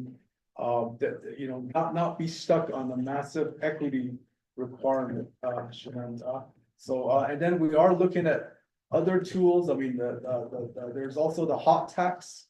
That's gonna make a massive difference. We do wanna push a lot of hotels, you know, and I've been bringing this up to even Shenandoah, that there's massive tourism potential across Navajo lands, you know. And, we're under 1,000 rooms when, you know, a typical border town has several thousand, you know. So we have to figure out fast track, for those Shenandoah, and I hope what you're realizing is that's, you know, yeah, so this sales tax is 8% of a 6% sales tax. So it's not even it's what we're getting for economic development from the 6% sales tax. So so it's just really a minute part of it, but it does add up. It adds up to $5 million a year. And our job is to figure out where we get the rest. And we are looking at those tools. We need other sources. We need other mechanisms, and we are having those conversations.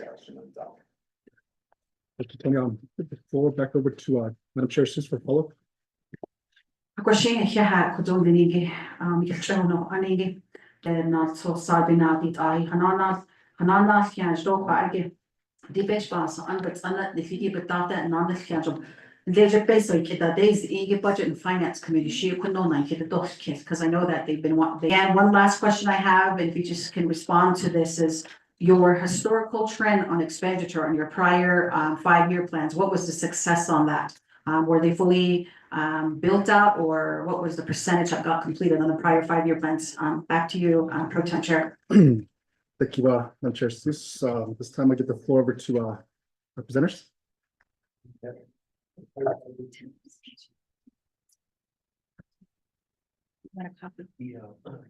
Chair, Madam Chair, and Vice Chair, and members of the RDC, we're assessed in terms of expending the money. As you know, this sales back in 10 years ago or so, and we have expended maybe over 70% because we had to coordinate with OB. OB is kind of saying that an update that money or not, and there's a situation where some project has changed over time. Before it used to be real simple, meaning that you just need to do a budget transfer or turn in a document that basically says that we want to move one money to different money, different type of oversights. So again, things have changed 10 years ago, 5 years ago. Eventually, we'd like to do that. Chair and Vice Chair, back to the committee. In this case, one move to Canada. Okay. Sorry about that. Thank you. Madam Chair, do you have a follow-up on this? Just real quickly. So it is always a a process where if you're changing anything to a scope of work, you do have to go back before your, oversight committee. And then second, any projects that DED is providing to start attaching project schedule, projects go right now and not really having anything with, but just a matrix really doesn't give us a full understanding. So I don't need a response back, Pro Temp Chair. Thank you, Madam Chair. Honorable Simpson? Thank you, Ms. Vice Chair. The way I'm looking at, but I mean, thank you for your presentation on PowerPoint and also your plan. Again, let's stay before now on that. And prime example, and this is what my brother nation. And those are also moving very slowly. And we're still working on trying to establish an energy office. We have like 20+ energy companies waiting to be donation. Once we start when we start laying out these energy companies to bring these type of proposed development on nation. And even that, we're very slow on that. So we, Mr. Logan is my mail Friday. And we're thought of a quick country that's been worked on for 4 years, but it seems to take the back step again for another year or two, hopefully not, but it seems like that this for RDC. It's $530 million. It's a wish list. It's a wish list. It's all of this. With the amount of money that we're talking next 30 years, next 5 years, $30 million, all that. And to me, it's not poor people. Navajo Nation, they're Navajo people are resilient. What we do. And to me, we can't say, or Navajo people are poor, you don't have the money to start your business. It's nothing. How they drove them to where they're at today. How they grew up very poor.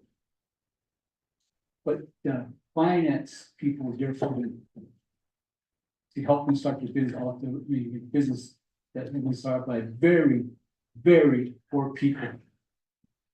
But guess what? All the bureaucracy that we see on that is not their authorization. That's why they have the capability to start their business. Motivate you. They motivate you. But sometimes you think, I don't want to start my business on the author reservation. But I want to start on the reservation, but with all the bureaucracy that we had, you didn't start going off. Last night, I went to Sense to get gas. And this young lady drove a Porsche. And we started talking. I said, I really like your vehicle. I wish you could afford that. This lady was about 36 years old, around mid-30s. And she asked her, wow, I said, you must be a doctor. And she goes, no, I'm own business in Farmington. She owns two apartment complex, owns a gift shop, owns a restaurant. Farmington is a Navajo. Now, actually, who her dad was, she's basically related to me. And her dad was very, very poor. And she can do it off the reservation. I think we can have our Navajo people on a hot port. If we can cut all the bureaucracy, working with our Navajo Nation, working on commercial people, I think it'd be done. And this right here, as a developer, we don't have to be that. We say, we'll give you a feasible site for business site lease. And we'll be a feasible site where you can be successful. Go back and grazing. That's the problem with having grazing communities. You look at the Wireland project, work on Crown Point, come off 491 PO, you can't stand them up. Grazing communities were blocking that project, four or five of them. But RDC had a big meeting, you knew how to go around it. Now, we're having a groundbreaking, October 25th. This is over $150 million Wireland project, BUE9.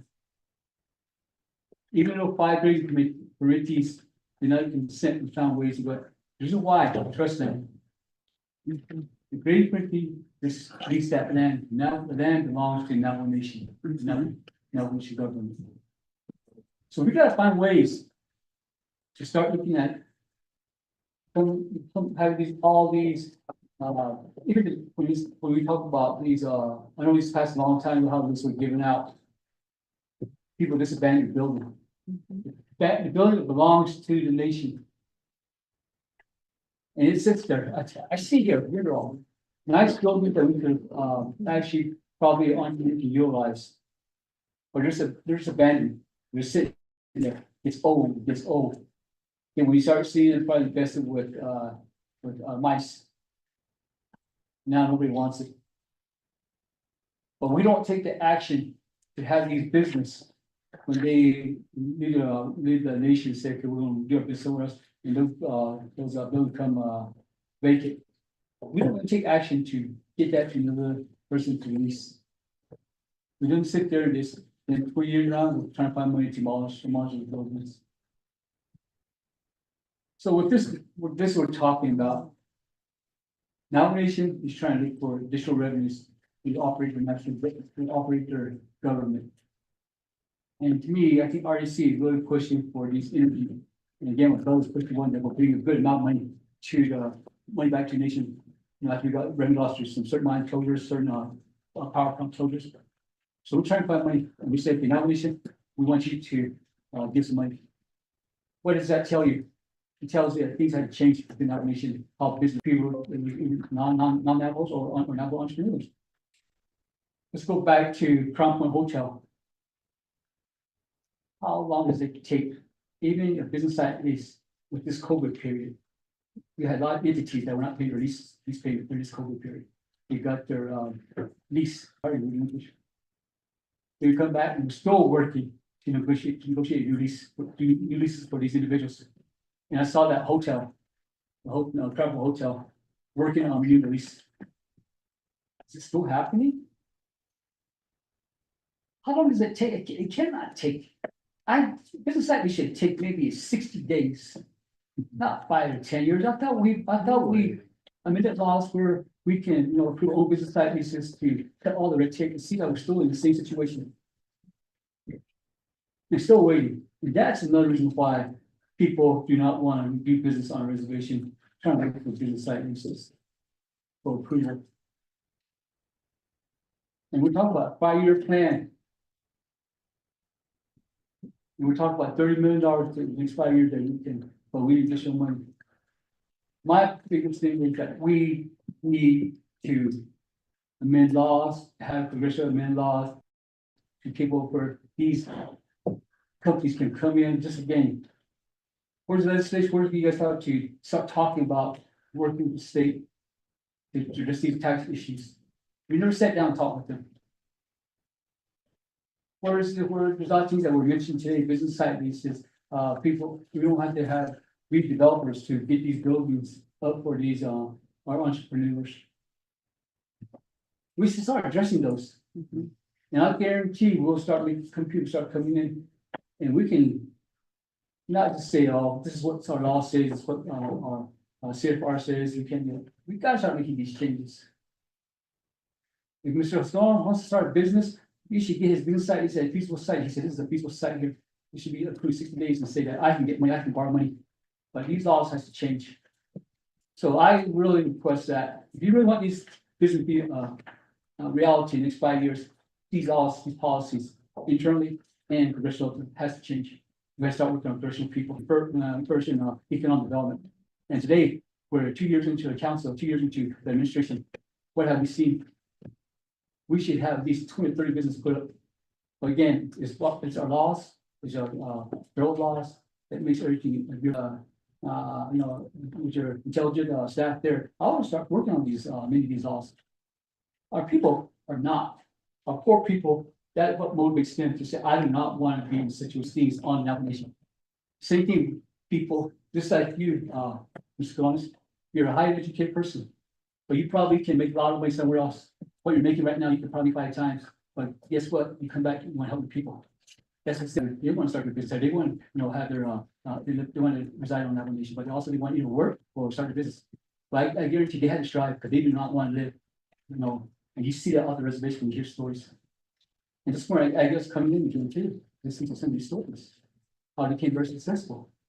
Again, talking to a young lady, it's very, she's motivating what we can do for the nomination if we change our laws. And she stayed at too. She stayed at 30, I think she mid-30s, she had all those business in Farmington. Wow, let's imagine, we have a lot of our mid-30s young people here starting business with no red tape. say I had the money to start these business, but I want bureaucracy gone. So those are comments, Madam Chair, no more, I just, respond back to you. So this time, colleagues, do you have any follow-ups regarding this? Anybody else? Somebody, closing? Next steps, now that you've heard my proposal, and we took notes, Diego, I appreciate all your comments on again, this is my second time around. Before, we developed a lot, especially on the financing. And I'll recommend those laws. There's things I don't want to say here, but there's, on the, especially the leasing and the ability to even use a property for financing. So there's no, it's not an excuse. So we'll work on that, and I'm hearing your concerns, and we took notes on that, and we'll make sure it's addressed in the next steps is getting the sponsor.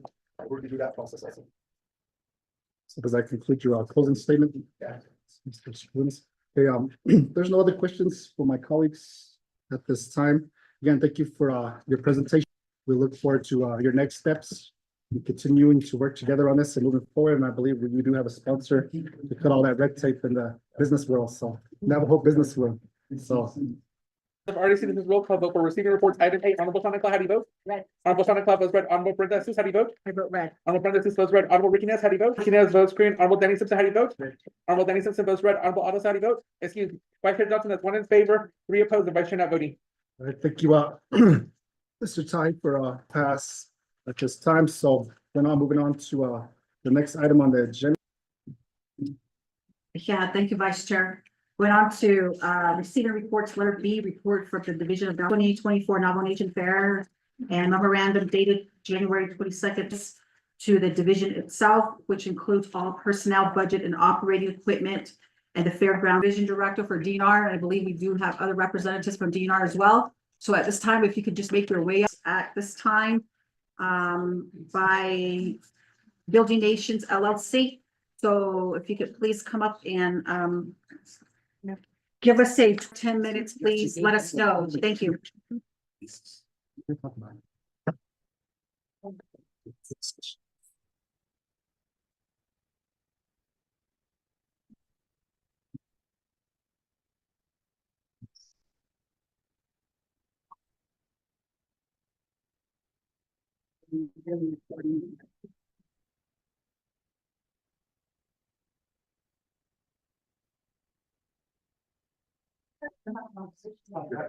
Oh, okay. There's a chance for us to speak. We have a. You do? Yeah. A lot of tasks tied into this title here. So first, we're hearing a report of the nomination over the memorandum and the transfer of the nomination fair office. Is that? We can probably talk about transfer first. And then financial Okay, and events that happened and all of that. so you'll be able to cover all that within 20 minutes. If you need additional 5 minutes to them, because they have to cover the transfer and then also the nomination fair financials. Yeah, 5 minutes, additional 5, so you got 25 minutes, Mr. Alona. How many? Not the Schla, the Hajin. Oh, Oh, it's not. No. yeah, so it encompasses the whole reporting, so if you can go ahead and start at 3:20. Thank you, Madam Chair. Vice Chair Johnson, members of the Resource Development Committee, legislative staff, colleagues, guests that are here. Just briefly, last year, in December, after evaluating the 2023 75th Annual Navajo Nation Fair, after making the evaluations, we made an administrative decision that we needed to move the fair office out of the Department of Agriculture, so we could get a handle on expenditures, as well as re-engage and refocus the Department of Agriculture on agricultural activities. And so, and then once we did the transfer out, there was still vacant positions in the fair office, and attempted to do some recruitment and hiring. And the first round didn't go so well. And so the second option we looked at was perhaps this would be an opportunity, the Navajo Nation Fair, to a private entity that specializes on event. And we did a contract with Zion Enterprise, and who immediately started working on scheduling the fair, putting everything together. But first was an understanding of what are the events that have happened, what kind of revenue is needed to operate, what kind of sponsorship is needed. And so they did a thorough review and assessment of the 75th National. Once they were able to complete that assessment, they presented to us, which at time we said, well, I think going forward right now, it's that we need to start working on the 76th Navajo Nation Fair. Different objectives, and the plan would be to look at it as a business operation, with emphasis on reducing the cost of what it takes to put a fair on from previously, but still put on a sensational fair and events, also, and accounting of all of our expenditures and all the funds that are used to put on the fair. So a better accountability for the fair. And so the first one, which was also a huge success, just by moving the dates that really increased the success of the rodeo. These are changes that would improve the rodeo, PRCA rodeo for Navajo. We did, and Navajo Nation was recognized for putting on the best PRCA rodeo. The planning aspects, and in April, we started looking at funds within the controller's account, which we started working on drawing down those funds. We were told we had from April all the way to the end of August. Actually, the first part of September, maybe 2 days before the fair, drawdowns $737,800 out of for the fair to hold those funds. And of course, we also want to recognize and acknowledge for supporting the Division of Natural Resource and the fair to use those funds that were already Navajo Nation Fair funds. For the district, although we met quite a bit of opposition to use the funds that we had deposited.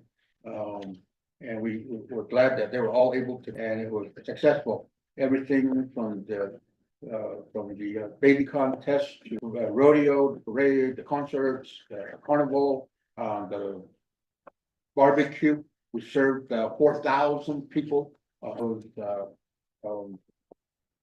Food plates went over to the Elder Fest, so they didn't have to stand in line or come over and wait. We were able to take 500 where they were located at. So all in all, the fair was a success. What do we do now moving forward?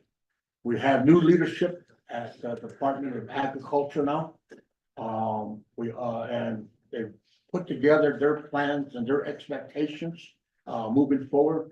Right now, they identify the fair office as on working on agricultural activities and also working on how do we help more ranchers and farmers to be successful.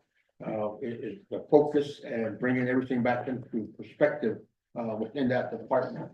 And so we're looking at, and now what do we do? Do we keep the fair office under the administration of the division, or do we transfer it back?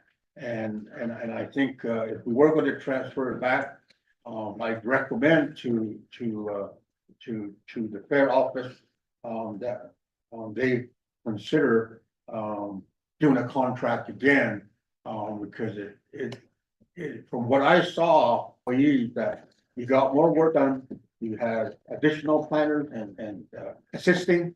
We actually, I think as a result of that, this year, as a result of that, because we weren't just dependent on one person to try to pull it all together, or rather a team, putting it together. And so we had the contractors to do that. And so perhaps that might take some extra, moving it back and going back to the traditional way of having a fair manager and a office specialist, which we have hired. He's sitting here, this young man here. Maybe he can stand up real quick and introduce himself to the committee. Roland Bentley, and I'm the senior office specialist in the fair office. Thank you. So he's came on board, and of course, we have Jeffrey, that works down at the fairgrounds, and he wasn't able to be with us today. Our condolences to his family. He's off this week. And so we figure that, I think it'll take more discussion and decide as to what we're gonna do. Maybe before the end of, November. We should have, maybe we can decide what would be best. And if there are, then, we can do that as well. Or, it was kind of a pilot project and it was successful. Maybe that is the new way of doing it moving forward.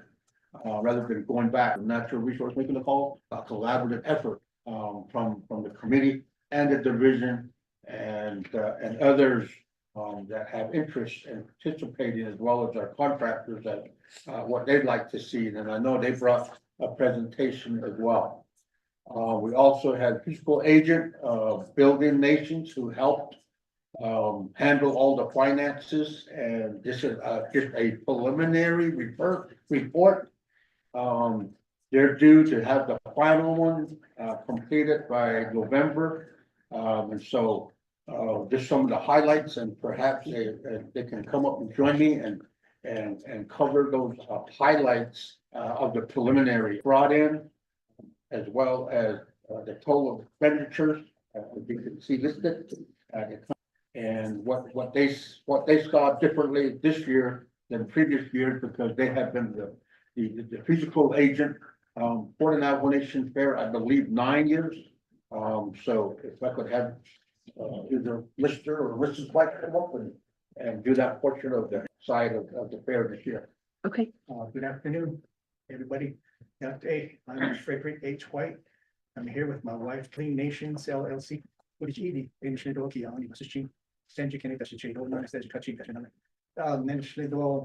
Cornfield, Arizona. I'm happy to be here with all of you. Just work together. Mr. Alona here and share with you the team effort provided for the 76th annual Navajo Nation Fair. As Mr. Alona stated, this is very preliminary. The reason why is we were so busy with the 111th annual Northern Navajo Fair. We were up there focused on that. We finished up last week, Wednesday. And for the last 5 days, long hours, we've tried to come up with this preliminary report so we can be with you. As Mr. Alona stated, we started, first of all, it's the carryover money for the Navajo Nation PRCA rodeo. If you have this income statement here, this is the one I'm going with. $1,783.78 was the revenues from the PRCA rodeo after all the expenses were taken care of. So that was a really good showing, as Mr. Alona stated, and ourselves working together. And then the drawdown from the Navajo Nation Council, that went all the way up to council, and again, that was provided by council supporting this event for $737,800. And $1,065,583.78. From there, we're able to move forward and take care of the production of the event. A lot of work was already in place, a lot of work fair. Zion provided the leadership, and we provided support to them to make sure we got everything that we, director and his staff, as well as the Jacksons and Jamie, we were able to generate the revenue. The sponsorship packets were done and revenues were run. If you look at the event revenue, you got camping fees, arts market, baby contests, carnival revenue, exhibit space, food vendor, hillside camping fees, junior rodeo, parade entries, powwow camping, rodeo entries and rodeo food area, and then the rookie saddle bronc, there was a special category for them. So the ticket sales that were provided for the three days basically, and one Thursday evening session at the rodeo, the ticket sales generated cents. Then the that popular wristband program that was implemented, where wristbands could be provided for $99,178.05. That was quite impressive with the wristbands, and because we sold almost all of it out, if not, I think we sold out, yeah.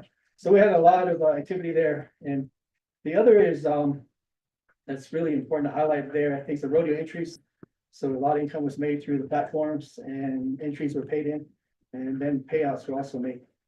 So that generated with these events almost $1 million and 91 cents.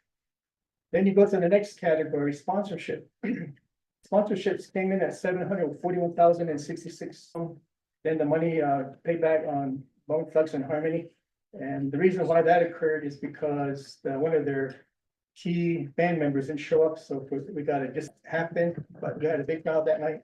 And we also had to change the way we paid out. They initially wanted, so we had to redo everything, put the money back and then write a check to them because they want to handle the checks.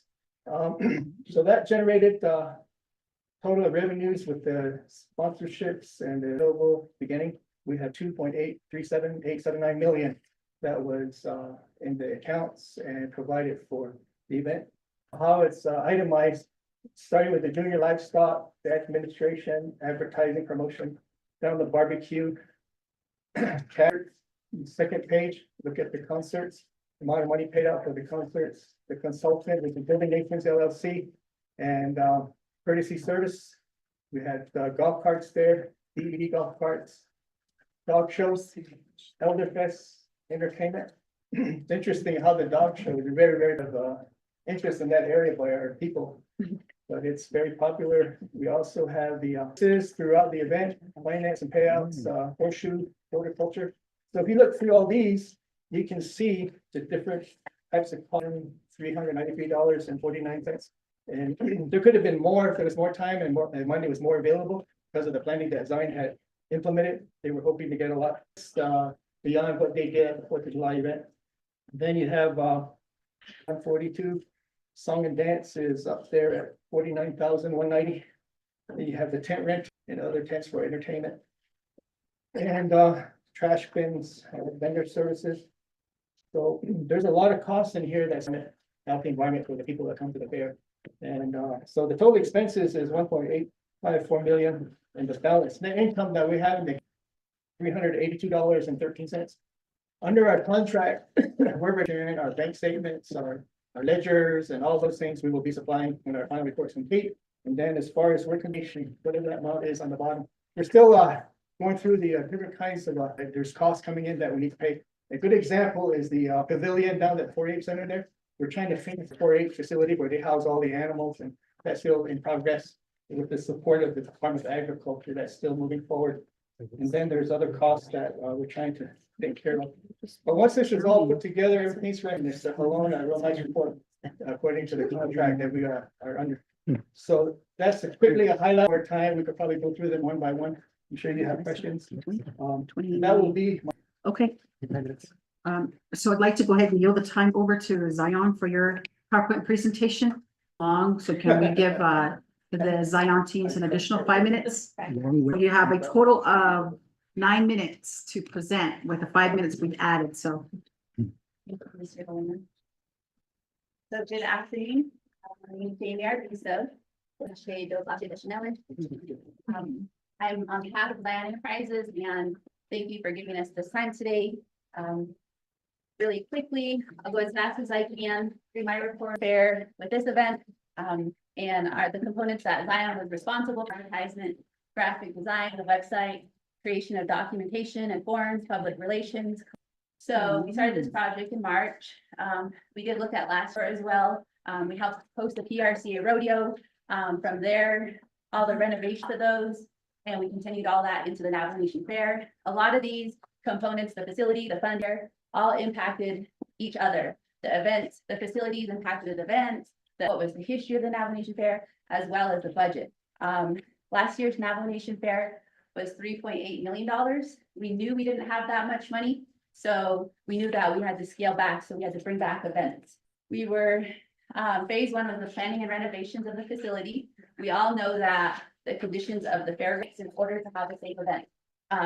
So we were given, after the pro rodeo, regarding dollar citation through Zion for, the things that were, I mean, like, we were cited for things on the navigation plan, we did. So we said, all right, we're gonna make it even bigger and better. We brought in all of the public safety. We had written oral plans, had weekly meetings. Then we went into prairie dogs, controlling all of that. You know how bad that is on the fairgrounds. We had and then fixing walkways. Another huge one, when we did meet with OSHA, they brought in a stack of like since 1990s on the Navigation Fairgrounds. And just based off electrical, we fixed all of these things on the fairground, but we knew it was a priority. We fixed the, we hired the Navajo company to figure it to 70 GFCI outlets. We redid the lights in the barbecue. That informational booth didn't even have permanent power. They use an outlet plug to connect to the internet, that black box up there. So when somebody unplugged the outlet, we created permanent power in that informational booth that used 30 amp outlets and 50 amp outlets, had to plug into little standard regular outlet. We updated, so this is a barbecue pavilion, just one example of upgrading all of those things that we had with insurance. We collaborated and created partnerships with risk management, workers' compensation to look at, or whoever is putting on next year's Navajo Nation Fair is Navajo Nation Fair or Navajo Nation. And then it determines, okay, are we gonna have a fiscal agent or are we gonna have a controller, because that determines what type of insurance we have. So that needs an ADA, Song and Dance ADA area. That's the before on the left and this is before on the, or after on the right. We did the Navajo Nation Fairgrounds capacity. When we came into these spaces in Margrounds, there was none. What is the mapping? There was none. Where are your exits? Where are your, through like the fire department, the different resources, we were able to come up, they were able to come up with these numbers for us. So that way it should be able to match our, we watched from the pro rodeo. We've seen some of the issues that contestants were having. We were more functional. When things are functional in the back, the rodeo runs smoothly and effortlessly. People won't know that unless cleaned up the fairgrounds. We did a lot of cleaning down there. It was insane how much trash we hauled away weekly. We took down the Lorraine C. Lee 4-H Pavilion is a big one. I walked in there in June after the pro rodeo when we started planning Navajo Nation Fair. It was mind blowing and it was very disappointing because this is an area that's used by kids, that's used for education. Everything about the Navajo lifestyle is what happens in this pavilion with the kids during the Navajo Nation Fair. And that was the conditions, funds, and nobody invested back into this facility. Nobody invested back into these kids. And this is what we give them to say, bring us the best you have. So this was a big passion project. We tore volunteers and through Zion volunteers, we rebuilt this completely different. We redid one whole side of it. We brought in fences, gates. We built them a platform. We cold called parents and asked, what are your issues? We called lots of different people. So we brought in Mr. Alona and we said, how do we create an MOU with, and we did with the Diné College, with U of A, with the Navajo Nation Junior Livestock Board. So these are improvements that happen. We redid brand new meters. Everything's ready to go. All you do is flip on a switch. Compared to the years before, they had to bring in generators out of the barn where they could get the electrical lights. And that was our biggest part, was that when we started this project, we had no money for the rodeo part of it, because that already had an RFP that was already approved and that created sponsorship packets. We're the ones who hosted meetings with sponsors, phone calls, agreements, deliverables. From there, we packed the money, the W-9s.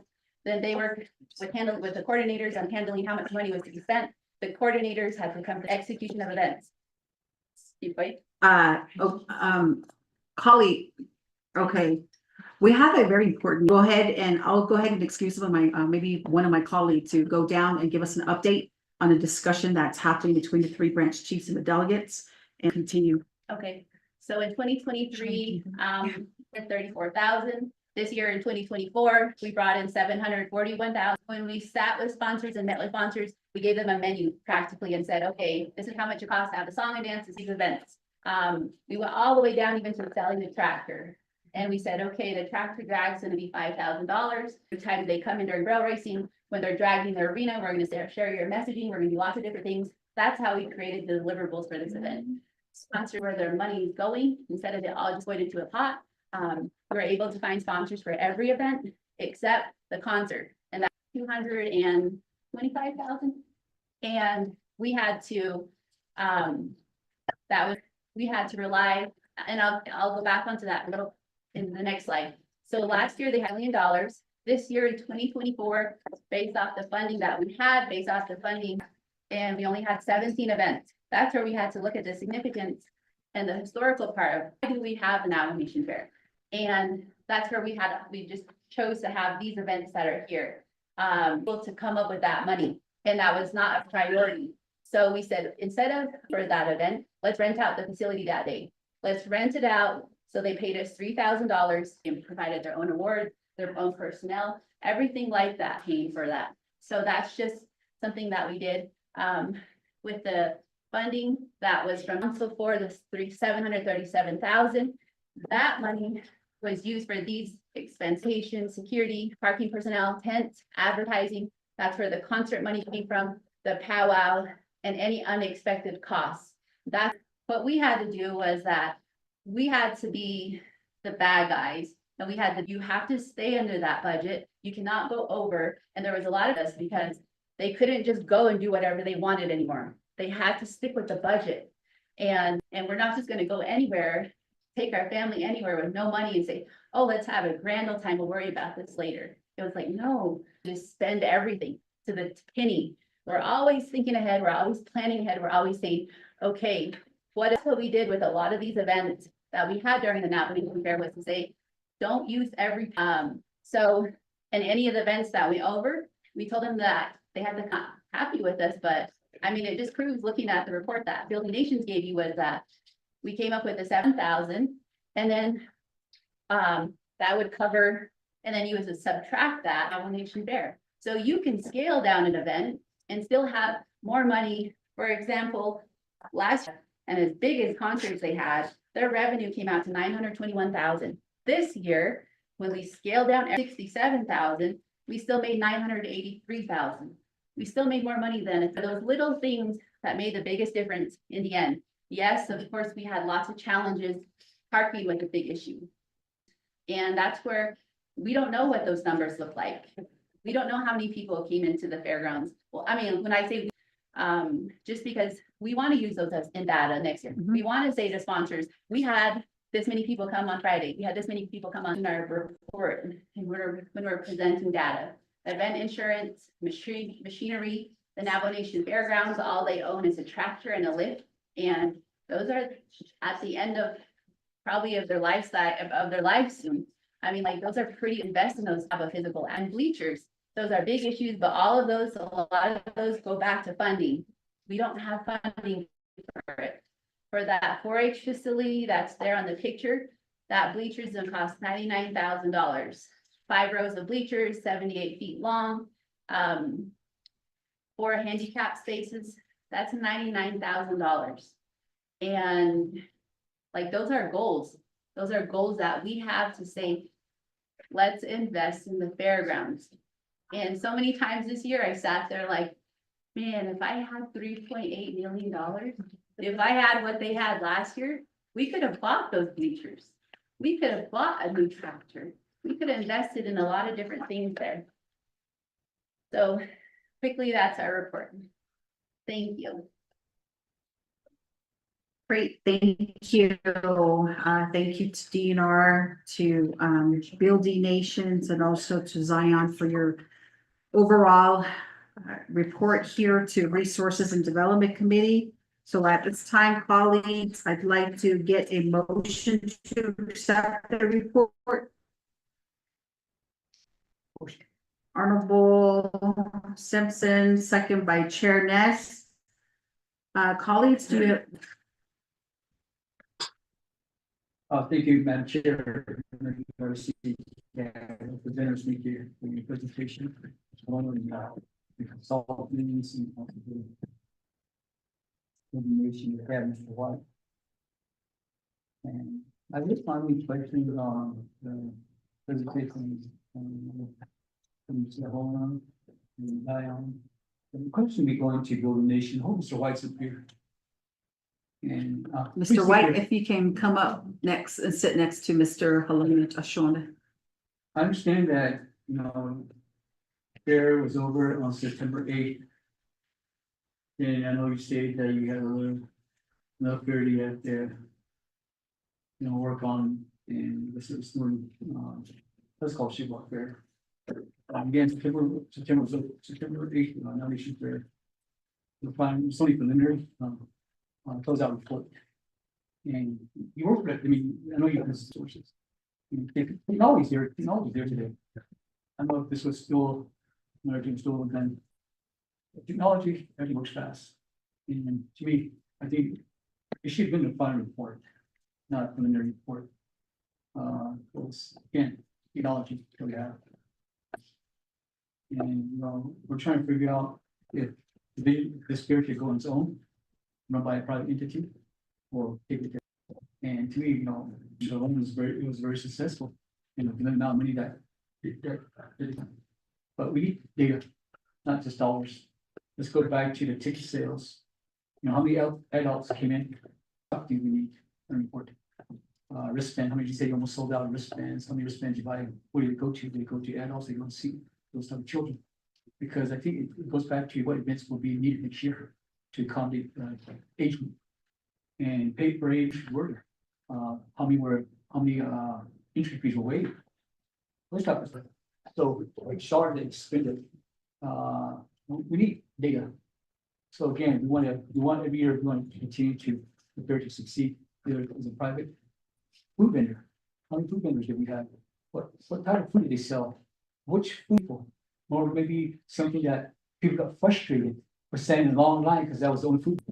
So people don't get frustrated. So again, we're trying to make sure we have our people food vendor, there's only one.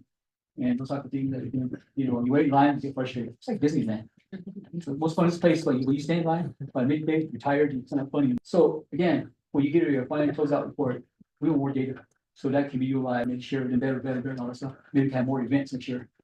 So again, it's coming with the limited amount of time you guys have to plan, limited amount of money that you have to plan with, appreciate the success.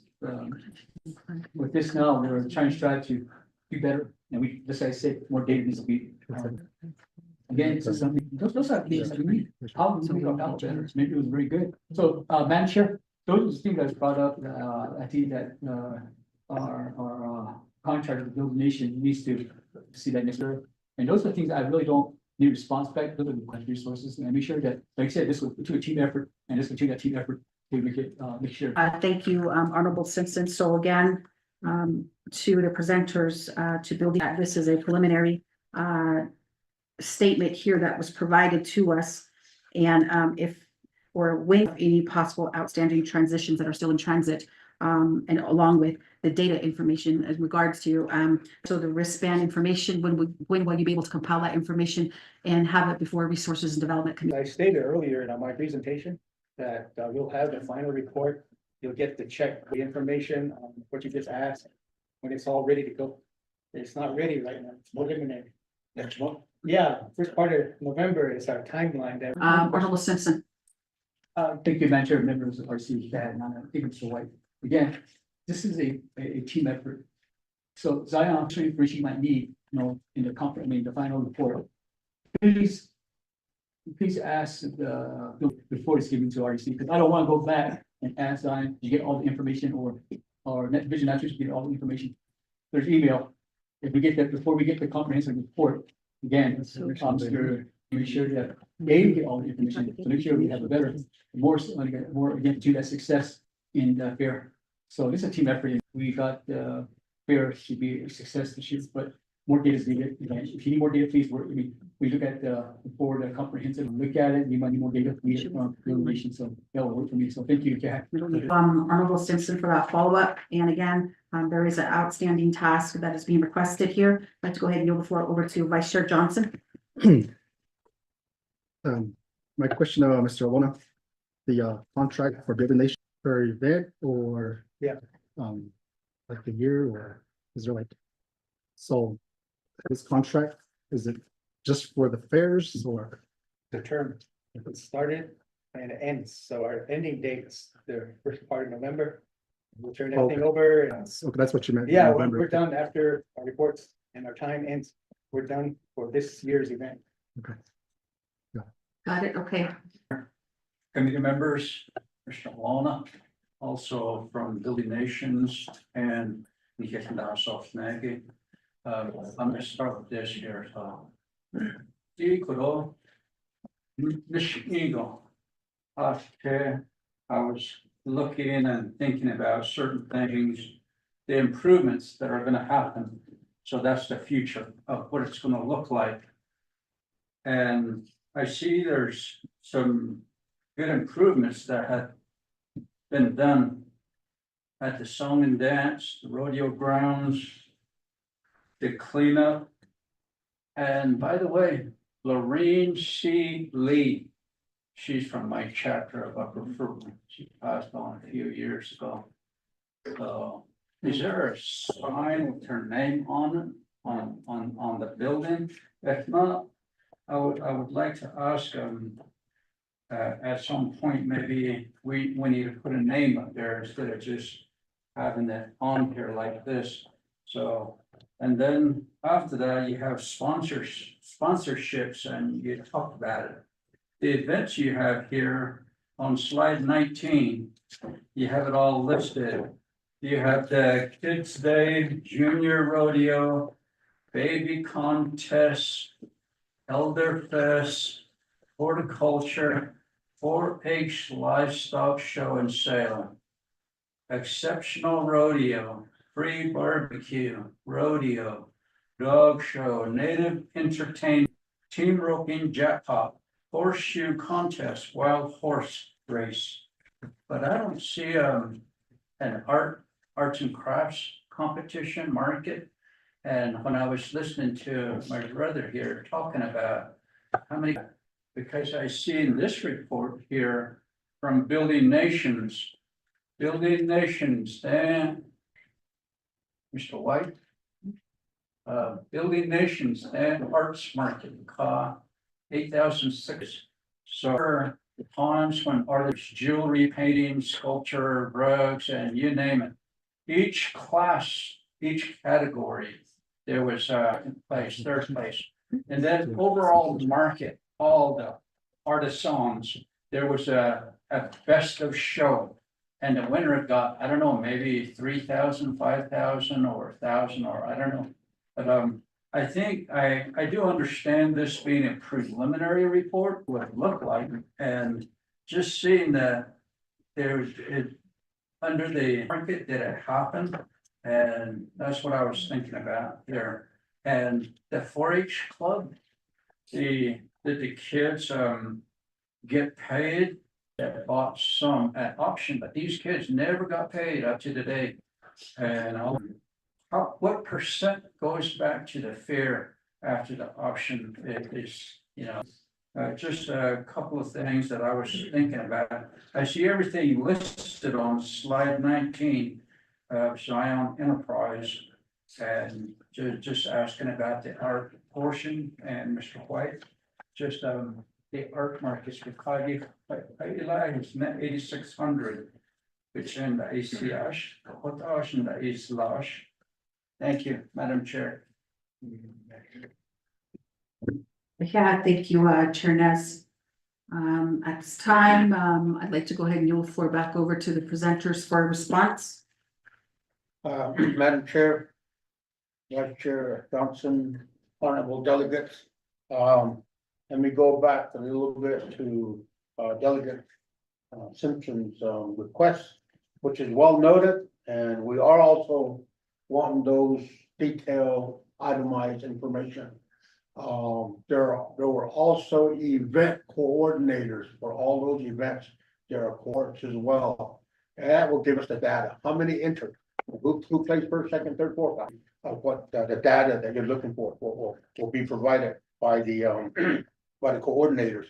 And then the other part was, would there be a signage? And I think that's something we can look at and figure out what would be, how would it be best to have a signage to showcase the new 4-H. Perhaps once we get it all completed, that would be something that we kind of rededicate, because we renovated it. Now it looks totally different. It looks better. And now we redesignate the the 4-H area and be able to put that signage up at that time, I think would be a really good move. To be able to publicize the improvements that have happened. And as far as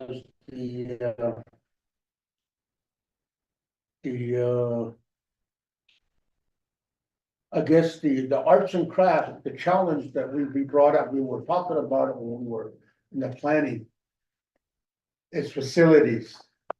We get enough funds and we all and make it really nice.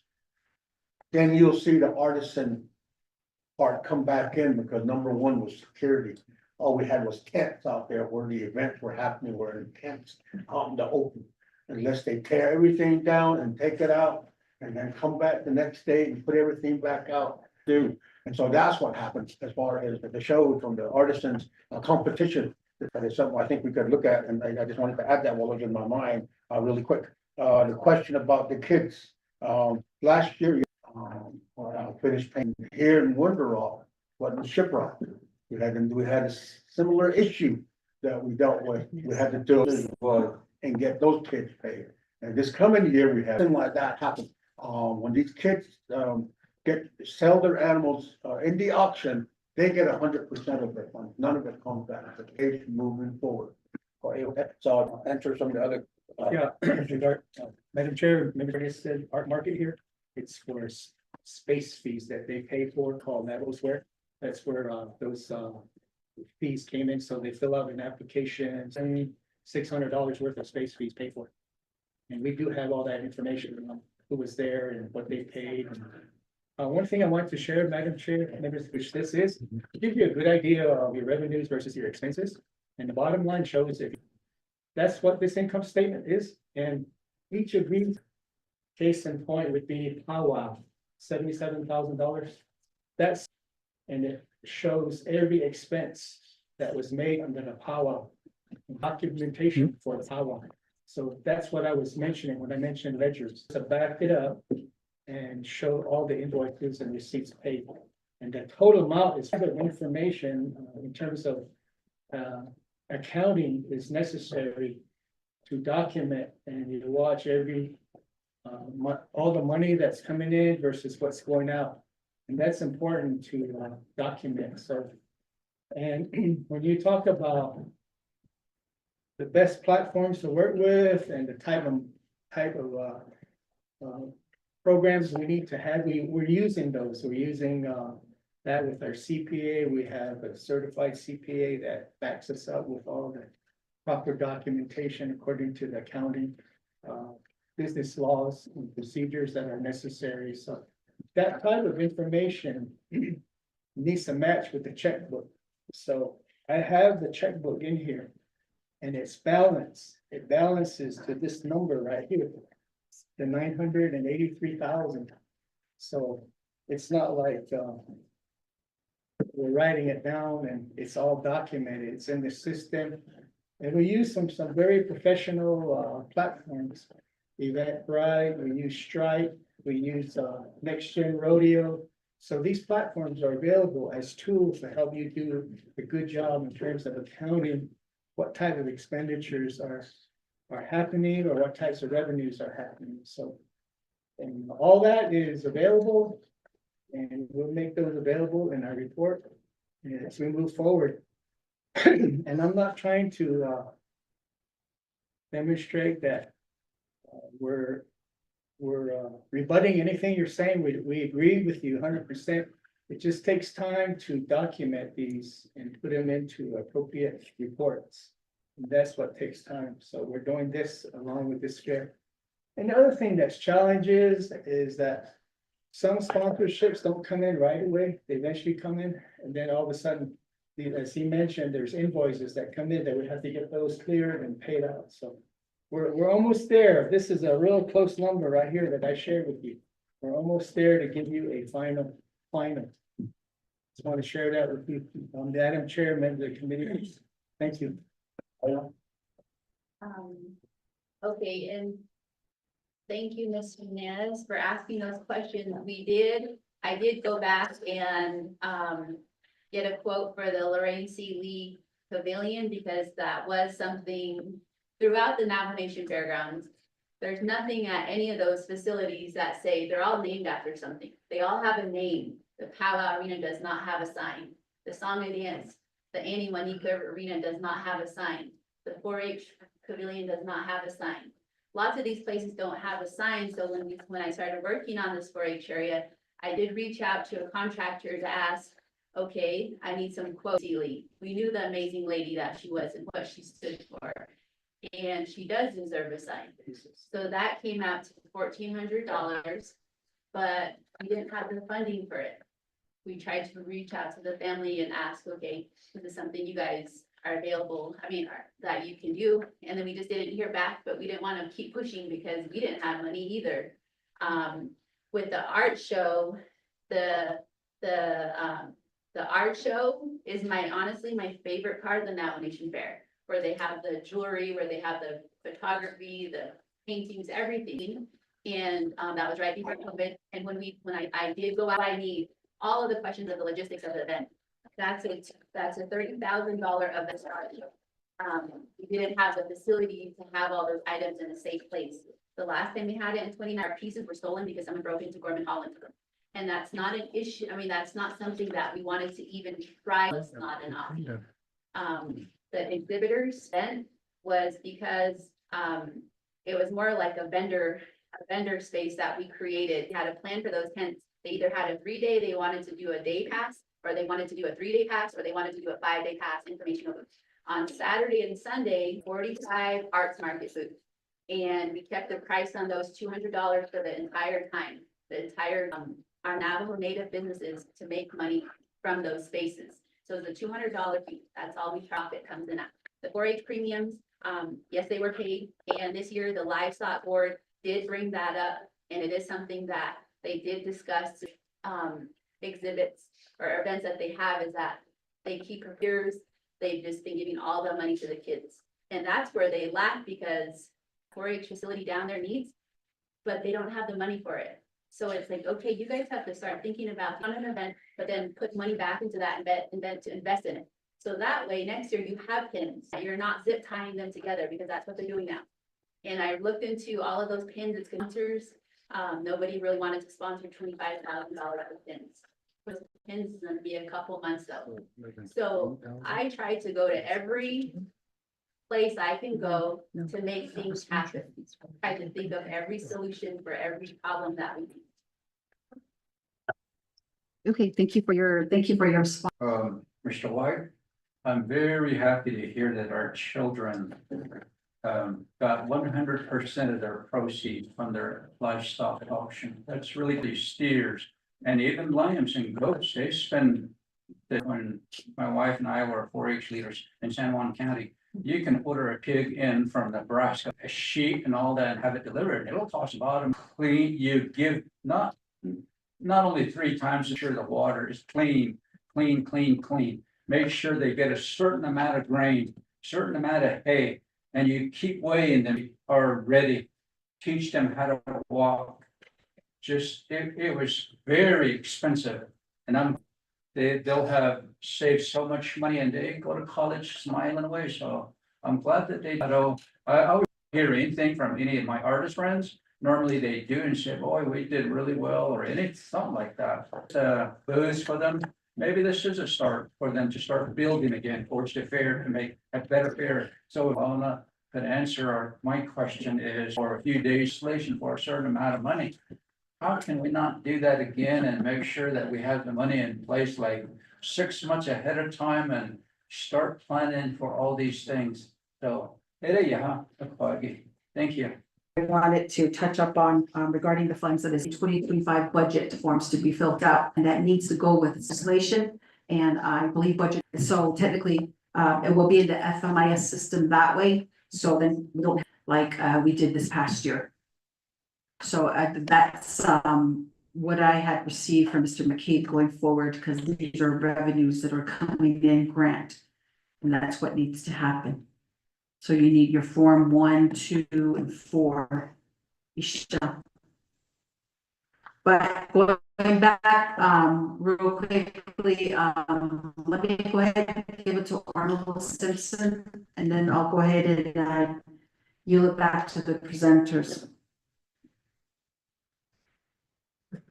Thank you, Madam Chair, Ms. RC. Mr. Hola, thanks for recommendation. I know we're gonna talk about AI funds. And some of the things that we just talked about that needs to be, maybe we're talking about maybe year one, year two, the monies that are not being expended. Just a small amount, but, that we can start looking into helping, repair some of these things that have been fixed on the fairgrounds. Like for livestock or something like that, and sympathy, call to on that. Maybe we can, as we talk about that, we want to recoup some of the money that are not being expended.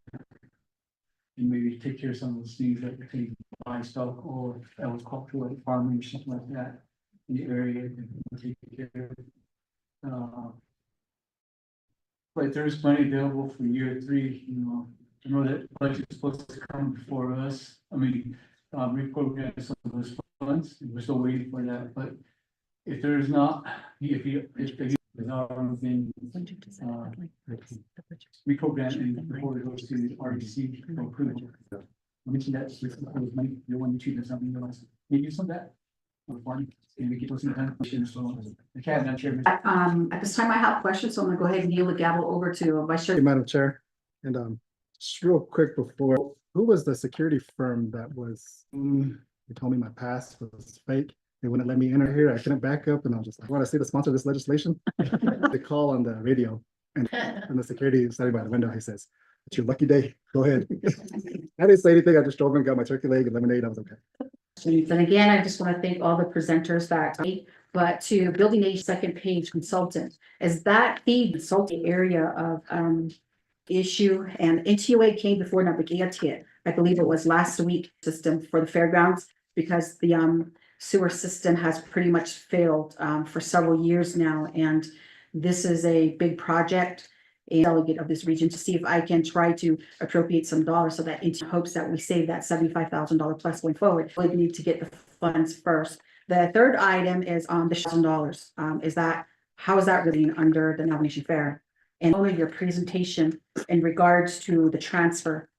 I know that this was a administrative decision. As it is that we still need to talk about committee members, and I know that came from our colleagues. Vice Chair Johnson had requesting the monies that came from the fair itself, and why is it that this fair is through a proprietary fund through the Navajo Nation? I guess now is the time to have that discussion. Do we want to continue the current structure of this fair, or now do we give it to an organization, or how are we going to do this? We do see that there is sufficient revenue because the net income per the income statement reads $983,000, almost $1 million. So again,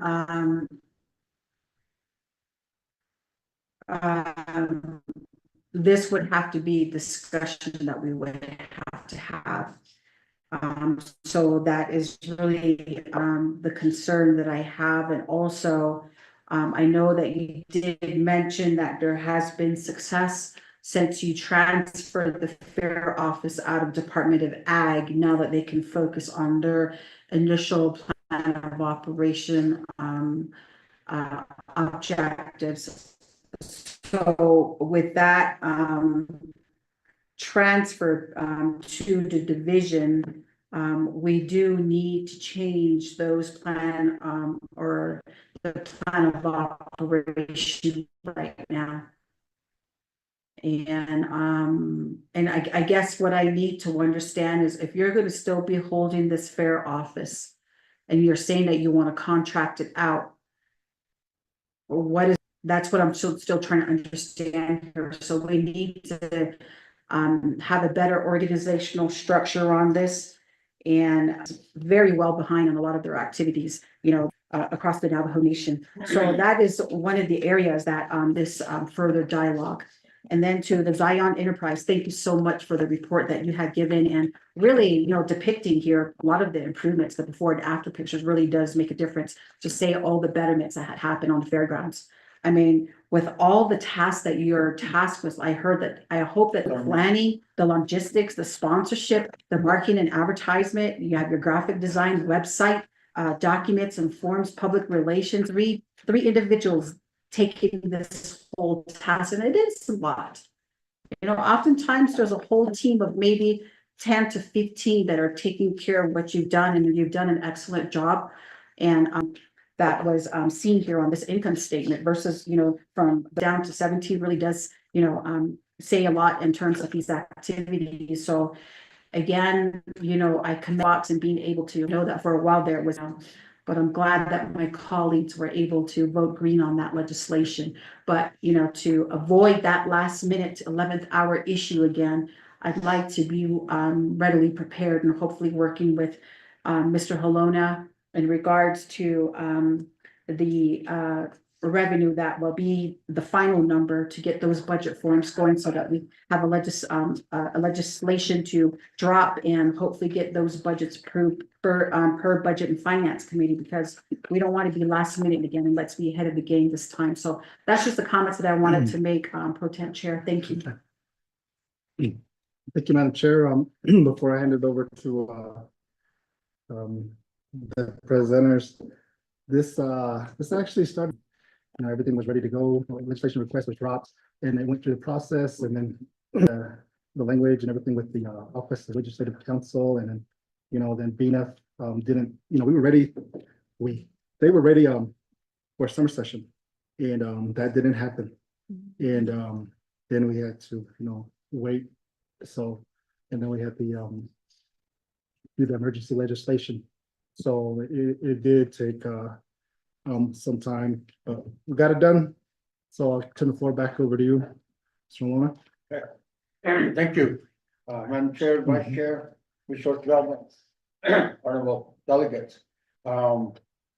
Delegate Simpson has touched on an idea. You know, we looked at Gorman Hall and how we could really make that nice.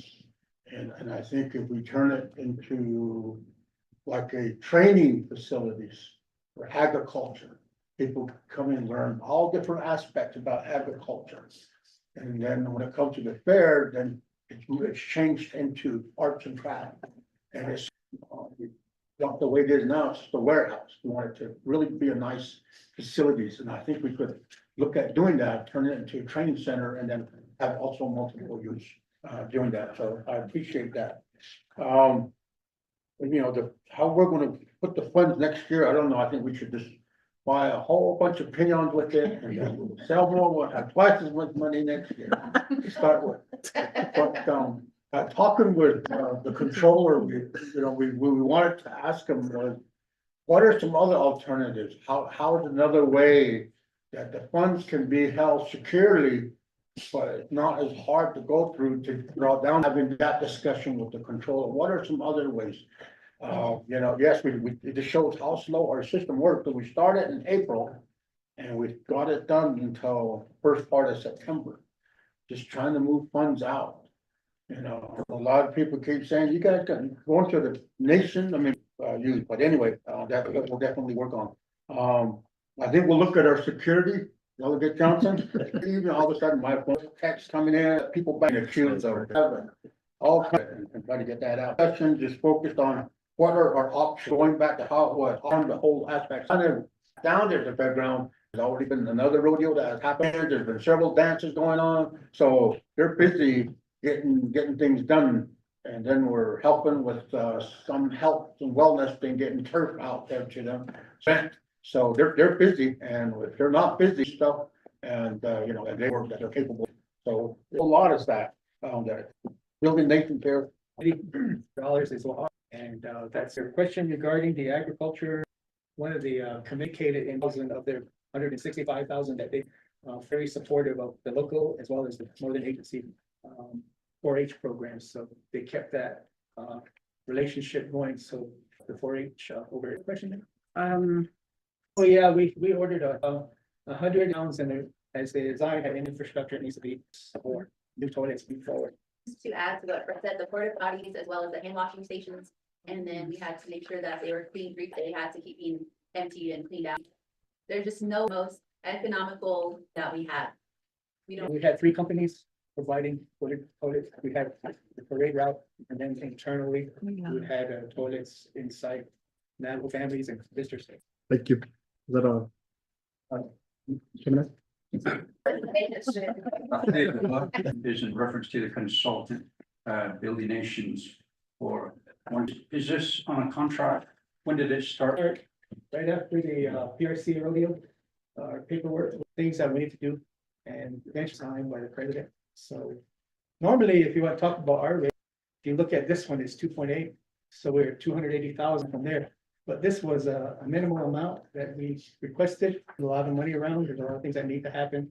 You know, we did our best to accommodate. It's inside our company that we're gonna take care of everything that we need to do. Madam Chair, I was just asking about from when. Yeah, like I said, it started right after the PRC rodeo because we needed to start working time to get processed and signed. So I can look. No. Thank you. At this time, your colleagues have any other questions? The dog competition show is a hit, so I'll give the gavel back over to Jersey. And just to clarify, funding that what is it, the animal control program brought to the table. It wasn't like that was what they brought to the table on there to say, we want to have these still had to go through building presentations. It was just not a dog show under that 50 all-day event where they did presentations. They made dog tags for dogs, lots of different, this is how we're spending the money. They justify, look at the report, it's like, holy, when I watched it happen and I watched the events that they made, information, very big, they had a very big audience. They had a very great turnout. I had this dog that come by my house. Okay, so again, one of the things that we'll be looking at or looking out for, Mr. Holon, Building Nations and yourself as the data as well in terms of the wristbands and also the attendees. And then subsidiary ledgers to all the accounts that had monies. And we're going to go ahead and allow 30 calendar days. So by our money. So Vice Chair? Yeah, losses that, we had to endure, just like to thank my colleagues for their co-sponsorship. The council had voted green on this. We really need to, the funding was there for the fair. I mean, it was already in their account, but due to the type of account, they had to go through this process, this lengthy process. I think we need process to where, they're able to draw down on those funds, within the division departments. So again, I do think that across the board have in the near future. So, but we do need a process as legislators, we'll be able to work with you on getting those, improving that system. Honorable Simpson? Thank you, Madam Chair. See, that my little brother there made a very good blame on this to where the final authority will be delegates say on the fund management plan reference to these funds are here presented to it is so delegates this one. So we had Policy amendment just get to the enterprise. Thank you. See here information that was provided and we'll be looking out. I do have a motion by Honorable Simpson with a second by Chair. Madam Chairman of RC, this is roll call vote for receiving or excuse. Honorable Casey Johnson, how do you vote? Vice Chair. Honorable Casey Johnson, vote screen. Honorable Ricky Nez, how do you vote? vote screen. Honorable Ricky Nez, vote screen. Honorable Danny Hughes, Madam Chair, that's 3 papers, 0 opposed, Madam Chair, not voting. Great. So again, motion carries and the report has been accepted. And just to let you know, when Reese also would like to share it with members of the 25th Navajo Nation Council, you did hear all their concerns that was voiced. So again, it would just be great to be transparent. And then going on to number 8, close of meeting. Any final announcements at this time, colleagues? At 4:58 p.m. And motion by Honorable Vice Chair Johnson. May I get a second? I take it to roll call vote. Madam Chairman of RC, this is roll call vote for adjournment at 4:58 p.m. Honorable Sean, how do you vote? Excuse Honorable Casey Johnson, how do you vote? Vice Chair Casey Johnson, vote screen. Honorable Casey Johnson, Ricky Nez, vote screen. Honorable Danny Hughes, how do you vote? Honorable Danny Hughes, vote screen. Honorable Wallace, how do you vote? Excuse Madam Chair, that's 3 papers, 0 opposed, Madam Chair, not voting. Okay, so for being with us today, listening in, and also to everyone that's present here in person, have